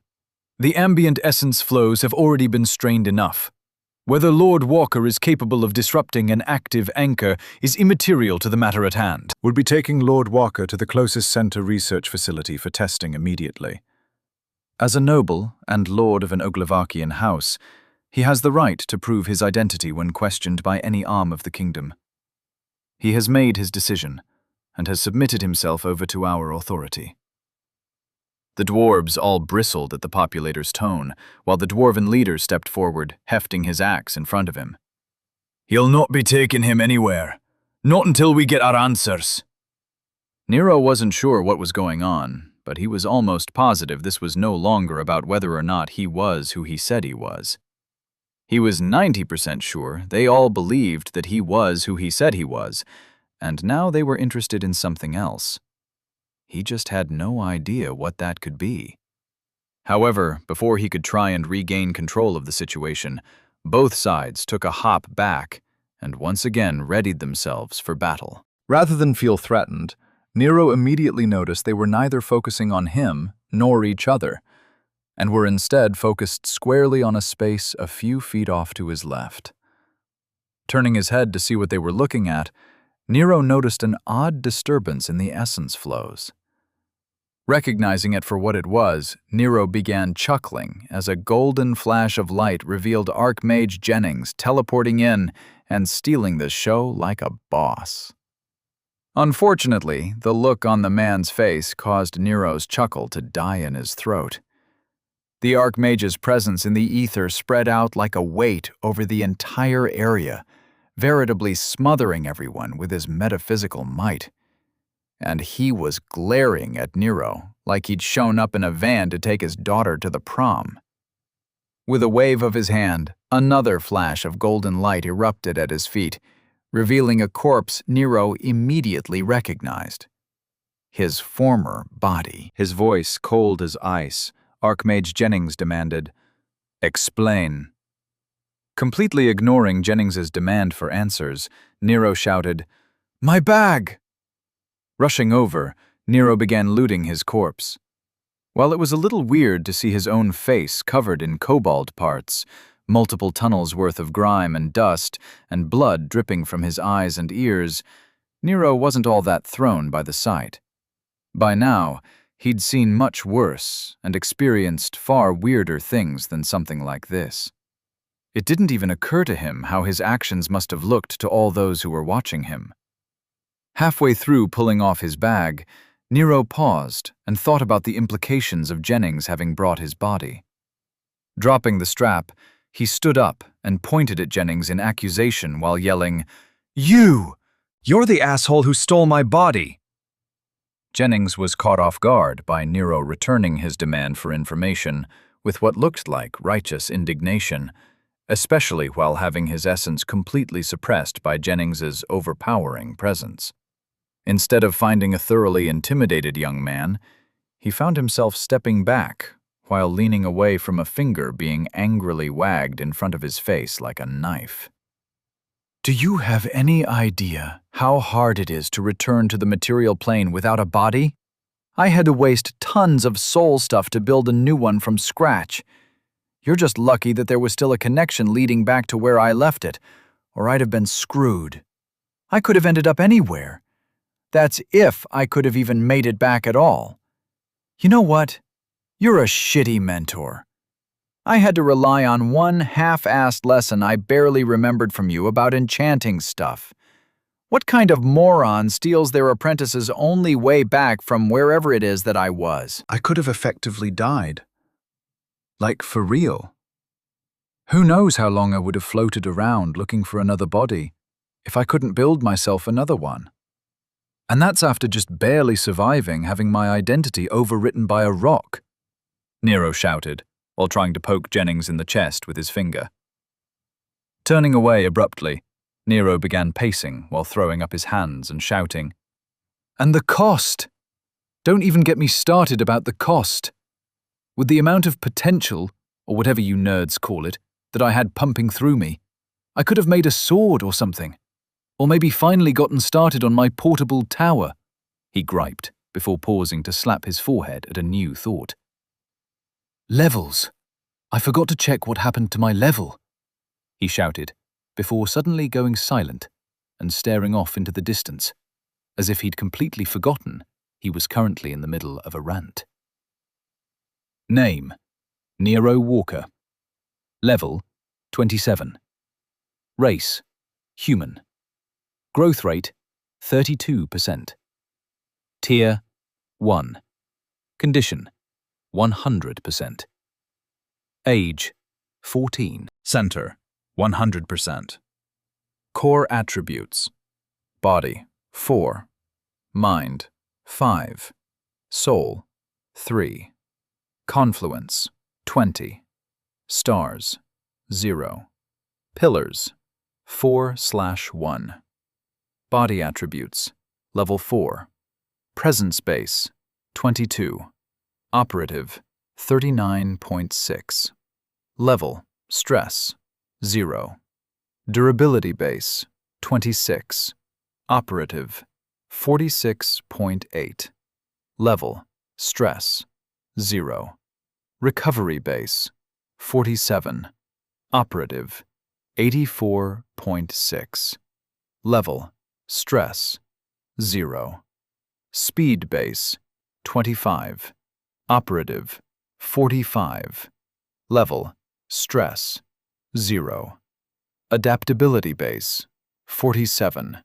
Operative: 84.6. Level: Stress: 0. Power base: 24. Operative: 43.2. Level: Stress: 0. Mind attributes: Level 5. Weight base: 32. Operative: 64. Level: Stress: 0. Control base: 39. Operative: 78. Level: Stress: 0. Field base: 36. Operative, 72. Level, stress, 0. Precision base, 55. Operative, 110. Level, stress, 0. Endurance base, 65. Operative, 130. Level, stress, 0. Focus base, 61. Operative, 122. Level, stress, 0. Soul attributes, level 3. Size base, 29. Operative, 40.6. Level, stress, 50. Density base, 101. Operative, 141.4. Level, stress, 50. Intensity base, 76. Operative, 106.4. Level, stress, 50. Pressure base, 27. Operative, 37.8. Level, stress, 50. Harmony base, 24. Operative, 33.6. Level stress, 1.2. Adaptability base, 270. Operative, 378. Level stress, 50. Nero stood there muttering to himself, with a somewhat confused expression on his face. So, 10 levels on the dot. That's weird. Maybe that was the most I could hold on to if I wanted to keep the same form, or at least a similar form based on my old one. No, that doesn't make sense. Coincidence, maybe? If so, that's bullshit. Might be, though. I do have some spare growth waiting around for my next level. And why the hell did everything get dumped into Confluence? Did I do that on purpose and I just don't remember? Wait. Did my soul put another star into my pillar? I gotta figure out a way to stop my soul from doing stuff without my permission, or at least figure out a way to remember doing it. Then he noticed the various updated levels of stat stress. Throwing his hands up into the air, he shouted, "What the fuck? Where did all my gains go? Did I have to revert to a save file or something? Did the fucking world cache me? Dropping his hand to his hips, he went back to muttering to himself. 50's gotta be some kind of level stress ceiling. Although I'm positive I've had higher than that before. But I almost killed myself by allowing it to get that high, didn't I? I did, I'm sure of it. Maybe my soul is learning or something? Is that what pillars are? And why didn't my harmony go up? I need to start writing this shit down somewhere. Archmage Jennings's voice was loud enough to shake the entire chamber. "Nero, what in all the hells below and heavens above happened to you?" Snapping out of his ruminations, Nero staggered backward from the sound of Jennings's yelling at him. Looking over at the man in confusion, Nero's expression suddenly soured into an angry grimace. Stomping back over toward the man while completely ignoring the waves of intimidation rolling off of his presence in the ether, Nero glared at Jennings and replied, "What happened to me? What happened to me? Haven't you been listening? Some asshole, namely you, stole my body, and I had to build a new one out of essence I may or may not have pilfered from the kobold's home plane. Have you ever had to overwrite the essence of a paving stone with your own, or risk your soul becoming corrupted? I have, and it's a pain in the ass. And boring, so fucking boring. But after having my entire existence threatened by a metaphysical identity crisis, I had to waste most of what I'd gained surviving that shit show rebuilding my body. All so that I could have something to slip back into on the material plane to come back here and spend time with my attentive and protective mentor. And that, my friend, is your fault. So? What do you have to say for yourself? Having finished his formal accusation, Nero placed his fists on his hips and glared at the man like he was the female lead in a rom-com, expecting to hear the heartfelt third-act apology of the male lead, who'd finally realized that it was all his fault and that he never should have done whatever the dumbass plot of the movie demanded he did, and maybe, hopefully, receive some spell books or something to symbolize that Jennings had learned his lesson. Chapter 279. I Am Who I Am. Many years ago, when he was a young man and fresh from the training field, he'd falter like anyone else when a battle was going poorly enough that he'd thought he might die. But, as a knight of Dorchester, he'd seen more than his share of combat and had learned to push past those feelings and keep fighting. Battles could turn in a moment, and as long as he kept his head, there was always a chance for things to turn in their favor. Perhaps Battle Leader Avrit was right, and their new lord would pull off another miracle. Yet, he had to admit, hearing her happily confess that she had no idea where Lord Walker currently was didn't fill him with an abundance of confidence in that happening. That being said, when the portal didn't snap closed but instead vanished as if it had never been there at all, and when the kobolds began dying in droves from spellfire, he couldn't help but think Lord Walker had something to do with it. The only logical conclusion he could come to was that the mysterious and enigmatic young lord that he'd sworn his life to had once again done the impossible and saved them all from annihilation. But then he'd noticed that the dwarves arrived. They swept the battlefield clear of kobolds like an avalanche. Never in his life had he seen such levels of casual destruction being wielded by so few. Sure, he'd seen war wizards working together to burn towering mutated ant mounds out of the ground, while their carapaces popped and hissed like kernels of corn over a fire. Several times he'd gotten to see scores of soldiers overrun by stampeding war horses, wrapped in enough force essence to rip soldiers apart like tree branches caught in a hurricane. He'd once even witnessed Grandmaster Lancel fighting another city's champion during a formal border dispute with another city. But what the dwarves did was proof that there were some beings in this world that were too powerful for him to comprehend. And while he had no idea how they'd done it, it made sense that they were capable of simply waving their hand and dismissing the portal as if it were nothing. Existences like them were like forces of nature, and closing a simple portal was to be expected of them. That did, of course, beg the question of where Lord Walker had disappeared to, if he hadn't been the one responsible for their salvation. Seeing that Battle Leader Avrit had already run off again, he and the frontliners were left to deal with the mop-up of the remaining kobolds on his own. Or at least, he'd thought that's what would have happened. Instead, he watched in stunned silence as the kobolds around him simply keeled over all at once, having been sent to whatever hell they feared by the dwarven runic mage floating above them. The battle was over. Finished. Done. It had all happened so quickly that it left him feeling hollow. Looking around, he could see that he wasn't the only one feeling caught off guard by how the battle had concluded.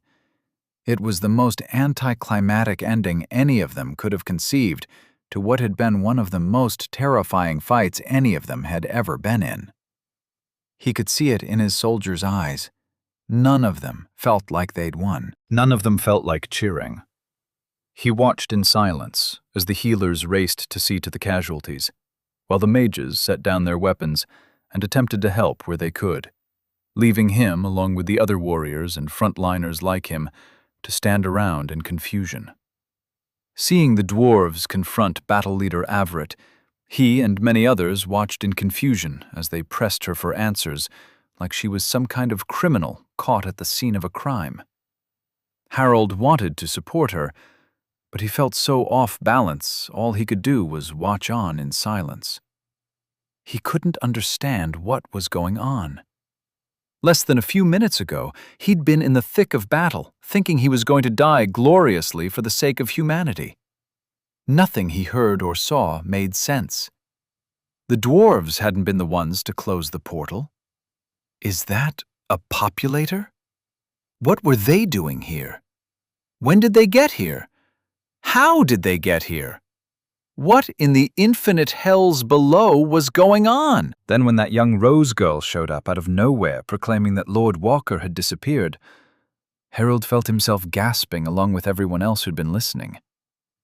He felt himself following along with the rest of the soldiers as they trailed behind the procession toward where Rose had last seen him. He listened closely to the conversation as best he could when battle leader Everett tried to mediate between the two absurdly powerful groups of warriors. Then he saw it. Lord Walker coming back from the dead. It was clear that it wasn't teleportation or any other sort of magic he'd ever heard of. He saw Lord Walker's body being rebuilt, bone by bone and organ by organ, out of the very essence around them. His lord blazed like a raging inferno in the ether, like a signal fire. It was like seeing a tale that would no doubt become a legend, playing out right in front of him. He and the rest of House Walker's soldiers listened closely as it was revealed that it had been Lord Walker who'd closed the portal, having given his life for them. But he'd come back. Nobody had been around to resuscitate him, so he'd just done it himself, letting not even soul death stop him from returning to them. His lord even laughed in the face of the absurdly powerful dwarves trying to kill him. And when it was revealed that they were Battleborns, dwarven heroes of legend, Harold didn't know what to feel. While Battleborns were champions to the dwarves, they weren't human, and it filled him with confidence to see them so scared of a human like Lord Walker. Harold could feel it in the ether that he wasn't the only one to be caught up in what he was witnessing. Even the Archmage arrived to prove how momentous what was happening was. Lord Walker, their lord, confronted the most powerful Archmage in the kingdom, chastising him for having stolen his body and leaving him to drift across the plains without a way back. While he, along with everyone else, felt their very souls being suppressed by the presence of the great mage, with even the populators and Battleborns being forced to silence, their lord stood tall and demanded answers of his own. It shouldn't have been possible, but they were all witnessing it happen right in front of them. Harold had seen many things, but nothing ever like this. Then, when it was all over, and the dwarves were gone, along with the populators and their lord, he and the rest of House Walker's forces were left alone behind enemy lines to wonder if all that they had witnessed had actually happened. And if it weren't for the sound of battle leader Averett's voice snapping them out of it and ordering them all to begin fortifying their position, Harold wondered if they might still be standing there, staring at the pile of kobold bodies which served as the site of their lord's impossible victory. Tipping his head back and audibly groaning like a toddler begging the ceiling for help, Nero made his feelings clear about how he felt this examination was going. He should have known that Archmage Jennings would have ended up being a pain in the ass about him building himself a new body. Or maybe this was all due to how poorly he'd handled his explanation of coming back from the dead. Either way, shortly after Nero had accused the Archmage of stealing his body, the man had teleported them both away from the battle, forcing Nero into a testing chamber without bothering to ask him for permission. It hadn't been like Nero hadn't tried to stop him. There just simply hadn't been anything he could do. The Archmage had taken control of the ether so completely that Nero wanted to call hacks and contact the local administrator for a ruling. Even Nero's center hadn't been safe from the man's control, and the singular time he'd tried to carve a spell, he'd felt like he'd had part of his soul cut off. So Nero allowed himself to be captured, while holding out hope that someone would eventually care enough to rescue him. Watching the lights flash and move all around him, Nero griped, "You can't just abduct me. It's not legal. And besides that, it's wrong and rude and bullshit." For God's sake, dude, you work for the government. Do you really think you're going to get away with this? Across the lab, Archmage Jennings' focus remained entirely on the display in front of him, thoroughly ignoring anything Nero was saying. Groaning again in annoyance at the man's persistence, Nero crossed his arms, and not for the first time, muttered under his breath, "Asshole." Apparently not caring about how unhappy Nero was with the situation, the Archmage's cool and calm voice asked, "So, you claim to have reconstituted your body using your center as the template. Explain to me again how you were able to stay conscious during the process." Frowning at the Archmage, Nero replied, "I told you, I have no idea. How am I supposed to know that none of this is normal? You people bring people back from the dead all the time, and I've seen you and plenty of other people build stuff out of nothing before. What I did is just a logical extension of that. I don't understand what about this has you so worked up." Struggling in the straps that held him in place, Nero tried and failed to rub his chin in thought while saying, "Well, I guess I can see you being a little surprised that I survived incorporating all that essence from the other plane. That seems like something you all haven't figured out yet. But that's just because you still think all that soul stuff is actual souls, which I've told you all repeatedly that it isn't. That parts on you. You should probably look into that. Do some experiments or something. But leave me out of it. I've got too much other shit to deal with." Nero wanted this to be over. Even though they'd only been at this for less than an hour, it felt to him like much longer. So when the door to the lab opened to admit a horde of populators and dwarves marching into the room like they owned the place, Nero practically cheered. Greeting them with a smile, he shouted, "Thank God! Get me out of here! I've been abducted by a crazy scientist hell-bent on probing me. I demand that you get him to unseal my link so I can contact my my lawyer." Both the dwarves and the populators ignored him, merely offering him a quick glance to note that he was sufficiently strapped into the testing chamber and unable to free himself. The populator in charge walked up to Jennings and said, "Archmage, I'd appreciate it in the future if you alerted us to where you'd taken the subject of our investigation. Leaving so abruptly was an unnecessary complication that was poorly received by our guests." In response, the dwarf in charge shouted, "We're not your guests!" before turning to Jennings and asking, "So, what have you figured out, Mage? What is it?" Nero grumbled, "I'm right here. I can hear you, and you're being dicks." Once again ignoring him, the Archmage replied to both the dwarf and the populator without turning away from the hologram he was studying. "I needed to figure out what we're dealing with. There wasn't time for pleasantries.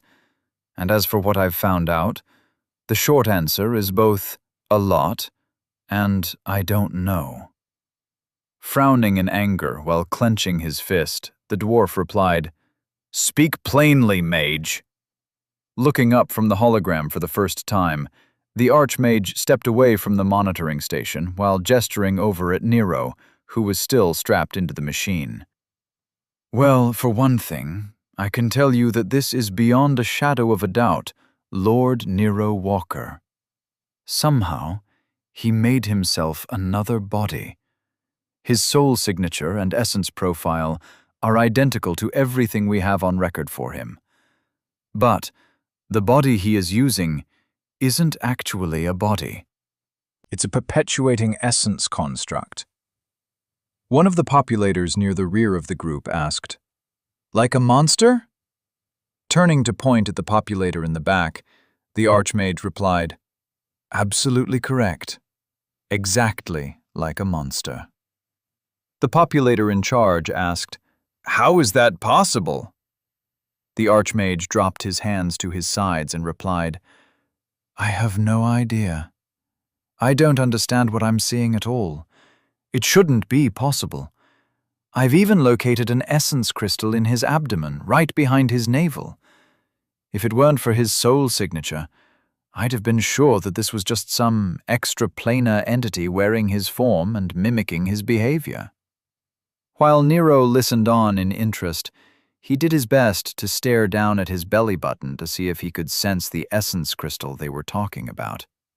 Considering how tightly strapped he was to the table, he couldn't see much. The Archmage walked over to Nero, ignoring the lights that were floating around all over the place, and reached out with a hand to grip Nero's hand. With a flicker of a finger on his other hand, he cleanly severed Nero's hand like he was trimming a bush. A fountain of blood poured out before he waved his hand again, replacing it. The pain and healing had been so quick that Nero was barely able to understand what had just happened. Struggling to flex his new hand, Nero shouted, "Did you just cut off my fucking hand? What the hell, man?" Ignoring him, Jennings walked back over to the populators and the dwarves, holding up Nero's severed hand like it was a specimen they should be paying attention to. "If you watch, I expect," he said, before Nero's hand began dissolving into essence like a monster fading back into the ether. "Ah, yes, just as I thought. You see, he hasn't been part of the world long enough to become intrinsically linked to the area." While he is from here, the body he is using is being considered an invader. Before the conversation could continue, the doors to the lab opened again to admit Vera goddamned Salvatore Verena, leading a group of well-dressed people, along with Nick trailing along behind her. And, judging by her face, what she was seeing hadn't caught her off guard at all. "Vera!" Nero shouted in glee. If there was anyone who could get him out of this, it was her. While he was sure every dwarf and populator in the room could whip the tar out of her in a fight, he was also sure that he wouldn't bet against her against 100 of them in a battle of wits. Her tone utterly devoid of emotion, she asked, "What is the meaning of this? Has Lord Walker been taken into the custody of the populators?" Before the Archmage could say anything, the populator in charge replied, "Yes, if this is in fact Lord Walker, which is what we're here to determine." Vera, not intimidated in the least by the presence of such powerful people, turned to Nick and nodded as if she were permitting him to play his part. Nick, with a mad grin on his face, hopped forward toward the monitoring station like a kid seeing a Christmas tree filled with presents and began waving his hands all over the place. While Archmage Jennings frowned, the dwarf in charge of his group stepped forward. "What's he doing? Who are these humans?" The populator in charge turned his head to the dwarf and replied, "Judging by their robes and sigils, this is House Walker's seneschal and several law-binders," although the armored ones seemed to be representatives of the local Tower of Law. Gesturing over at Nick, he added, "Logically, this man is some sort of researcher. Likely Lord Salvatore Verena, if I were to guess." The dwarf, unhappy with what he considered a non-answer to his question, replied, "Well, ain't you going to stop them?" The populator cocked their head to the side as if the question confused them. Stop them from doing what?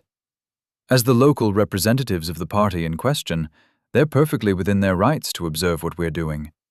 They have no power to interfere with us, so why would I bother? Nero, having had enough of just listening to them all ignoring him, shouted, "Hey Vera! These tool bags pulled me away from the battle after I closed the portal. They just left them all wackos there, though. You need to contact the military or somebody and organize a rescue mission." There are still a ton of kobolds in the upper city, and I'm betting they aren't too happy with our people right now. I'm sure Kathleen can handle it, but I don't like the idea of all of them being stuck up there, having to beat back hordes of kobolds without any support. Vera looked across the room over at Nero and gave him a small but understanding smile. "Don't worry. I've spoken with Kathleen over a communication orb, and am aware of the situation. The relevant people have been notified, and it's being handled. For now, I'm more concerned about the fact that the populators, along with the head of the Mage Council, have evidently decided to abduct the kingdom's newest unique without cause. Interjecting, Archmage Jennings replied angrily, "It's not without cause. We had every reason to believe that this wasn't Lord Walker." Raising a singular eyebrow, as if she were surprised at his tone, Vera replied, "But he is. You know he is." Turning to Nick, she asked, "Isn't that correct, dear?" Nick, still playing with the command council while grinning like an idiot, replied, "Yes, absolutely. They've already confirmed his soul signature along with his essence profile. They know it's him." Turning her calm stare back to the Archmage, she continued, "So you see why I am concerned. On what grounds are you holding him?" The populator in charge replied, "We've confirmed Lord Walker's body's soul death. If you'd like proof, we still have the corpse. We were planning to return it to House Walker after we'd finished our investigation, and until such time as we determine who this impostor is, they will remain in our custody." Nodding in understanding, Vera replied, "As an agent of the Crown, that is your right. However, the nobility of Oglevark has rights of their own. I'd respectfully like to see the paperwork you filed concerning recent events so that my people can review them. After all, if our Lord is truly dead, then there are matters which we need to address." Nero, not liking where this was going, said, "Hey, Vera, this isn't like some kind of unexpected third-act betrayal or something, is it? You're going to get me out of here, right?" Glancing over at Nero, she offered him a smirk before ignoring him. Archmage Jennings, who'd been watching closely, turned to the populator in charge and warned, "I'd be very careful with what you say and do next. I've been in Dorchester for a while now, and this woman isn't to be underestimated." The populator in charge's blank silver face mask seemed to look at the Archmage as if they couldn't believe what the man had just said. "Thank you for your concern, but we have it handled." Turning back to Vera, the populator said, "I've forwarded a copy of the relevant facts in our after-action report to House Walker and filed the requisite paperwork with the local Tower of Law for our being here. Everything is in order." You can have your people review them at your leisure. However, for now, I'm going to have to ask you to leave. The matter of the extraplanar traveler we have in custody no longer has anything to do with your house, or this city for that matter. I'd suggest you see to recovering your people, who are still up in the mountain." Vera, not having broken eye contact with the populator's silver helmet, replied, "Oh, but it does. As you no doubt know, your own tests have proven the identity of the extraplanar entity you claim is not Lord Walker. In fact, their identity has been verified by testing done personally by the head of the Mage Council in Hennings, our kingdom's capital, which, if I recall correctly, is where your order is based." Gesturing over toward Nick, she added, "My dear husband has been kind enough to forward those tests to the local Tower of Law while we've been talking." Any minute now, you'll be receiving the formal request for adjudication through the Tower of Law in the capital for your illegal actions against a formally recognized unique who was using his gifts in the service of a quest for one of our kingdom's cities.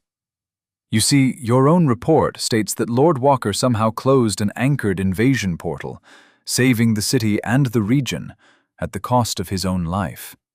While you should have been congratulating him for finding a way back from the outer planes, you've instead strapped him to a chair and begun examining him to determine how he'd done it. As a unique, his gifts are protected by royal decree, and the fact that you've chosen to ignore that fact merits investigation by the very order in which you claim to serve." Groaning in annoyance, Archmage Jennings muttered under his breath, "This woman." "She's called for the first file." The lead dwarf stepped forward and hissed at the populator. "You said we'd be able to interrogate the lad about how he'd closed the portal. This doesn't sound like it'll be as easy as you'd claimed it to be. What's this unique business she's going on about?" Vera, being the helpful person that she is, chose to answer for the populator. "A unique is a category of citizenship within the kingdom awarded to those few exceptional people who have talents and gifts that are unable to be understood due to their incomprehensible nature. To keep them out of the power structure of the government, they are allowed to travel the kingdom under the auspices of citizenship by the capital, founding sub-houses wherever they go, while never holding power directly. Even though they no doubt have a great deal of power themselves, they give up their right to hold office to acquire the protection of the crown. By ignoring his discovered identity and keeping him in custody, you've violated the accords regarding how uniques are to be treated. Likely, you'll have even caused this matter to be taken directly to the king. While the head populator's silver mask lacked a face, it still stared unblinkingly at Vera while the dwarf asked, "What's that mean, exactly?" Archmage Jennings replied, "It means that instead of the interrogation you seem to have been promised, at best you'll have the opportunity to interview Lord Walker, if and when he agrees to it." Vera, not letting off the proverbial gas, continued, "You can continue to keep in custody, as you are a populator, and no one here will stop you. But know that by doing so, you'll most likely end up executed. The Leadership Council of Hennings and the king would have no choice." If you weren't, I doubt very much that there wouldn't be reprisals to the entire kingdom by the uniques who eventually learned of how you treated the newest addition to their number. The dwarf, now irate, began to speak. "Now wait just a minute. This shiny human said—" The normally calm and collected head populator's presence filled the room like a smoke bomb, causing nearly everyone to step back and wince. "Enough!" the populator shouted, before half turning back toward Nero and waving their hand, causing the straps restraining Nero to release him. Turning to stare directly at the dwarf, they said, "We'll discuss this while I escort you and your fellow battleborn from the city. We're done here. Let it rest, for now." To Nero's surprise, the dwarf backed down. While based on their twitching beard along with their pronounced frown they didn't look happy, they at least seemed somewhat mollified. Without another word, the populators and dwarves filed out of the room, but before the doors could close behind them, the head populator left them all with a warning. "You should expect to hear from the Royal Academy soon. Do not leave the city." Nero, rubbing his wrists with a massive grin on his face, looked over at Vera like she was the greatest thing he'd ever seen. And that included the one time he'd walked in on his best friend's older sister showering back when he was in middle school. Chapter 280. Helpful as always. On the way out of the human city, Vorgor Stonebarrel kept silent as the rest of his brothers and sisters nattered away over their communications array like a bunch of children. He wanted answers just as much as they did, but who was he going to ask? Why were they expecting him to just know everything?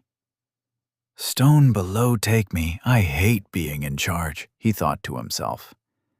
Glancing out from under his helmet, he glared at the back of the impressively armored human in charge of the populators. He, along with every other dwarf, knew of the human's achievement in enchanting mithril to flow like liquid silver, and was sufficiently impressed by it.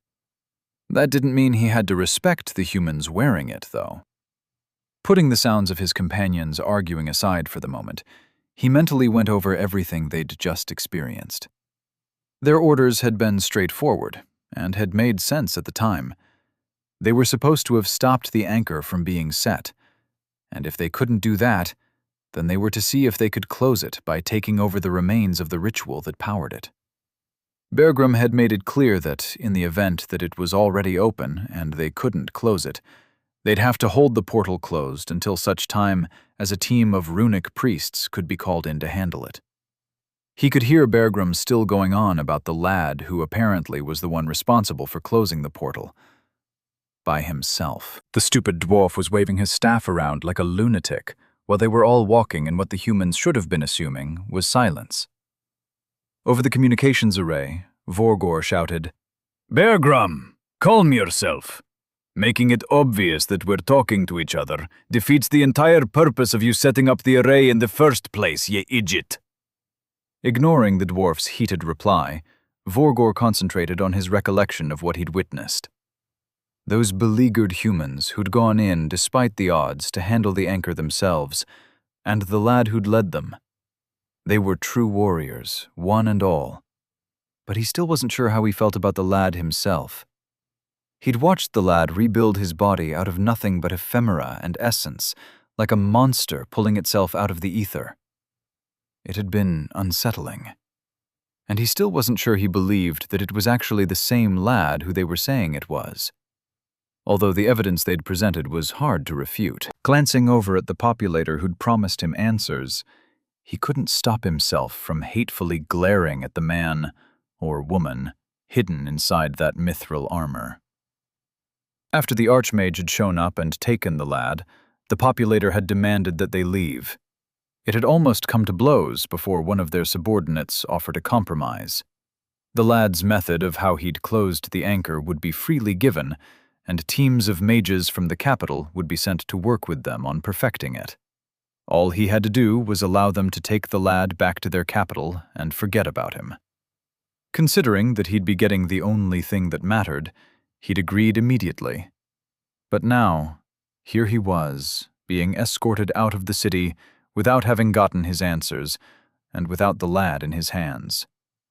If it weren't for the fact that the Archmage was back there protecting the lad, he'd probably have begun leveling the city to its bedrock by now. He'd heard tales of the infamous human Archmage who'd been around for a millennia, but he'd never met the man before. It was an experience he'd remember, that's for sure. The man's presence had been awe-inspiring. It reminded him of how he'd felt as a young dwarf meeting King Mithril for the first time. Well, not the current King Mithril, the boy's grandfather. That dwarf had been a worthy king. Finally, having arrived outside the city, Vorgor turned to the populator and said, "All right, you're going to start talking, or we're going to have a bit of a rumble. You won't be enjoying it, I promise you that." As expected, the humans arranged themselves behind the populator like good little boys and girls trying to look intimidating. He heard his companions quieting down over the array as they took up formation behind him in turn. The populator met his glare with one of their own from their faceless helm and replied, "I must apologize for not being able to honor our bargain. But you can rest assured that this is not over. Our kingdom wants answers just as much as you do. How the boy managed to close the portal, how he came back from the dead. We'll get our answers, one way or another." Angrily retorting before the man had even finished his sentence, Vorgor shouted, "And how do you expect to do that? From what I gather, your own laws are preventing you from doing anything to the lad." Gesturing with his axe at the group of humans in front of him, he added, "First you show up after everything is over and stick your grubby noses into our business. Then you stand aside as we handle saving your people from being massacred like rock rabbits, only to then claim that the lad is under your protection as a citizen of your kingdom, but apparently out of your control. What good are you? What good are any of you? That lad may be the most important human in the history of your kingdom, and he doesn't trust you." "Nor do I, for that matter," the populator replied coolly. "If it weren't for us, you'd have killed the boy the moment he rebuilt himself a body and came back from the dead." Bergram, ever the helpful dwarf, shouted, "The humans got you there, Vorgor! Ha!" Tossing the annoying dwarf a glare over his shoulder, shutting him up quite nicely, Vorgor turned back to the human and replied, "That's beside the point. You saw the same thing I did. I thought he was an invader. How was I supposed to know he was the one who'd shut down the anchor?" Before the populator could reply, Vorgor went on to add, "Stone below, none of that matters now. All that matters is that the boy is protected. With that Archmage there, I don't believe I have anything to worry about on that front. But year to stay away from him. I don't care a whit about how he managed to come back from the other side. All that matters is that he can close portals. I'll be speaking to me king about it, and ye can expect to hear from him directly. The populator stepped forward to argue, their tone no longer so congenial. There is no reason to halt our partnership. If you were to ask your king to request confirmation from the capital that the boy is who he claims to be, I can arrange for a team of scientists to dispute the Archmage's findings. We can all get what we want if we work together. Gesturing harshly with his axe, Vorgor harumphed before turning away. Bah! Your politics and sly words aren't going to get ye what you want. You lost. Move on. I've got an overland run to get to, and a report to make to me king. Pray to your gods I don't see ye again, because the next time I do, I'll be peeling that armor off ye and leaving ye bloody. Count on it. Without another word, he took off for his city, with his companions following close behind him. After Vera sent both the dwarves and populators off packing, she'd immediately exerted her authority over everyone in the lab, corralling them all into one of the attached conference rooms. Without even thinking about it, Nero allowed himself to be led away from the monstrosity he'd been strapped to, with a grin on his face. His current level of trust with Vera was bordering on fanatical. She could have asked him for his Netflix password and he wouldn't have batted an eye and just given it to her. After taking her seat at the head of the table, she said, "All right, before anything else, let's start with some clarifications. Lord Walker, if you would please walk us through the events of your expedition through the Upper City." Start from the time when you and your forces initially arrived, and continue on until you explain the events surrounding your recovery by the Archmage. When she mentioned the Archmage, she gestured across the table to Archmage Jennings, who'd taken a seat at the table next to Nick, and who was currently embroiled in a whispered but intense conversation with his fellow magical science nerd. Nero snapped out of his good mood the moment he realized the Archmage had somehow managed to tag along. Seated around the rest of the table were Vera's lawyers, who were clearly recognizable by the fact that they were wearing House Walker's colors. Across from them were the lawbringers she'd brought along, or at least that's who Nero assumed they were based on the patches they were wearing. Then, near the end of the table was her husband, his buddy, Nick. How Nero had missed that Jennings had inserted himself into their little group, he had no idea. But now that he'd noticed him, he couldn't take his eyes off him. Nero was self-aware enough to know that some people might describe him as a bit shameless. He knew that he'd long since adopted the concept of all truths being relative as a foundational pillar of his entire personality. Things like ignoring inconvenient facts and consequences had, over time, become something of a reflex for him, one he took pride in. But seeing Archmage Jennings sitting there, having so completely disregarded any sense of responsibility he might have felt for being the one to physically kidnap him, stunned Nero to his core. The man was acting as if he had every right to be here, as if he hadn't done anything wrong. Nero didn't know whether or not he should be offended, or incredibly impressed and taking notes. After a second or two to consider the situation, he settled on feeling confused. Having been so caught up in the fact that Vera had gotten him out, whatever that testing apparatus was that he'd been in, he hadn't spared any thought to who all these people actually were. Seeing Nick not paying attention and completely engaging the Archmage in a conversation about science or some other such nonsense wasn't all that much of a surprise. But, glancing around the room, nobody else seemed to be questioning Jennings's inclusion in the meeting either. Even Vera didn't seem to care about him being here. Propping his elbows up on the table, Nero half-pointed a finger over at the man while looking over at Vera questioningly. "You all know he kidnapped me, right? Strapped me into a chair and began experimenting on me. He was about to break out the anal probes right before you got here. The archmage in question paused his conversation with Nick to look over at Nero with a somewhat surprised look of shock on his face, as if he were offended at the accusation. Meanwhile, the entire table turned to look over at the man, with varying expressions running the gamut from scared to indifferent. Who in the hell are these people? Nero wondered. Vera's voice was as calm and collected as ever when she replied, "You're free now, and your identity has been confirmed. That's all that matters.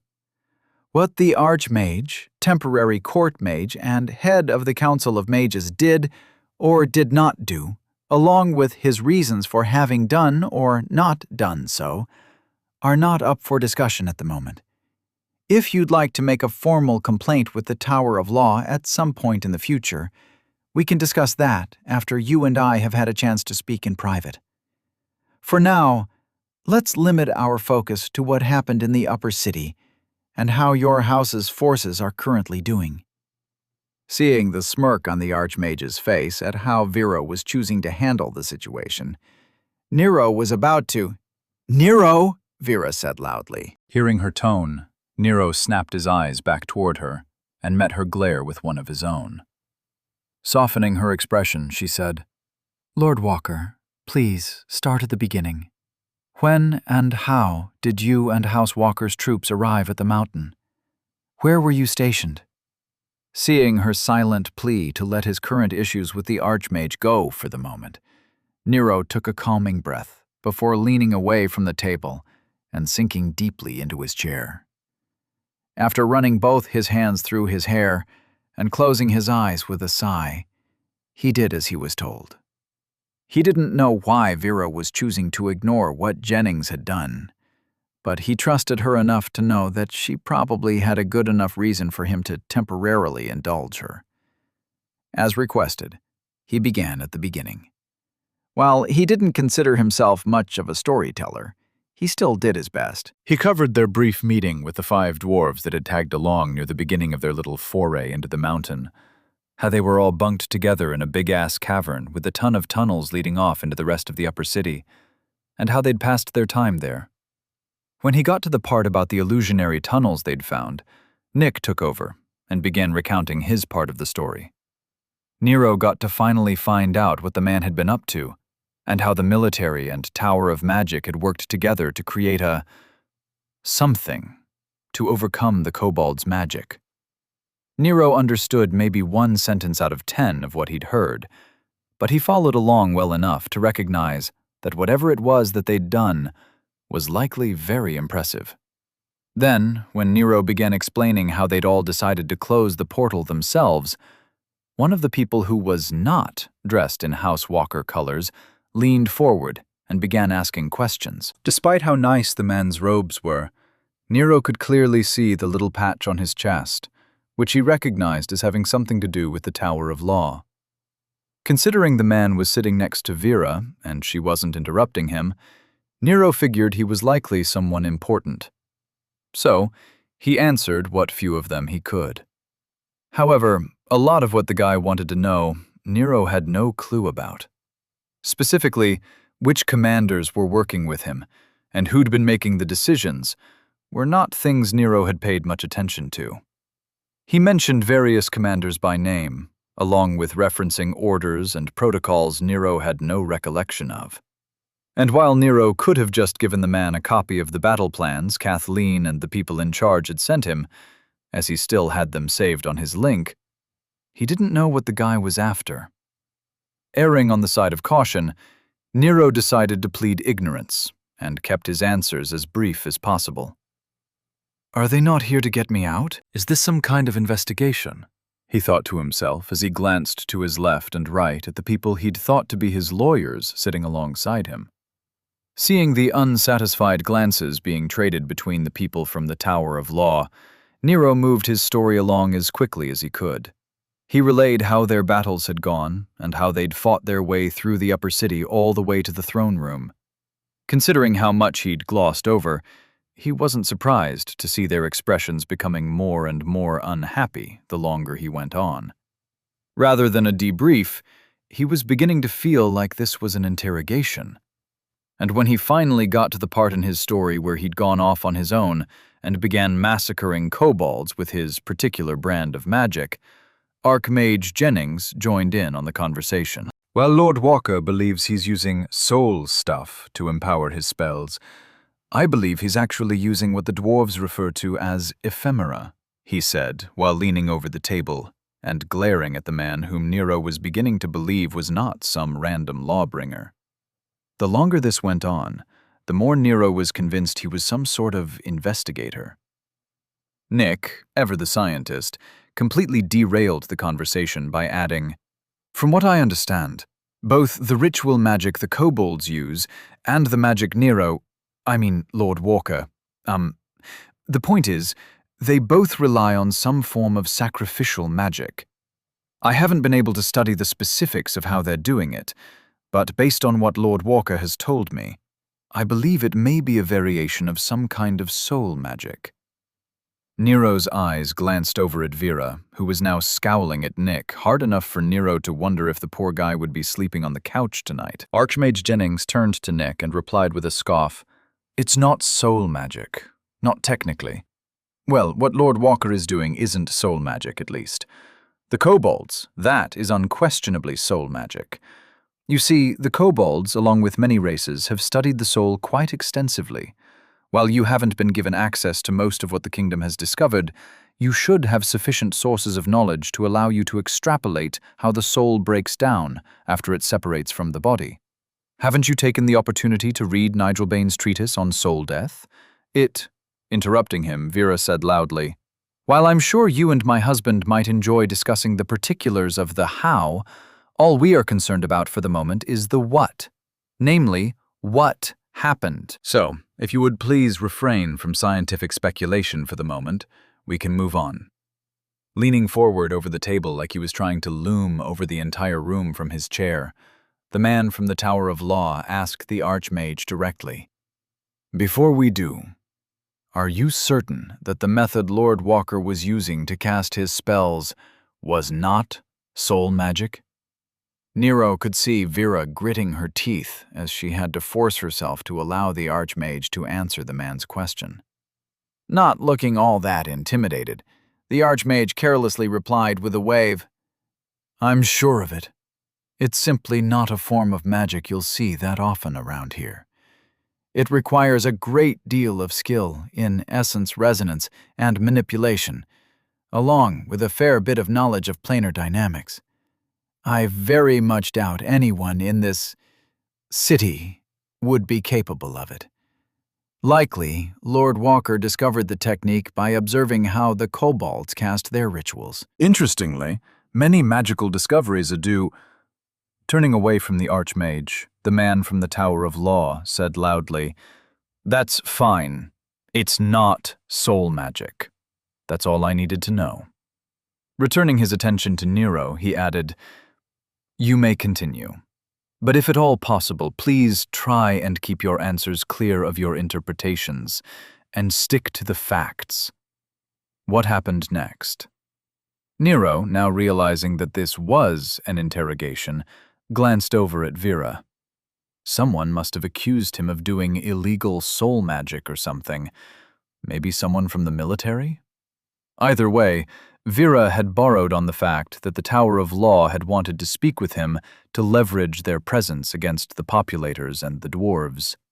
Once again, he found himself impressed at her ability to layer multiple situations together to arrive at an outcome she had carefully engineered into existence.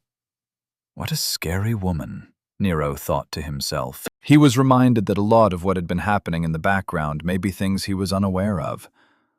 All he could do was trust that Vera had it handled, and continue to do what she'd told him to do. Picking his story back up, Nero regaled the table with his efforts to meet back up with the rest of House Walker's forces in the throne room. He had to state multiple times that the portal had already been opened when he'd gotten there, only to have the man finally accept what he'd been telling him after Archmage Jennings confirmed it himself. Getting somewhat annoyed at how the man kept interrupting him, Nero tried to rush through the final parts of the story without getting bogged down in the details. The longer he talked, the more he spoke in generalized terms that made no sense to anyone in the room, and instead raised the levels of stress in everyone who was forced to listen to him. So, there were a bunch of the little ones who were coming from side tunnels. I'm guessing those tunnels were originally built for servants, or maybe just led off to the royal kitchens. I'm not sure about that. But there were a ton of them. Little kobolds, I mean, not the tunnels. But there were a lot of those, too. Which is why there were so many of the kobolds. The little ones, that is. The big ones were coming through the portal, which, as I said, was open. Things got hairy pretty quickly, and everything became nothing more than a mosh pit. I once went to a Pantera concert, and it felt just like that. Not that I'm a fan of heavy metal, or mosh pits, or battle. They all involve a lot of screaming. Too much screaming, if you ask me, Nero added helpfully. Considering that this was turning into an interrogation, Nero had begun falling back on his old standby of being as unhelpful as possible. Where before his answers had been intended to get his point across, now he was doing everything he could to annoy the man. And it was working. The problem was, the man was like a dog with a bone and wouldn't let go. He was constantly interrupting Nero to clarify the things he'd said. He wanted detailed accounts of numbers, positions, and to understand the exact flow of events and how Nero had responded to them. It was just as infuriating to Nero as his answers were to him. And Nero was about to finally lose it when the man asked for the third time a variation of the same exact question he'd just asked him, over and over again. While your house's forces were being overrun after the big ones who looked like humanized lizards attacked the front, you decided, entirely on your own, that you would sneak off from the fighting and attempt to close the portal yourself. You weren't trying to save yourself or avoid the fighting, the man asked, sounding as skeptical as a man hearing that his new girlfriend's male roommate was just a friend. Archmage Jennings, of all people, was the one to save him, as he loudly declared, I was able to utilize the Tower of Magic's scrying array to watch the battle. I can confirm what Lord Walker is saying. If you'd like, I can forward you a copy of the recording. The man's head whipped around fast enough to give multiple people in the room whiplash by proxy. Narrowing his eyes at the Archmage, he said, We were told that the ritual powering the portal disrupted our ability to observe the area in the throne room. Why is this the first I've heard about this? Archmage Jennings shrugged before replying, Probably because the local mages here couldn't manage it. If you were listening closely, I said that I was able to use the Tower of Magic to scry the area. I'm sure you're aware that I cannot divulge techniques and technologies that your city hasn't managed to discover for themselves just yet. That would be path interference, and would be illegal. Interested in what Jennings was saying, Nick asked eagerly, Did you perform an array modification? Or were you manually stabilizing the interference yourself? How did you overcome the sheer issues with the multiplicative essence streams? Were you using... Clearly unhappy, but apparently willing to let it go, the man said loudly, Enough!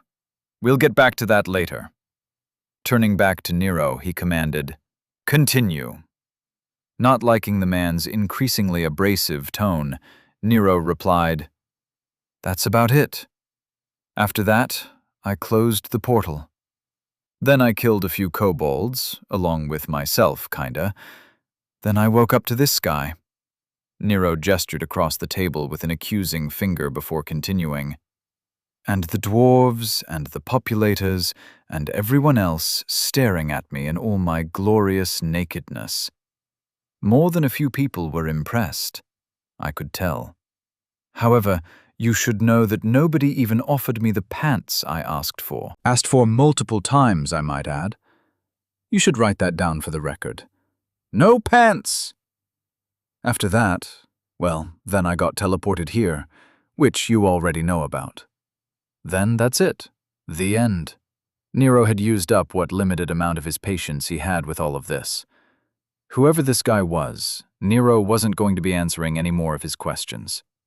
and considering that Jennings had been sitting on a recording of everything, he honestly couldn't see the point in any of this. While he was sure there was one, he was also sure he had no idea what it was. I'm going to need to either start learning more about how they do things in this city, or finally have Vera hire some kind of social interpreter who I can pay to follow me around and explain things to me. Nick clearly hasn't been doing the job I've secretly assigned him well enough. I should try and remember to secretly fire him at his next performance review, he thought to himself. Chapter 281. Answers to questions he didn't know he had. Glancing across his office, he noted the look of amusement in the Grand Master's eyes as he watched him sit down. Commander Dahl sank into his chair, exhausted by the day he'd been having. Apparently, the man found it quite funny to force him to sit at the general's desk while actually being the one in charge of their little meeting. I'm too tired to be intimidated right now. Or maybe I'm just getting used to his presence. Either way, let's just get this over with, he thought to himself. All right, sir. The privacy wards are engaged. What can I do for you? He asked. Still smirking, the Grand Master began pacing across the room while pretending to examine the art on the walls with exaggerated interest. With the dwarven battleborns having arrived, I'd like to hear an update on the current intelligence concerning what's going on in the mountain, along with a few related matters outside it. Commander Dahl didn't bother thinking about the why behind the question. He was honestly too busy to worry about what game the Grand Master was playing at the moment. Instead, he intended to answer the man's question as succinctly as possible. If he were really lucky, he'd be able to get out of this meeting without being assigned another problem to deal with. I'll assume you mean the events occurring in the upper city, he replied, before beginning his report as professionally as possible. After receiving word about the attempt to reach the ritual site before the kobolds activate their portal, we began monitoring the situation as best we could. Unfortunately, we've mostly lost contact with the forces from House Walker, who've pushed through the blockade in their efforts to get to the former throne room. But we're at least still getting updates from the army divisions, which have been pressuring the kobold encampments. Losses have been minimal, and progress is being made to whittle down the enemy's numbers. Mentally connecting with his link, he began reviewing the reports he'd received before continuing. While our mages, along with the Tower of Magic, haven't been able to monitor the floors around the ritual site, we've been able to Interrupting him, the Grand Master chuckled and asked, Even with those costly upgrades to the scrying arrays, they still can't pierce the kobolds' illusions. Sighing in exasperation, Commander Dahl replied, It's not a matter of the kobolds' illusions. It's the ethereal instability that is the problem. Or at least that's what I've been told by the mages who've been tasked with monitoring them. Seeing as the Grand Master responded to the news with a half-hearted shrug and a gesture for him to continue, Commander Dahl resumed his report. The good news is that we were able to embed some troops with communications orbs along with House Walker's forces, so we have some idea of what is happening. The Grand Master nodded in apparent appreciation of the commander's foresight while asking, So you're aware that the portal has been activated? Quickly replying, Commander Dahl said, And promptly closed, although we're receiving conflicting reports concerning exactly how that happened. The Grand Master stopped pacing to stare at the commander while asking with interest, Conflicting how? Commander Dahl replied, Well, the 3 agents who successfully reported in all mentioned different accounts. One believed that the portal closed itself before cutting off communications when the dwarves arrived. Another claimed that Lord Walker sacrificed himself to close the portal and was reborn in the light of the gods for his sacrifice. Considering the source for that report is a cleric, the analysts are understandingly skeptical. And for the last, they claimed that either flying dwarven mages or invisible populators of all things were responsible for what happened, although the last seems the least likely since there aren't any populators in the city. Noticing the condescending smirk on the Grand Master's face, Commander Dahl made a note to check the transport logs after the man left. It wasn't inconceivable for populators to have arrived without alerting anyone, Unlikely, but not impossible. That's just great. I'm sure they won't be causing another headache for me to deal with, he thought sarcastically to himself. Tapping his fingers on the desk in thought, Commander Dahl set the matter of the populators aside and returned to what he'd been saying. The only thing everyone agreed on was that the portal had been closed, and until we managed to push through the blockades to recover House Walker's forces, that's likely all we'll know for sure. That is, unless Lady Verina's claims are true, and that our resident Archmage has abducted Lord Walker from the battlefield and commandeered a center research lab to examine him, on the grounds that he is now, of all things, a planar invader. Smiling as if he was holding back a secret, the Grand Master replied, "Oh, that sounds interesting. What else has Lady Verina been up to?" Running a hand through his hair, Commander Dahl leaned back in his chair and replied, "Too much, sir. And none of it makes any sense. Through intermediaries, she filed a formal accusation concerning Lord Walker's apparent illegal use of soul magic. She barely tried to hide her The Grand Master interrupted him by asking, "I thought that matter had already been settled. I specifically remember discussing it with the Council of Leadership during our former general's last days in office. I believed the evaluators from the Royal Academy made it clear that what Lord Walker was doing wasn't soul magic." Commander Dahl nodded. "It had, or I'd thought it had, but apparently that hadn't been a formal inquiry, or at least not enough of one for it to matter to the Tower of Law to state it for the record. For some reason, Lady Verina pushed for a formal investigation. She did it through a third party, but we know for a fact that it came from her. For whatever reason, she then pretended to find out about the investigation and offered to personally collect a team from the military arm of the Tower of Law to go and confront Lord Walker directly over the matter. Which of course makes no sense, because as far as we know, he's still with his house's forces in the mountain. She claimed that if they went with her, they'd be able to hear a first-hand account of what transpired in the Upper City's fight for the throne room, and that all of their questions would be answered. The Grand Master smiled. Perhaps her claims of Lord Walker having been abducted were true. Resuming his pacing, the Grand Master let the matter drop by asking, "Anything else?" Confused, Commander Dahl replied, "Before today? A great deal. For example, our counterparts with the Guard have been trying to follow her movements and have reported that she's been working with those former evaluators you mentioned. As you probably know, they've formally joined House Walker and left the Academy for some reason. Nobody is sure why, but there are plenty of theories being offered by the analysts who have been following the situation. Regardless, they've been seen meeting with her all over the city and doing something. Nobody seems to have any idea for sure what that something is. Interestingly, the only two guards who've gotten close to figuring out what they've been doing have begun showing signs of possibly being compromised." Chuckling, the Grand Master asked, "Compromised how?" Using his link to look up the report he'd remembered reading, Commander Dahl replied, "Well, for one thing, both of them have stopped all of the extracurricular activities that they used to enjoy and found meaning in.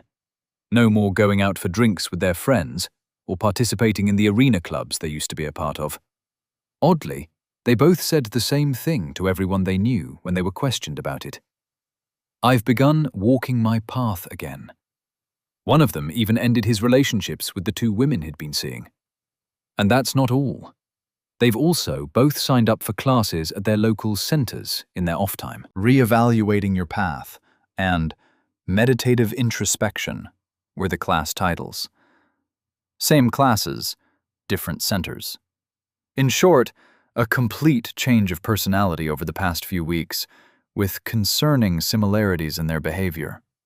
Seeing the look of surprise on the Grand Master's face, Commander Dahl continued, "I know, it doesn't make any sense.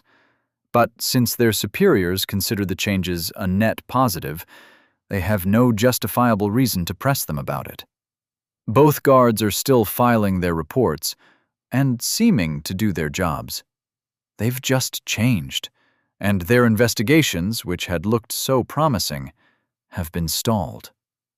Leaning forward over his desk to rest on his elbows, Commander Dahl went on to say, "Regardless, going back to the subject of what Lady Verena has been up to today, over the past 30 minutes or so, she's done more than just accuse Lord Walker of illegal soul magic. She's also had House Verena's lawbinders file half a dozen proactive defense motions against possible charges, ranging from illegal business practices to abuse of his retainers on the grounds of inhumane training practices. None of them are in response to any investigations the Tower of Law has pending, and all of them have been exhaustive in their detail. She and her people must have been working on them for a while. She's been quite busy. For the past hour, I've been receiving all manner of reports about her. Do you have any insight as to what's going on with her?" Looking somewhat shocked, the Grand Master muttered to himself as if he hadn't heard the commander's question.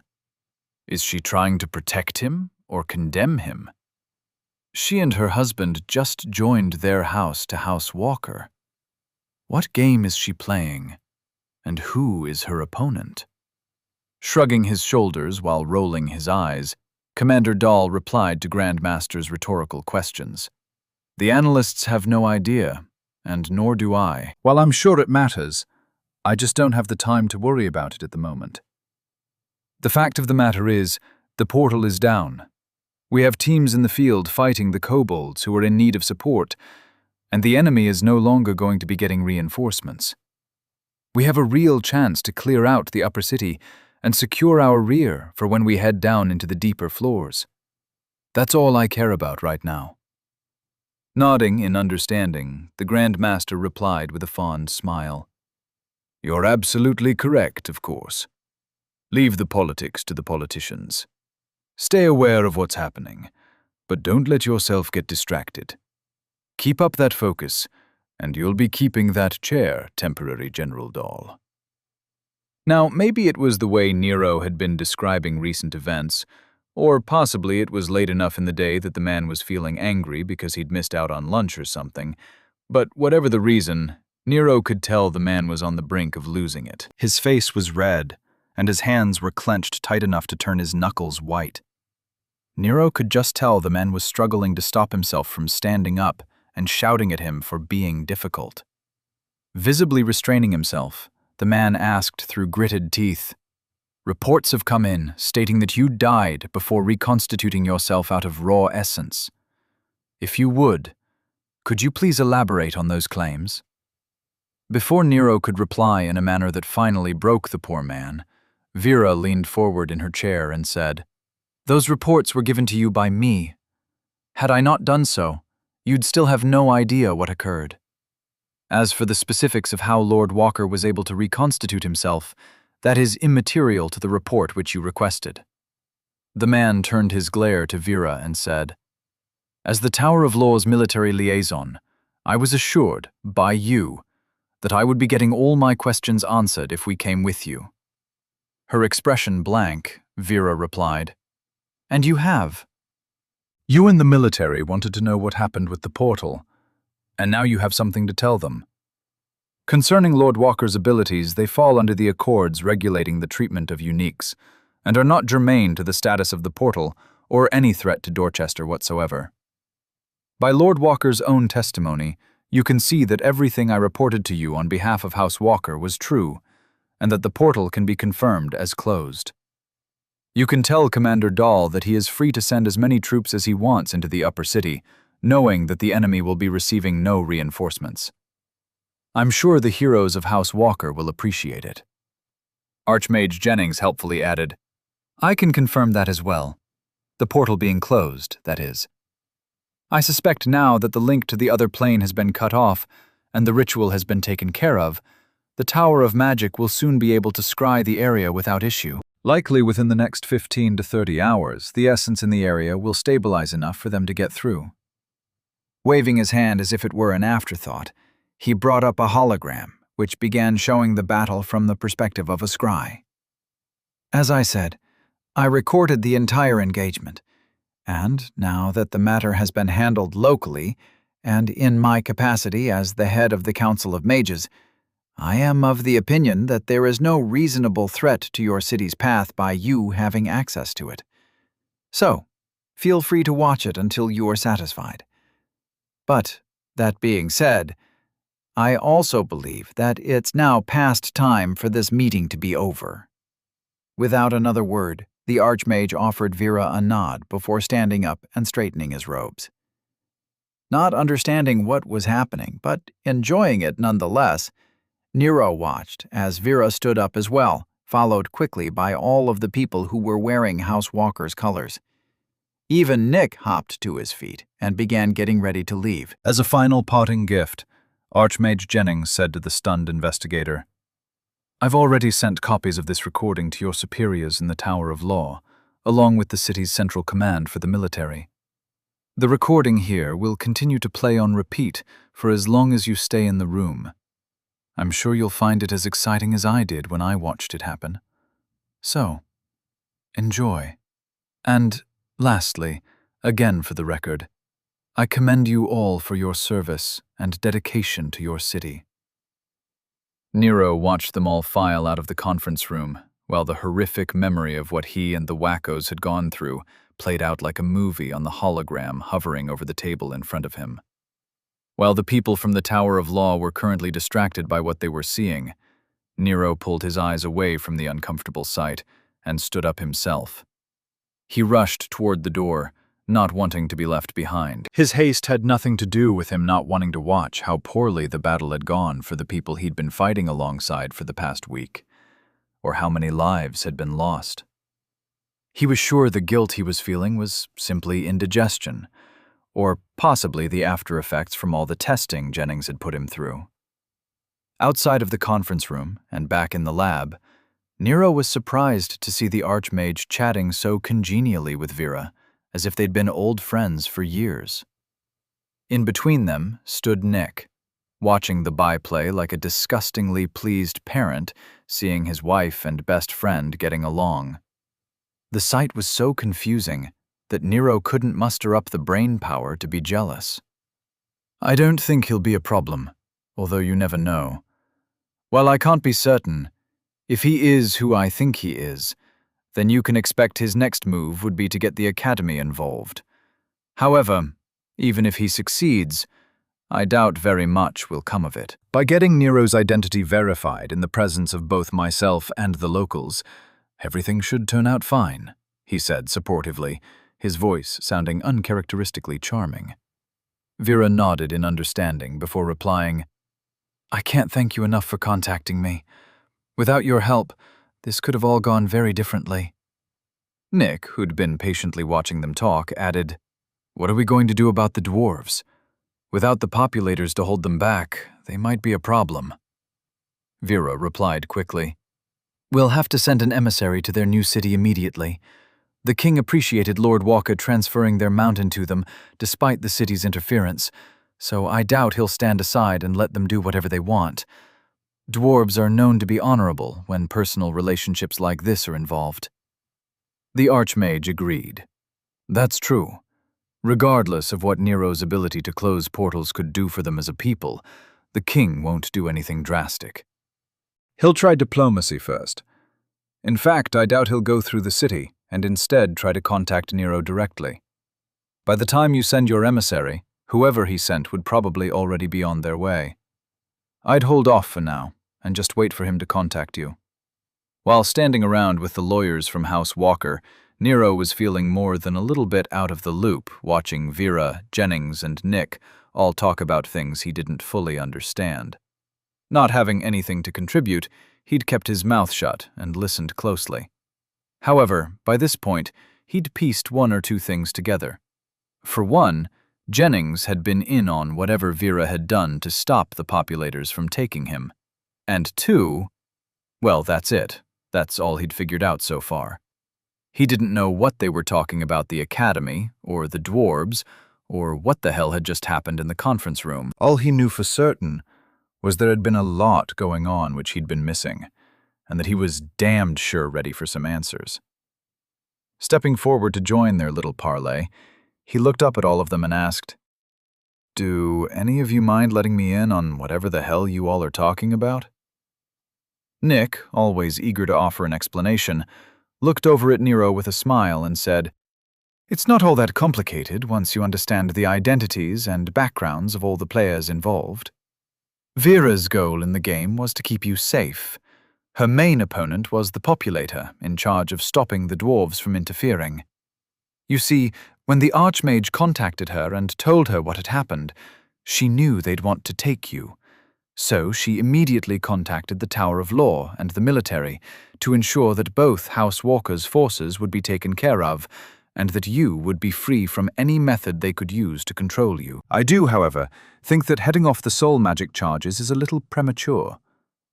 I'm still not entirely certain the word of the Archmage would be enough." While still looking confused, Nero turned his head to the Archmage when the man helpfully picked up the explanation. "Once I recognized what would happen after you'd so publicly closed a portal and reconstituted your body, I contacted Vera immediately so she could prepare. Granted, it took me a few minutes to piece together what had happened, since when you died, the automatic teleport I placed on you dropped your body in the middle of my chambers, and I was unable to revive you. With you having successfully closed a portal in a way that defies our current understanding of magic, I knew that you were in danger. Obviously, both the populators and the dwarves would want to take you with them to learn how you did it. Then, when you reconstituted yourself, I knew that the populator in charge would stop at nothing to get his claws into you. Ensuring that your identity was on record was imperative to prevent that from happening," said the Archmage. Vera then added, "He contacted me immediately so I could begin our game's counteroffensive. Once your identity was confirmed, legally there was nothing they could do.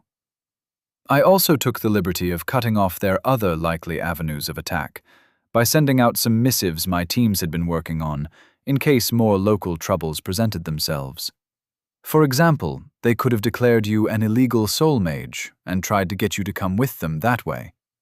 Framing all of your feats as derivatives of your unique abilities was necessary to stop them from being legally allowed to demand answers. Ensuring that they wouldn't be able to get any support from the locals was just a side benefit." Nick chimed in. "I still think that..."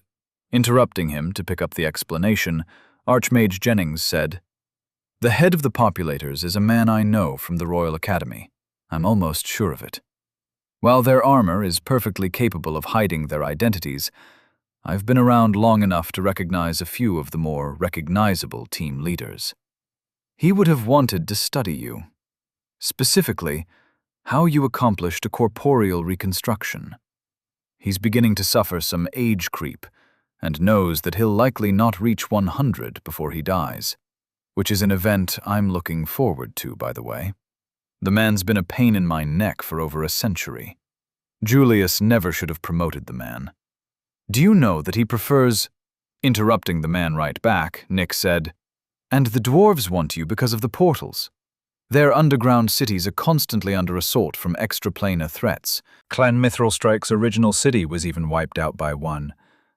We can't be sure, but Vera guessed that the populator in charge would have probably made a deal with the Battleborns to interrogate you after they got you out of the city."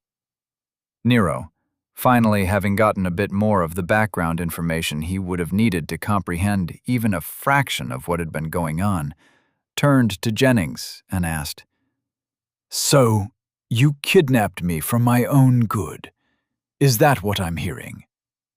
Nodding with a smirk, Jennings replied, "More or less. I also wanted to get whatever readings I could off of your new body before your form began stabilizing with the local essence flows. You should know, you are technically now a form of human that hasn't ever existed before on this plane." In many ways, you're an extraplanar variation of a human, rather than a locally developed one. Nero, not caring about that right now, and thoroughly done listening to them regardless of how important what they were saying was, replied, "Uh-huh. So, I'm safe. For now. And someone is going to go collect the wackos. Then can I get some real food and a shower? Maybe enjoy that big-ass bed back at the estate I never get to sleep in?" Nick replied, "Actually, it would be really helpful if you were to allow us to test your harmonic frequency. Also, if you could participate in a few simulated portal closings, that'd be great. Oh, and maybe you could walk us through. Patting her husband on the shoulder with a fond look on her face, Vera spoke over him. Not right now, dear. The science will still be there tomorrow. For now, let's get Nero home. Nero ignored both the Archmage and Nick as they began discussing what tests would need to be done. Instead, he followed Vera out the door, walking closely beside her. Behind them all, he could sense their entourage of silent lawyers who'd still not uttered a single word. Home, huh? He thought to himself, while smiling at the thought of finally being the kind of rich asshole who had the option of returning to his estate and enjoying a meal handmade by his personal chef, a gloriously decadent rain shower, and a harem-sized bed wrapped in silk sheets. Chapter 282. Life's Abrupt Scene Changes. We've repurposed much of what the kobolds had been using for their defenses. Their temporary walls have been reinforced, and the main entryway is now riddled with kill zones in case they breach the perimeter. Although even with how well dug in we are, there isn't much we can do about spellfire other than rely on our mages if it comes down to us needing a shield. We don't have any shield generators, or any other support equipment we'd need for a prolonged siege defense, the group leader said with a sigh. Kathleen merely nodded in understanding, without bothering to look at the woman while doing her best to radiate both confidence and resolve. She knew that in times like these, it was imperative that she be seen as a source of strength for the troops under her command. In many ways, her time serving in the center had prepared her well for the role of battle leader. When she'd ruled the dorms, she'd learned how to project authority and command. Her position had also allowed her to hone her skills at not being seen when she didn't want to be, in order to catch people who weren't where they were supposed to be. Her father had once told her that any job could serve as training for war, and he'd been right. Of course we don't. The plan was for us to make our way back through the tunnels while enduring a fighting retreat. No one expected us to have the option of waiting for a rescue. However, that doesn't mean we won't take advantage of the situation now that we do, she replied. Gesturing toward the walls of the chamber, Kathleen asked, "Have all of the side tunnels been sealed?" The group leader nodded. The mage team saw to that before anything else. According to them, the plugs should hold long enough for us to realize if the kobolds are trying to reopen them. And even if little monsters do, we have people watching for it, she said before awkwardly changing the subject. How long do you expect us to have to hold out? Kathleen continued to look over the encampment the wackos had set up, while still not meeting the group leader's eye line. She knew that while many of the wackos and troops who'd signed up for this mission had been ready to die, now that they'd succeeded and would be returning to the city as heroes, they were all looking forward to their continued living. Keeping her tone calm but firm, she replied, 3 or 4 days at most, I'd wager. We're in contact with the city through communication orbs, and they're still keeping most of the kobolds contained at their forward encampments, so we likely won't be seeing too many heavy assaults.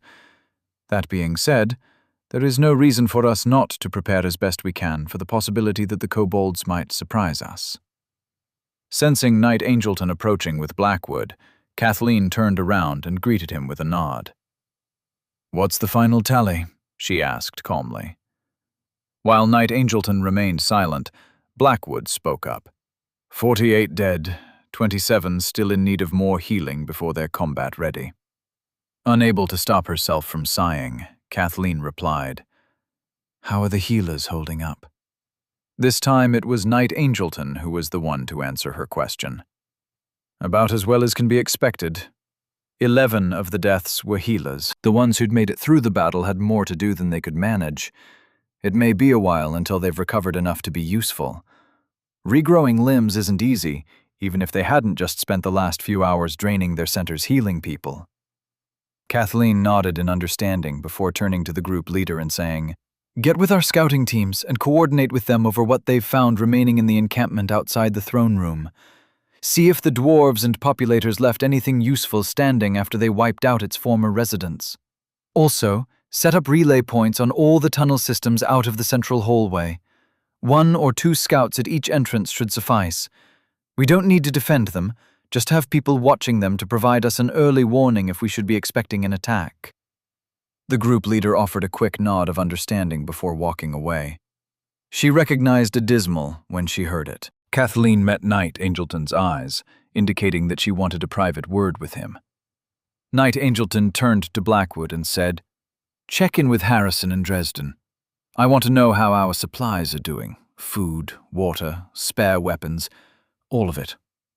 Blackwood offered both Kathleen and Angleton a quick fist to his chest in salute before stepping away and leaving them alone to talk. His time in the army likely made it a reflex for him by now.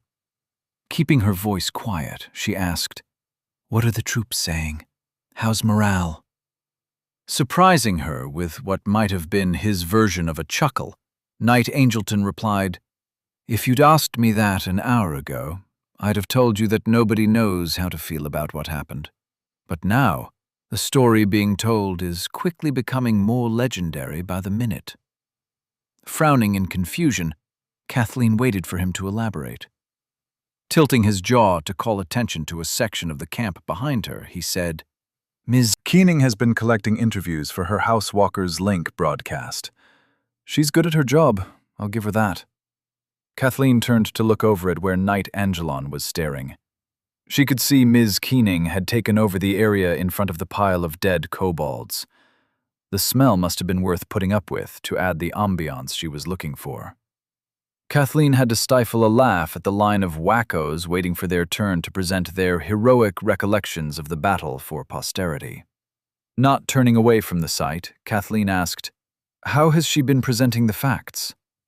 Knight Angleton took a step forward to watch the spectacle alongside her. "Exactly how you'd expect. Lord Walker's sacrifice to close the portal along with his self-resuscitation. Considering how nobody can offer any explanation as to how he did it, she's making sure to highlight how impressive it was. The story she's telling has everything. Dwarves, populators, astral invaders. Anything and everything a legend needs to take root. While part of me wants to condemn her for playing politics, I also can't deny that she's relaying exactly what happened. I can't even question her motivations, as she truly believes everything she's saying." Kathleen allowed herself a small smirk. That's the wonderful thing about fighting alongside a legendary figure before they become legends. We're now part of that legend. Every one of us. What we accomplished here shouldn't have been possible, but we did it. Having dwarven battleborns show up alongside the populators after it was all over was just validation for how incredible it was. Turning to stare up at Knight Angleton, she added, "You should feel proud. We saved not just the city, but a large portion of the Straits itself. We'll be remembered as heroes. Isn't this exactly the reason you signed up with House Walker? To fight the fights that need fighting, and to push yourself to your limits to advance your path." Ever the pragmatist, Knight Angleton replied, "I'm sure I'll be sufficiently impressed with myself if and when we make it out of this mountain alive." After making their way through the unfamiliar hallways and floors, Vera led their group through the front doors of the center, into an area of the city Nero didn't recognize in the least. While much like the other gates he'd been in before, this one had its own style of architecture that made him feel like he'd arrived in another country. Sure, there were similarities to what he'd already seen, but it was definitely more rounded than the other gates he'd visited. Almost every building was topped with a dome of some kind, and there were entirely too many arches in Nero's opinion. It's like whoever had been the architect for the area had been hell-bent on seeing exactly how many variations of a circle could be expressed before the people living here lost their minds. Nero considered asking about why the different areas of the city, which for some reason he still didn't fully understand were referred to as gates, all looked so different. He might have heard why before, but he probably hadn't been listening at the time. Unfortunately, his typical source of information was currently in a heated debate with Jennings about ethereal waveforms or something. It also didn't help that the moment their little group left the center, there were carriages already waiting for them at the entrance. Only after being shuffled into his seat alongside Vera, with Jennings and Nick taking the opposite seats, did Nero make the logical leap of realizing that someone must have used their link to call for them. Looking across the carriage at Jennings and Nick, Nero wondered why he was feeling so annoyed at hearing them bickering so animatedly. He normally didn't mind hearing either of them discussing science-y stuff, or at least it didn't grate on him as much as it currently was, but something about the way they were so focused on each other was pissing him off. Why hasn't the old man teleported off back to his tower? Jennings usually disappears when he's finished doing whatever he's shown up out of nowhere to do, Nero thought to himself. In a rare bout of self-awareness, he recognized what the problem was. Nick was, in many ways, his best friend, and Jennings was something along the lines of a mentor for him.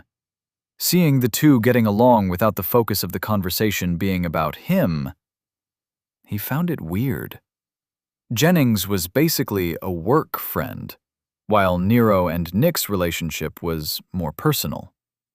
In the great words of the philosopher Costanza, worlds were colliding. Turning his attention to Vera, who was sitting alongside him, Nero thought about starting up a conversation of his own to distract himself. Unfortunately, she was currently staring out the window at the city. The link on her temple made it obvious she was currently in the middle of something. She also had that look on her face that women get after they've successfully won some sort of social conflict. The same one he recognized from the time he and the girl he'd been dating at the time ran into her ex. Specifically, the one she'd had after remarking to him that her ex's new fiancé was a bit on the chubby side. Or when his mom had returned in victory from meeting with the various clubs she used to run. It was the same look guys got after they triumphed over their friends in their community softball league. He'd even used to see it in the mirror after he'd spent an evening enjoying a winning streak on whatever favorite competitive console game he was into that month. Vera was obviously feeling quite happy with herself over how well she'd played the Tower of Law, the military, and who knew how many other people Nero had no idea about. Good for her, thought Nero, before deciding to let her be. Turning his head to look out his own window, he let Nick and Jennings's conversation fade into the background as he took a moment to enjoy watching the city he'd just saved from annihilation. It was hard for him to imagine that all these people had been at risk from what the kobolds had been doing. The mountains seemed so far away. In fact, everywhere he'd been since he'd arrived in this world seemed so far away.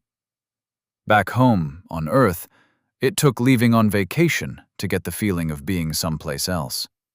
He'd go years experiencing almost the same things wherever he'd gone.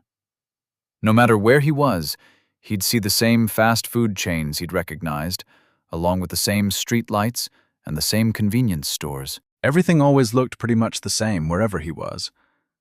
But here, everything was always so different. He'd spent time in completely different environments, one day right after another. It was jarring. Here he was, riding in a carriage of all things, through the middle of an unrecognizable part of the city, while just a few hours ago he was in the middle of a dark and dangerous mountain fighting lizard people. Had he been a lesser man, he'd probably have lost his mind by now. The thought caused him to chuckle to himself silently as he watched people go about their day out through his window.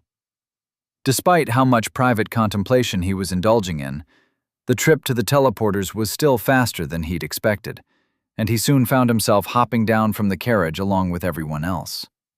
You shouldn't have any problems with anyone bothering you for a few days. So, feel free to enjoy your time at your estate. I'll check in with you when I have a better idea of what our next steps should be, Vera said to Nero, while dismissing all the people who'd tagged along with her for support.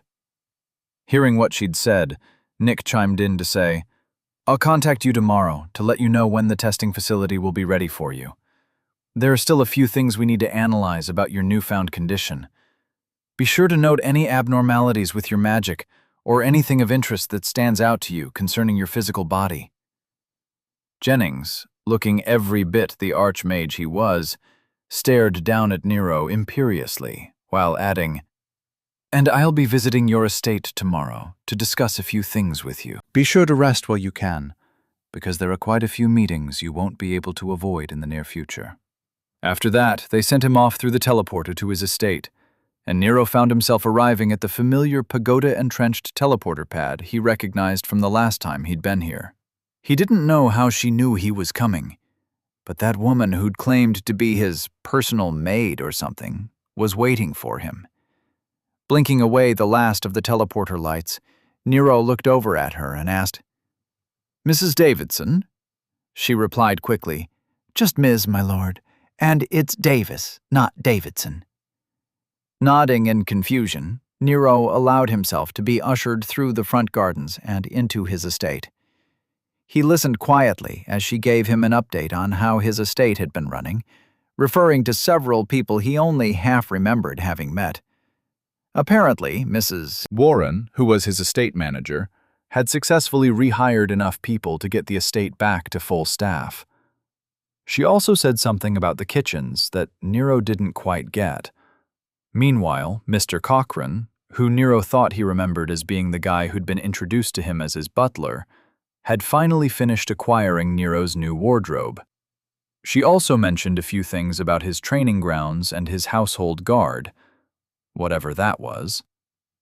Nero felt like he'd stepped into a period piece about 18th century British nobility, and the feeling he'd been having about being somewhere unfamiliar only grew worse.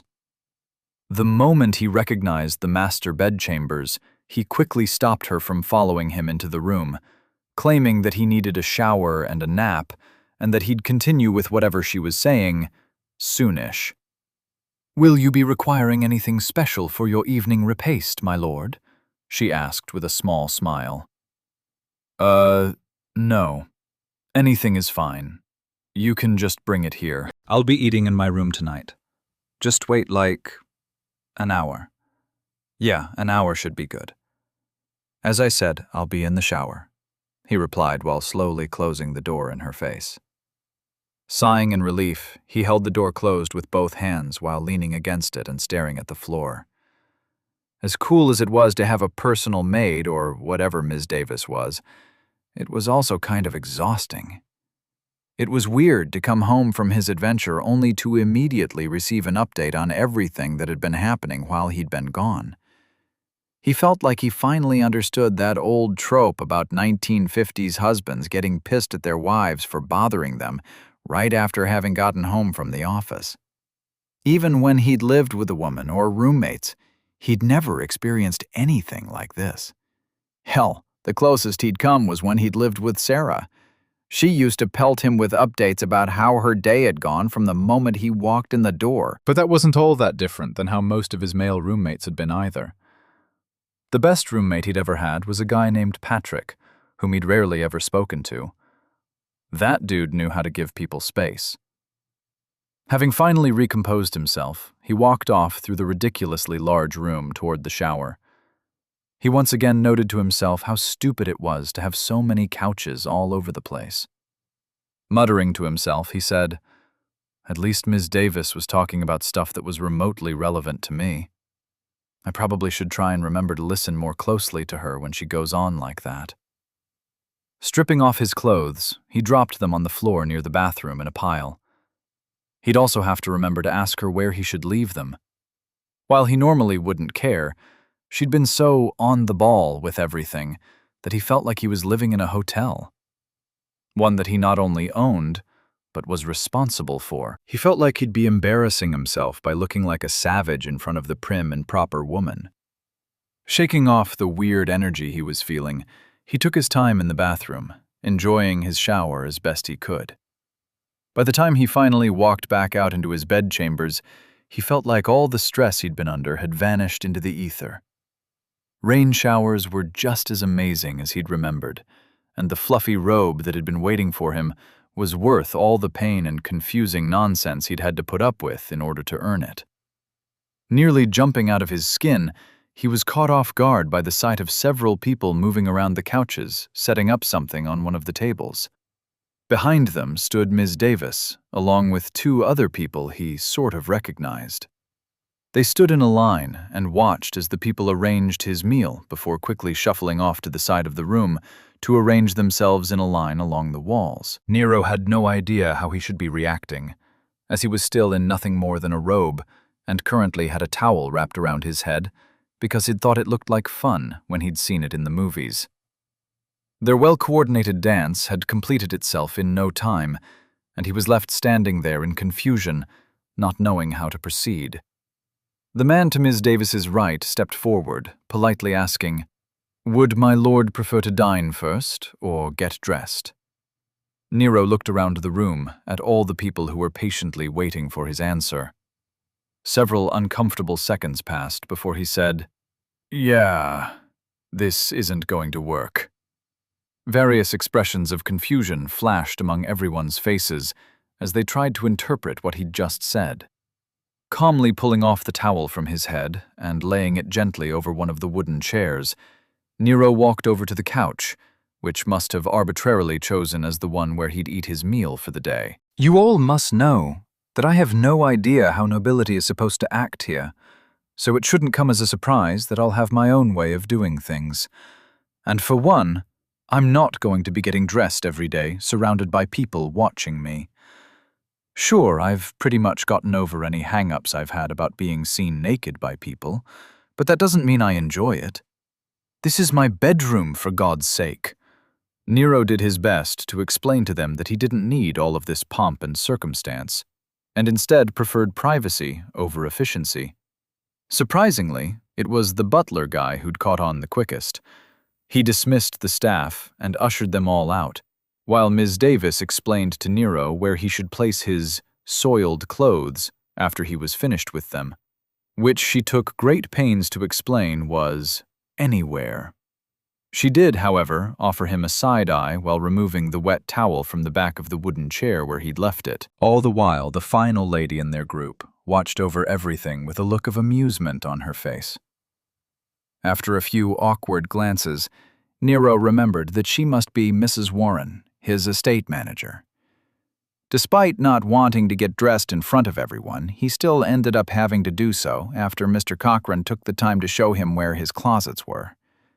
All three of them got a good look at his naughty bits as he put on what could only be described as enchanted silk pajamas before he finally sat down to eat.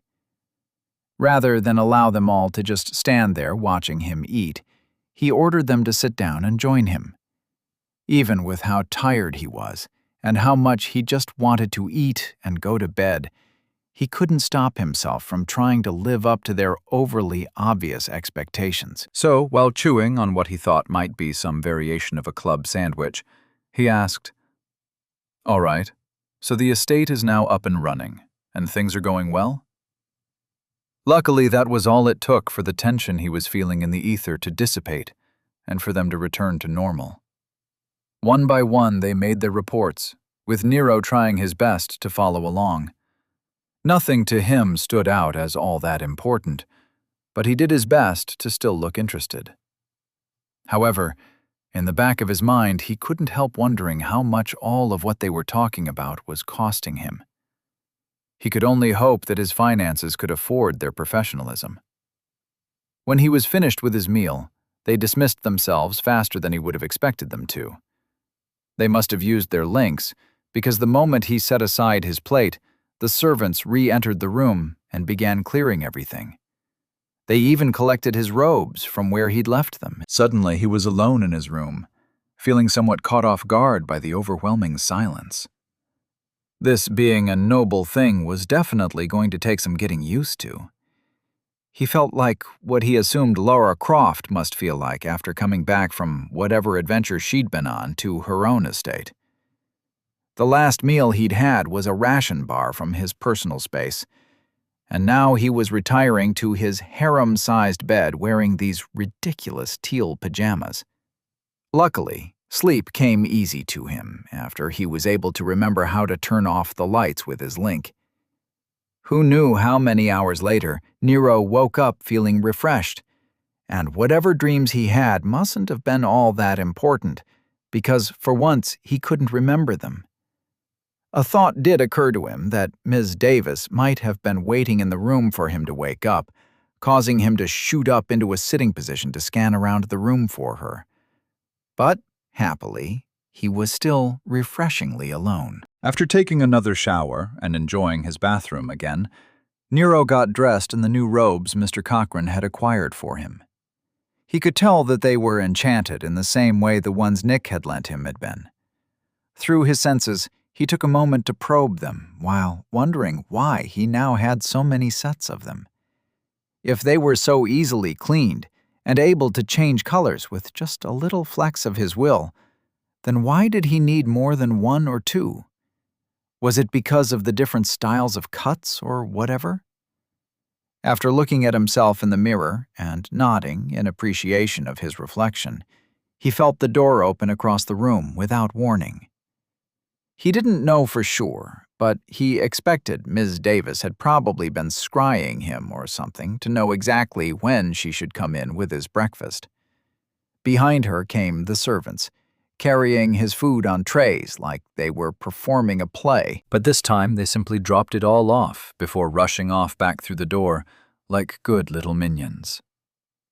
Nero couldn't help but feel a little conflicted. As a former minion himself, he didn't know whether or not he should have gone out of his way to find out their names and get to know them. He also really didn't want to, as he had a limited amount of power in his social batteries, and he knew it would be a waste of time. But, on the other hand, he didn't want to turn into one of those assholes who treated the staff like they didn't exist. There had to be a comfortable middle ground somewhere that he'd end up finding eventually. He was brought out of his thoughts by Ms. Davis saying, "Breakfast is served, my lord. You should know that Archmage Jennings is waiting for you in your study. He was not happy to hear that you were still sleeping." It also seems that the teleportation redirection wards Lady Verena had installed worked as intended, and delivered him to the front foyer when he'd arrived. Nero couldn't help but chuckle at the thought of Jennings showing up somewhere he hadn't expected. While he hadn't known Vera had done that with the wards, he also wasn't surprised. Even a guy like Jennings would have trouble trying to outthink her. As he took his seat and dug into what seemed to him to be some sort of lime-green oatmeal, he listened as Ms. Davis continued talking. Without pausing to take a breath, she took her seat across from him after he silently gestured for her to join him. "You should know, though, that while the wards worked as intended, the Archmage made it clear that he wouldn't be fooled by them again. He made a point to explain in great detail to Mrs. Warren that they had been a massive waste of Valens. He further recommended something he referred to as a spell bunker. When I left, Mrs. Warren and he were still in discussion over what creating one would entail," she said while Nero ate his meal. She went on to rehash much of what Nero had already heard the day before, likely expecting him not to have been listening when she'd told him. She had, of course, been right in that assumption. Although he had been listening, most of what she'd said had gone in one ear and out the other without being recorded. That being said, Nero was lucky enough to recognize a few familiar topics to realize what she was doing. He didn't bust her on it, though, as hearing it all again highlighted the importance of what she was saying. Instead, he just listened and did his best to understand how his estate actually functioned. All too soon, his meal was over, and he was on his way to meet with Jennings. He did, however, get to enjoy the looks on the faces of his personal servants as held the door open for them when they came in to clear the table. It had taken him specifically asking Ms. Davis to wait until he was ready to summon them, along with suffering the confused look on her face which seemed to be judging him. But it had been more than worth it. Seeing his personal staff's uncomfortable expressions brought a smile to his face, and he'd gone out of his way to offer each of them an exaggerated nod of thanks as they passed him by out the door with his dishes. Chuckling to himself, he enjoyed the feeling of exasperation Ms. Davis was putting off into the ether as she led him through the halls to wherever Jennings was. Chapter 283. Evil Schemes That Aren't That Evil? By the time Ms. Davis finally led Nero to the room where the staff had placed Jennings, Nero was utterly and quite thoroughly lost. His estate was just as large and confusing as he remembered it, and without using his link, he had no idea where she was taking him. Truthfully, he still found it more than a little weird that he'd somehow ended up owning a place like this. Hopefully, now that he was back, he'd have a chance to spend some time wandering around his estate, just so he could get a feel for it. After all, there was nothing better than claiming all the bathrooms in a new home to make him feel like it was his. Probably has something to do with my animal brain or something, Nero thought to himself while nodding in thanks to Ms. Davis as she held the door open for him. Walking into the room, he saw Jennings sitting comfortably on a fancy couch. The man's ornate but comfortable robes made him fit in with the decor in a way Nero doubted he ever could, no matter what he wore. The Archmage's entire presence just reeked of class. "Sorry for the wait. We got lost in the gardens on the way here. Did you know I have gardens? They're very nice. If you stop stealing my bodies and return my ruggedly handsome satchel, I'll let you visit them. I'll even have the staff offer you some refreshments." Imagine having a nice lemonade while enjoying the butterflies. "Just give me back my bag," Nero said, while plopping himself down in a chair across from him. While Nero took advantage of the presence of the coffee on the aptly named coffee table between them, Jennings replied, "If I recall correctly, that bag was given to you by me."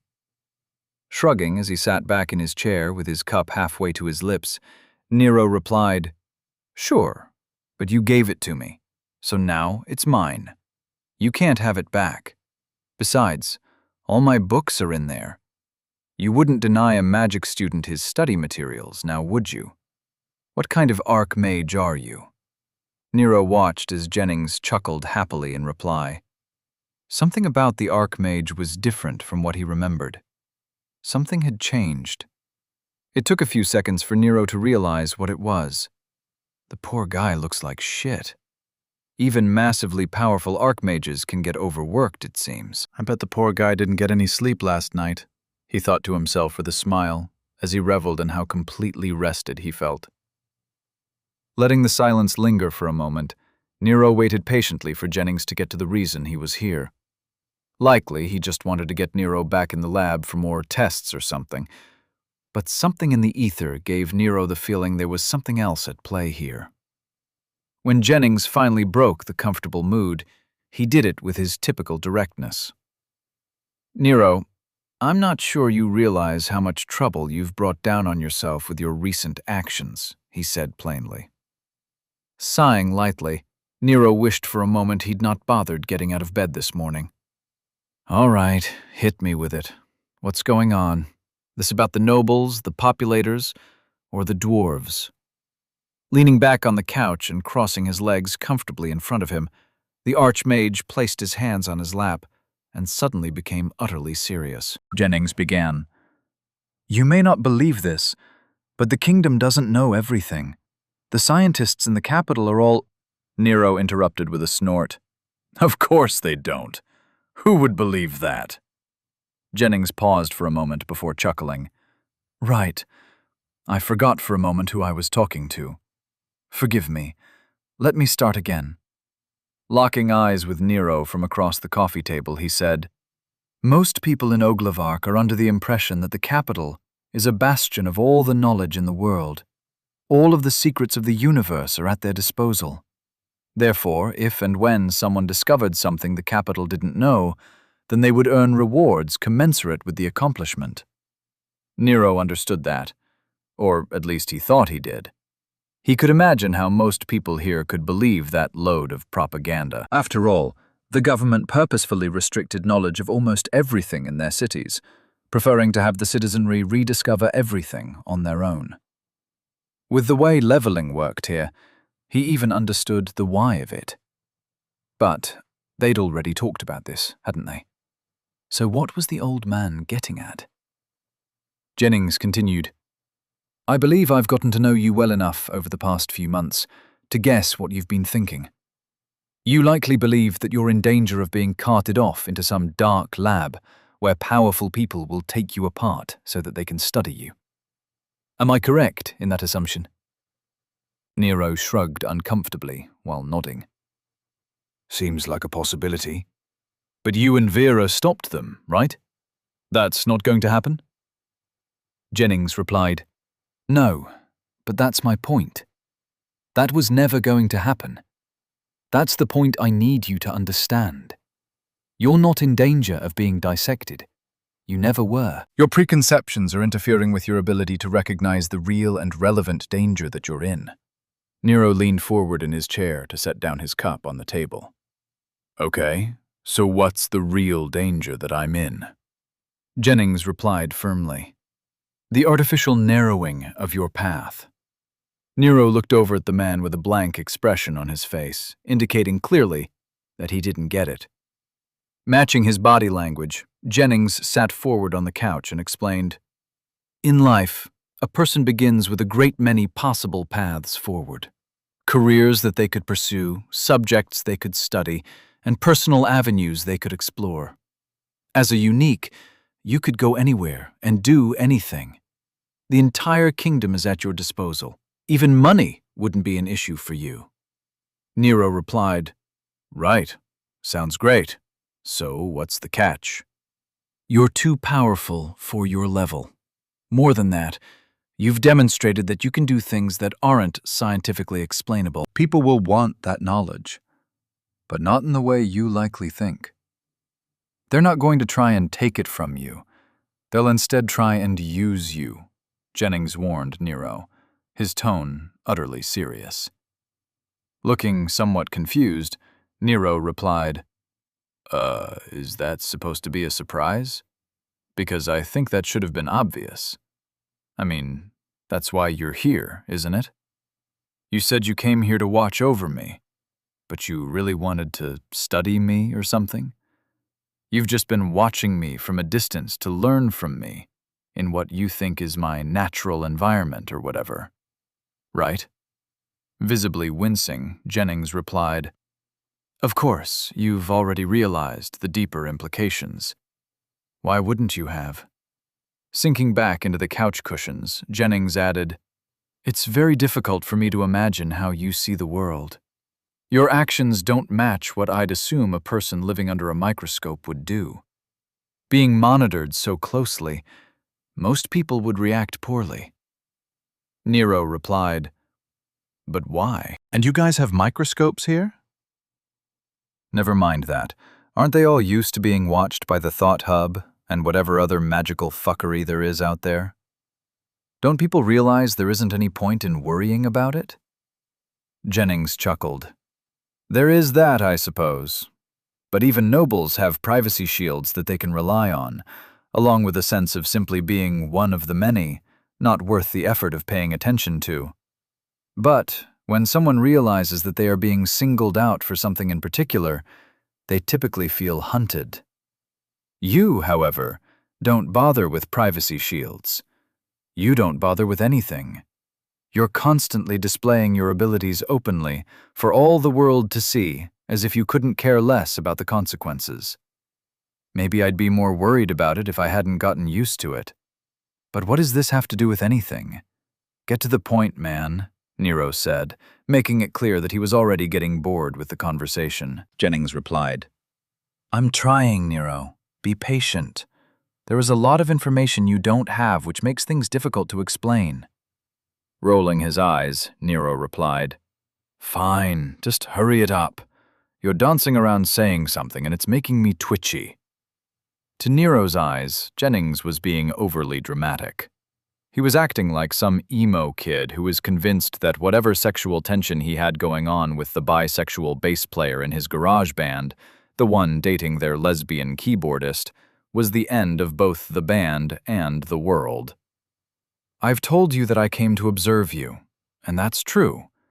But I never explained why, at least not directly, Jennings said. Taking a deep breath, Jennings visibly calmed himself. You don't know enough about ascending tiers to realize what your existence might mean for a people nearing level 100.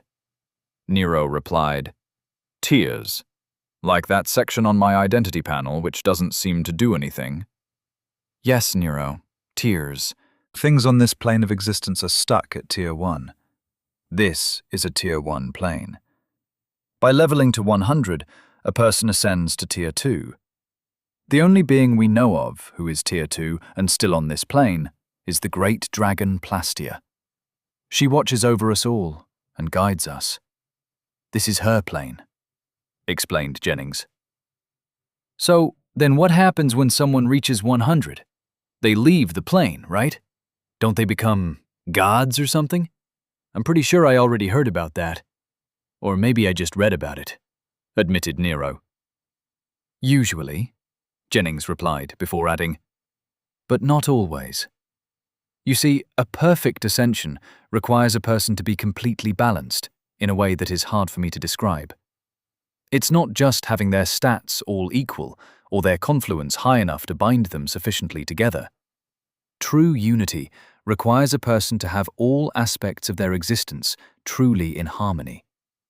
It's been theorized that a person who could accomplish that would move on to a higher plane and begin their journey there as a more powerful incarnation of themselves.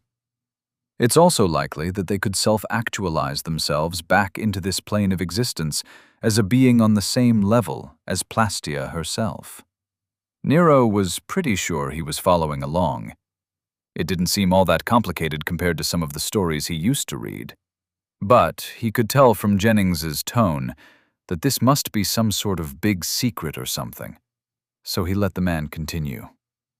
Sighing dramatically, Jennings said, "The gods are a result of people failing to fully ascend. Their unity was flawed, and they remained tethered to the plane. With nothing better to do, they create their afterlives and manage what followers they have after they die. Their actual ability to do anything is limited." It's not an existence I believe I would enjoy. Nero nodded before replying carefully. "Yeah, that sounds like it sucks. And I get why you and the other muckety-mucks don't go around telling anyone. Can't go around telling religious people that their gods are just people who didn't make the cut during their ascension to omnipotence. So you're worried about that happening to you? Because you're like almost at level 100, right?" Grimacing, Jennings replied, "Yes, that's correct. I've been very close to ascending for years, but it's also more complicated than just possibly becoming a god. That's only the most likely scenario for someone who might be capable of reaching Tier 2. Most people who succeed at reaching level 100 don't even ascend to godhood. Instead, their ascension fails completely, and they scatter their existence across the upper planes without successfully binding themselves to any of the upper planes at all. Some of the truly unlucky ones become demons. Arguably, the best-case scenario for me was to just forcefully dissipate myself and unbind my spiritual existence from the ether. Who knows what would happen in that case? That's one of the things I've been trying to figure out." Nero replied, "You just said was, as in was the best-case scenario? Am I to assume that my being here has something to do with that?" "Yes, it does. And that's the point I'm trying to make. You somehow naturally have the ability to actively harmonize yourself with the plane you find yourself in. What you've shown to everyone who was watching is that you can manipulate reality to recreate your body whenever you want. It's something that I theorized from the moment you arrived, but could never confirm. I hate to break it to you, but I don't believe you actually have a unique ability that would merit you being raised to a unique. Instead, you aren't technically a human at all. You just look like one," he said dramatically. Nero didn't bat an eye. As far as he was concerned, he'd already figured that out a while ago. Honestly, he'd pretty much left what little concept he had of humanity behind the first time he watched his limbs being regenerated by mages in the training rings. Humans weren't supposed to be able to live through things like that. Not the humans he knew about, at least. People here weren't human. They were magic. And now, so was he. Okay, so what? Nero replied. Jennings looked at him in surprise. What do you mean, so what? Doesn't that bother you? I remember you being quite worried about not being a human. Nero shrugged and replied, Sure, back when I first got here, maybe. But I got over it. Trying to match Nero's nonchalance, Jennings replied, All right, well, what I was getting at is that you are able to do the things you do not because you have a unique ability, but because you aren't wholly attached to this plane of existence. You are merely a visitor, participating in events, but not one of us. I believe that if a person reaching level 100 wishes to maintain their identity upon ascension, they need to emulate that particular mindset which you have achieved. While Jennings was talking, Nero picked his coffee back up and took another sip before leaning back in his chair. His entire posture made it clear that he was more than a little annoyed with Jennings at the moment. That makes sense. I mean, isn't that all that being one with the universe or whatever is always about? Leaving your worldly attachments behind and allowing yourself to move on. Back where I'm from, people went on and on about that. Achieving inner peace and truly knowing and accepting yourself and all that. I still don't see why you're making such a big deal about it. This is popcorn spirituality made manifest by magic. If you all understand so much about higher planes and stuff, then how come you have such trouble moving on? It's not like you can really die. I mean, haven't you lot have already proven that scientifically or whatever? You know what happens to souls and how everything works, right? Nero asked. Jennings shot to his feet and walked behind the couch he'd been sitting on, beginning to pace. It's not that simple. Or at least it shouldn't be, I don't think. If what I theorize is true, then in order to know that I'm ready, I'll have to be able to see the world in the same way that you do. And currently, I do not. Waving his hand in front of him as if the subject was irrelevant at the moment, Jennings continued. But that's not the point. The point is that people saw what you did, and they're going to want to study how you did it. The only way they can do that is to keep you close. That populator who I warned you about is already contacting anyone over level 95 back in the capital. I've tried to handle it the best I could, but there are a great many people worried about what will happen to them if and when they attempt to ascend. They're going to want to keep you nearby and entice you to risk your life managing dungeons and incursions.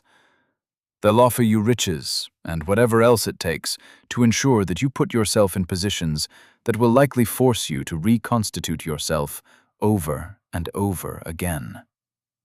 Nero frowned in thought. But it doesn't work like that. At least, I don't think it does. I was only able to rebuild my body because I had all that extra soul stuff, or whatever it is that you call it, available to rebuild myself a body. However, I guess as long as my body was still around, I could just fix whatever killed me and continue to use this one. But I don't think that's what you're talking about, is it? Jennings paused his pacing to look at Nero, like he was an alien or a flat earther or something. You could do that? Nero shrugged. Probably, I guess, he replied before taking another sip of his coffee. Scoffing, Jennings muttered a few unintelligible curse words before returning to his pacing. My point is that the more people who are aware of you and are interested in you, the fewer paths will be open to you. While they won't restrict you directly, as that would be counterproductive, they will do everything in their considerable power to limit your options. You need to be careful. The only good thing about the situation you find yourself in is that they will keep the dwarves away from you. Nero looked up in confusion. Right. The dwarves want me because I can close portals, right? Something about them having a bunch of portals they're struggling to deal with. Nodding, Jennings replied. Yes. The dwarves will demand that you be turned over to them. But don't worry, like I said, that will never happen. Nero asked. Why not? I mean, I get that all those old guys and gals nearing level 100 will be watching me. But what's so bad about going with the dwarves? Closing interdimensional portals and saving the world sounds like fun. Jennings's head whipped around to glare at Nero. You want to go with the dwarves? Nero replied quickly. No, not really. I'm just trying to understand why they and you wouldn't want me to. Replying as succinctly as Nero had ever heard him, Jennings said, The dwarves will put you in front of their armies, having you close incursion points one after another. The danger level will be far above what you could handle. That being said, they'll probably surround you with as much protection as they can. After all, they need you alive to shut down those incursions. Having made what he thought was enough of an argument to dissuade Nero from going with the dwarves, Jennings returned to his seat. Yet he remained perched on the edge of the couch, nearly hovering over the coffee table between them. But listen, Nero. While who you are by your very nature is remarkable, the best thing for you to do is to continue building relationships with the people around you, while maintaining your spiritual distance. The data I'm collecting as you progress along your path has already helped me refine so many of my theories. You could single-handedly be responsible for saving countless lives of ascendants in the years to come. This isn't just about me. This is about the future of humanity itself, he stated fervently. Nero thought he finally understood what Jennings had been up to. Considering that Nero could already rebuild himself from scratch, the Archmage wanted to see how he could still do so while having emotional attachments to the plane on which he was currently living. Nero had to wonder if the man had been the one to arrange for him to meet people like Vera and Nick. Considering everything that he'd been through, it wasn't unreasonable to assume that Jennings might have been behind a great many of the things he'd been forced to deal with. How much of what he'd been up to since he'd arrived here might be due to the Archmage's interference? Suddenly, it all made sense. Jennings wanted him to feel human, to build relationships, and to feel like one of them. He wanted to see if he could artificially create the attachments that most people felt who grew up on this plane. That's why he was so worried about Nero being co-opted by the powerful people back in the capital. They'd be more interested in the practical applications of what Nero could do, and would therefore interfere with the man's scientific study on practical ascension. Rather than feeling insulted or offended by all the possible manipulations, Nero couldn't help but start laughing, audibly and loudly. Jennings stared in confusion at Nero, watching him continually slap the arm of his chair while laughing hysterically. Nero, appreciating the look on the Archmage's face, couldn't stop himself from laughing louder and harder. The man looked so flummoxed, so utterly baffled, that Nero nearly passed out from how hard he was laughing. When he finally began calming down, Nero carefully placed the coffee cup he'd been holding back down on the table while saying, Sorry. Don't mind me. I just realized something funny." Nero couldn't help but find the whole situation ridiculous. He'd been mentally beating himself up for weeks about feeling detached from the wackos and all the new people he was somehow responsible for. He'd put so much effort into forcing himself to care that he found the man's machinations more amusing than maniacal. Honestly, Nero had always felt more like a social outcast than a part of any group he'd found himself in. Jennings' big experiment to make him feel like he belonged was less big villain manipulating the hero and more guidance counselor forcing him to join a school club to make friends. Even the plots and schemes in this world deserve to be made into an inspirational poster. Nero couldn't stop himself from grinning as he asked, "So your big reveal is that people are going to offer me riches and women to tempt me into living my life in a way that they want me to, and that it would be better if I focused on my friendships and personal development over whatever they might end up offering me to get me to leave everyone behind and head to the capital. Also, that you've secretly been trying to get me to feel comfortable here so that you could learn how to attain the inner peace which comes so easily to me while helping me make friends and become a better person along the way. That's diabolical. Trying and failing to glare at the Archmage, Nero couldn't stop the edges of his grin from slipping into his expression. You're a real son of a bitch, you know that. How dare you? Chapter 284. Plans and Counterplans. Nick smiled at the sight of his wife sitting at the head of the table, ignoring her food. She was, as usual, thoroughly engrossed in whatever she was doing on her link. Eyes closed, expression calm, she was the picture of serenity. If he didn't know better, he might think she was sleeping. The room where she was sitting was the one they always used for these meals, whenever they were lucky enough to find the time to eat together, that is. Its floor-to-ceiling windows overlooking the courtyard allowed the morning light to cascade across the tiles in beams, filling the room with a warm and comfortable glow. Walking past her to the other side of the room, he paused to lean down and kiss the top of her head while greeting her warmly. "Morning, my love." While he began preparing himself a plate of food from the breakfast cart, he noted that the servants had once again been overzealous with the options. Reminding himself to have a word with them at some point, he heard Vera's belated reply. "Morning, dear." "While you're over there, I could use a refresher." Glancing over his shoulder, he saw her holding out her mug and jiggling it at him demandingly. She still hadn't bothered to open her eyes or pay attention to anything other than what she was doing on her link. Shaking his head in amusement, he did as he was told and refilled her tea from the pot on the cart before collecting his breakfast. He could see that there was still about half a mug of cold tea in the bottom, which apparently she wasn't worried about. She probably wouldn't even notice. After collecting his food and taking his seat at the table to her right, he asked, "So, what's the final result of yesterday's games?"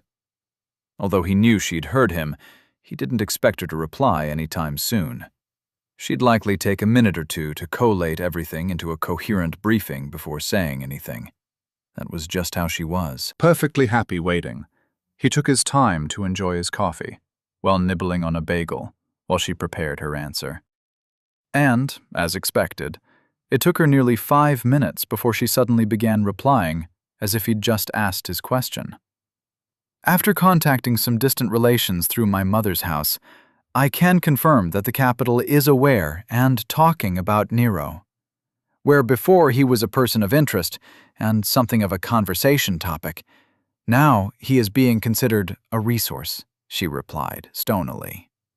Even though she wasn't looking at him, Nick still made sure to hide his smirk behind his bagel when he heard her referring to Nero by name rather than his title. Vera had begun addressing him as Lord Walker ever since they'd formally aligned their house with his. He knew she wasn't the type to ignore protocol and tradition when in public, but it was reassuring to hear that in the privacy of their home, she still thought him as someone under their protection, rather than the other way around.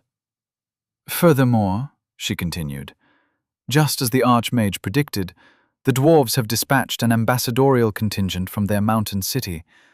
According to my contacts in the Mage Tower who've been watching them, they sent out barely an hour after the Battleborns had returned. I expect they'll arrive in a few days, and we'll just have to wait and see how they intend to play their game. If they head to the council first, I'll have to arrange for someone to intercept them."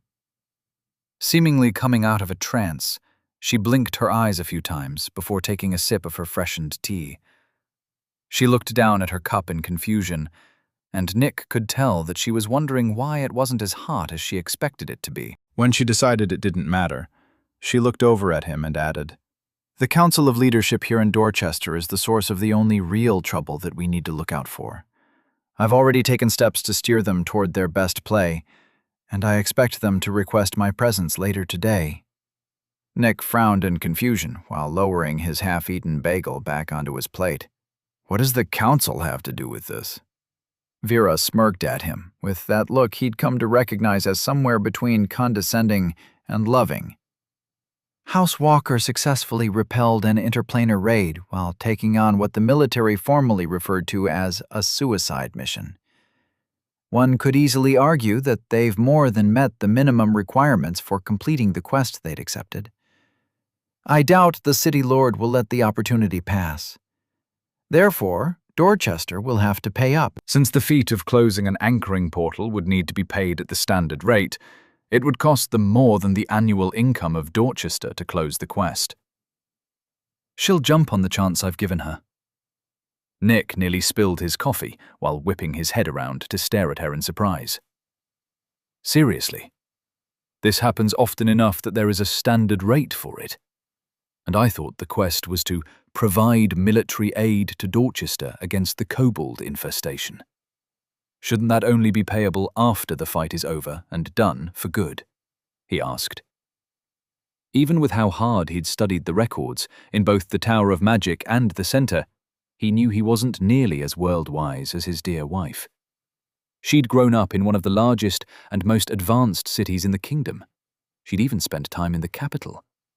He knew she would know more about what kind of threats the kingdom as a whole faced than he did. But still, interplanar invasions were supposed to be rare events, as far as he knew. That being said, he still found Vera's light but loving chuckle at his expense a bit annoying. Not exactly, dear. The quest issued and agreed to by House Walker was to aid Dorchester in its time of need against the kobolds. The formal wording of the document states that House Walker would be paid in accordance with how much of a difference they made during the war. As there has never been a hero or a unique in Dorchester before, it was easier to just copy the document other cities have used in similar situations. There were multiple payout scenarios written into the document, like enemy positions taken, kill counts, and feats of service. The section covering something like what happened with the portal would fall under all other accomplishments of note will be rewarded at the standard rate, Which in this case would fall under what the larger cities are paying for similar services. Providing a visual aid to her explanation, she brought up a hologram from the table projector to show him the copy of the quest issuance. Nick could see several sections highlighted, but didn't have time to examine them before his attention returned to what she was saying. Many cities in the kingdom are constantly facing interplanar invasions similar to this. Dorchester is just too isolated and essence-starved to have to deal with them. However, this particular invasion was at an anchor point, and situations like what we faced are truly rare. Having closed it, House Walker is entitled to a great deal of valence, she said, with a rather evil smirk on her face. Lightening her tone, she added, "However, Dorchester won't have to be paying them out of the city's coffers." Since this would be categorized as a regional threat, along with the quest being formally issued by the city's Council of Leadership, the kingdom can be asked to subsidize the reward. The only amount Dorchester will owe House Walker is what they'd earn for having successfully accomplished the suicide mission after accepting a task not even the military was willing to take. So, while the city lord and council will likely be less than happy, they'll not be bankrupted over the matter. Nick replied, "Well, them being unhappy with Nero isn't anything new. But does this mean House Walker will no longer be involved in the war? Will Nero have to ask for another quest? Would the council even agree to issue another one?" Vera shrugged while taking another sip of her tea and grimacing at the utterly cold food in front of her. Glancing over at Nick, she replied, "I have no idea. We'll have to see what happens. It may be that Nero will be forced to travel to the capital and face the king. He's already due several awards for both his finding and reporting an exploit, along with being raised to a kingdom unique. Both rewards remain technically pending. However, neither is in danger of being revoked. Yet, if the real powerhouses in the capital want him there, they'll easily be able to take advantage of that fact to manufacture a situation where he'll have no choice but to comply." Frowning in worry, Nick asked quietly, "Are we ready to handle things on our own, without him here to act as a front for our interests?" Vera replied with a gentle smile, "As long as the ban on noble conflicts remains for at least 2 years, we should be fine. we'll be able to raise enough of a force to contend with any 3 of the most powerful houses in the city. Our new businesses and interests acquired through House Walker will allow us to field quite a bit of power. However, if the ban is before we can spend all those valens, we and our house may not be here when Nero returns. In it comes to it, we can always run. My mother would be happy to arrange for us to start over somewhere else. Nero was enjoying the sight of Ahmaj Jennings stumbling over his apology. Either Nero was much better at hiding his emotions than he thought, or the old man was feeling incredibly guilty for having deceived him. I honestly wasn't trying to influence your path. If anything, I was just trying to help you. That said, I understand your anger. You have every right to feel that I've overstepped in my attempts to provide you with opportunities. However, how was I supposed to know that the local idiots would try and have you killed? They shouldn't have. I believe it only happened due to the Tower of Fate interfering with events. Or maybe it was the king. I'm still not entirely sure who was responsible. Regardless, I've been sure to keep a close eye on you since then, and you can rest assured that you were being kept safe, he said while rubbing his hands together as if he was trying to wash them clean of his perceived failures. Although Nero didn't know what exactly the old man was talking about, he also didn't care all that much about whatever had happened. He was still alive, and his enemies were either dead or happily waiting for a better opportunity to try again. People like Jennings believed down to their bone marrow that they could control the world around them, and schemes and plots were like breathing to them. Nero, on the other hand, believed that no one could predict the future, and believing they could was nothing but an exercise in vanity. Breaking into a grin, Nero said, "Don't worry about it. Seriously, calm the hell down, man. You're going to give yourself an aneurysm if you keep stressing about this." Sighing deeply, the Archmage said, Nero, my boy, I just need you to understand that I wasn't actively interfering with your path. I was just subtly arranging matters to help you find your place on this plane. There was no overt manipulation involved. Of that you can be sure. Nero knew how anal the people here were about paths and fate and crap like that, so he couldn't fault Jennings for being worried. For all he knew, Jennings might have broken a law or two with what he'd been up to. Waving his hand as if it didn't matter, Nero replied, "Don't sweat it. It's all good. I'm sure you think you were responsible for a lot more than you actually were. You've helped more than you've hurt, and that's all any of us can do when it comes down to it. Cut yourself a little slack. But in the future, if you want to revive me, come to me rather than bringing me to you. That way you can also take care of whatever killed me before you res me. Having an archmage show up out of nowhere to wreck their shit would serve them right for killing me. Also, give me a few minutes to try and come back on my own before you heal me. I'd appreciate the practice." Seeing that Nero was being so understanding, Jennings must have decided to push his luck, because he added, "You know, exploring those ties you're developing with the people around you will only help you in the long run. Testing has conclusively proven that interaction and emotional attachments with other people aid in growth more than any other activity. Even fighting and research do not provide anywhere near the amount of growth that enjoying time among your friends can yield." Nero knew what Jennings was trying to do, and he wasn't falling for it. However, he still felt somewhat interested in the subject. So he asked, "I thought the whole point of transcendence or ascension was to cut off those ties." Jennings replied, "Maybe, but that's just conjecture. From what I've seen, I believe it's a balancing act. To reach level 100 and successfully ascend to a higher tier, one must thoroughly live their life to the best of their ability, all while still maintaining their objectivity and will. If I'm right, then the goal is to be completely one with the world until such time as you are finally ready to leave it behind." Nero nodded along while refilling his coffee from the pot in the middle of the table. "Makes as much sense as anything else." Changing the subject, Nero asked, "So, You really think the people in the capital are going to force me to leave Dorchester?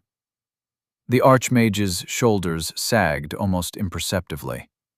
After a long night of trying to avoid it, I believe it's likely. Jennings' expression firmed, and Nero could tell he was trying his best to get his point across. You'll need to be careful. Don't allow yourself to be led down a path you don't wish to go.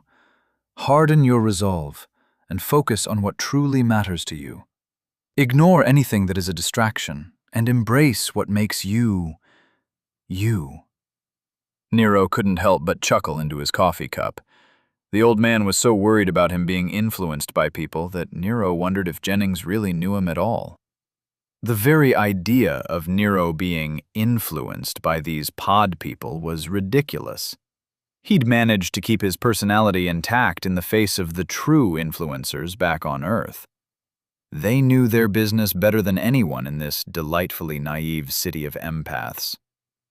Trying to sound equally serious, Nero replied, "Sure, you can count on me. Even if they try to get me to drink the Kool-Aid, I'll somehow manage to stick to coffee. But honestly, I don't think it will come to that. I won't be going to the capital." Frowning at Nero's declaration, Jennings inquired, "Oh? And how do you plan to avoid a royal summons?" Smiling from ear to ear, Nero dusted off the breadcrumbs from his hands over his plate, while replying, "I'm a unique, right? I can go wherever I want. Also, I still have Vera and Nick here to watch out for. Dorchester is still dealing with the density shift and the kobolds, so there is still that quest I'm on to wipe them out. I can't be ordered to leave in the middle of a quest, can I? That's got to be against the law or something, I'm guessing." Shaking his head at Nero's ignorance, Jennings replied, "I don't think you understand what you've accomplished by closing that anchored portal. The Council of Leadership in this charming little city will likely end your quest on account of you doing the impossible. They'll have to, otherwise they'll never be able to afford how much they'll eventually owe you by the time the war ends." That's if they can even afford to pay you what they owe you now for what you've already done for them. Confused, but happy to hear that he'll be getting a solid paycheck out of this mess, Nero pivoted his plans on the fly. "All right, that's not a problem. If they close out the quest, I still have the dwarves to fall back on. They want me to close portals for them, right? Once they realize the way I do it isn't something they can copy, they'll not bother trying to dissect me.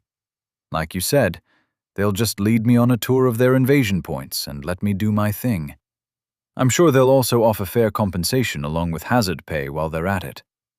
So, to avoid heading to the capital and having to face all those high-level assholes who'll want to study me, all I have to do is agree to visit the dwarves.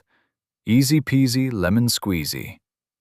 While Jennings likely understood exactly what Nero meant, he couldn't stop himself from cringing at Nero's odd turns of phrase. Losing his smile, Nero added, "The important thing is Nick and Vera. Their new house, Verena, or whatever they decided to call it. Will they be all right without me being here? I doubt they'll be willing or able to come with me. What do I need to do to ensure that they aren't fucked with by the nobles here while I'm gone? I know they have some sort of protection under my status as a unique while I'm still in the city, but will that still be around after I've left?" Archmage Jennings replied seriously, "Yes and no. Indeed, they'll still represent House Walker's interests here in Dorchester, but without you here, they'll be on their own. If and when the ban on inter-house conflict is raised, they'll be in danger of the other houses coming after them. If you were to still be in the city when that happened, you'd legally be able to come to their aid.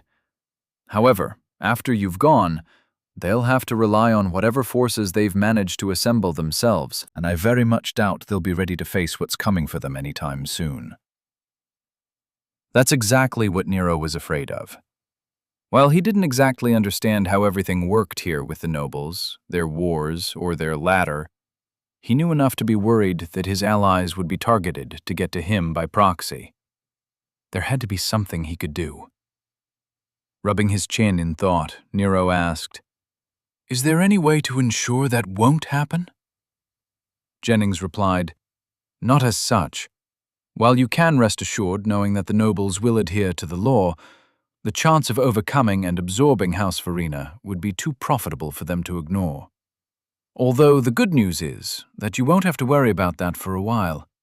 The ban on noble wars will remain until the threat of the kobolds is dealt with. Nero tapped his finger on the arm of his chair while his mind rapidly sorted through his options. He needed a trump card, something to stack the deck in his favor. He couldn't count on the war lasting as long as he needed it to. Side-eyeing Jennings, he asked, "Hey, can the dwarves participate in the noble wars?" The Archmage paused to look at Nero in confusion, obviously not understanding the question. Nero explained, "I mean, they're part of Dorchester now, right? Or at least, kind of? They're a sister city or something, if I'm understanding things correctly." Jennings nodded. "Yes, in a manner of speaking. From what I gathered from my brief study of the treaty they signed, they are part of the kingdom under the protection and laws of Oglevark, just like Dorchester. But they're not, in actuality, part of Dorchester. Their city will be their own. If this little experiment works, then more dwarven cities might be added across the kingdom in the future, turning Oglevark into something of an empire. The dwarven kings would manage their cities, but still have to follow the laws of the land in which they reside." I'm not exactly sure if or how many of the noble accords would apply to them. Nero asked, "Can you find out? I'm thinking if I'm going to agree to help the dwarves with their portals, then I can ask them to formally sign a defensive pact with my house, along with my regional retainers,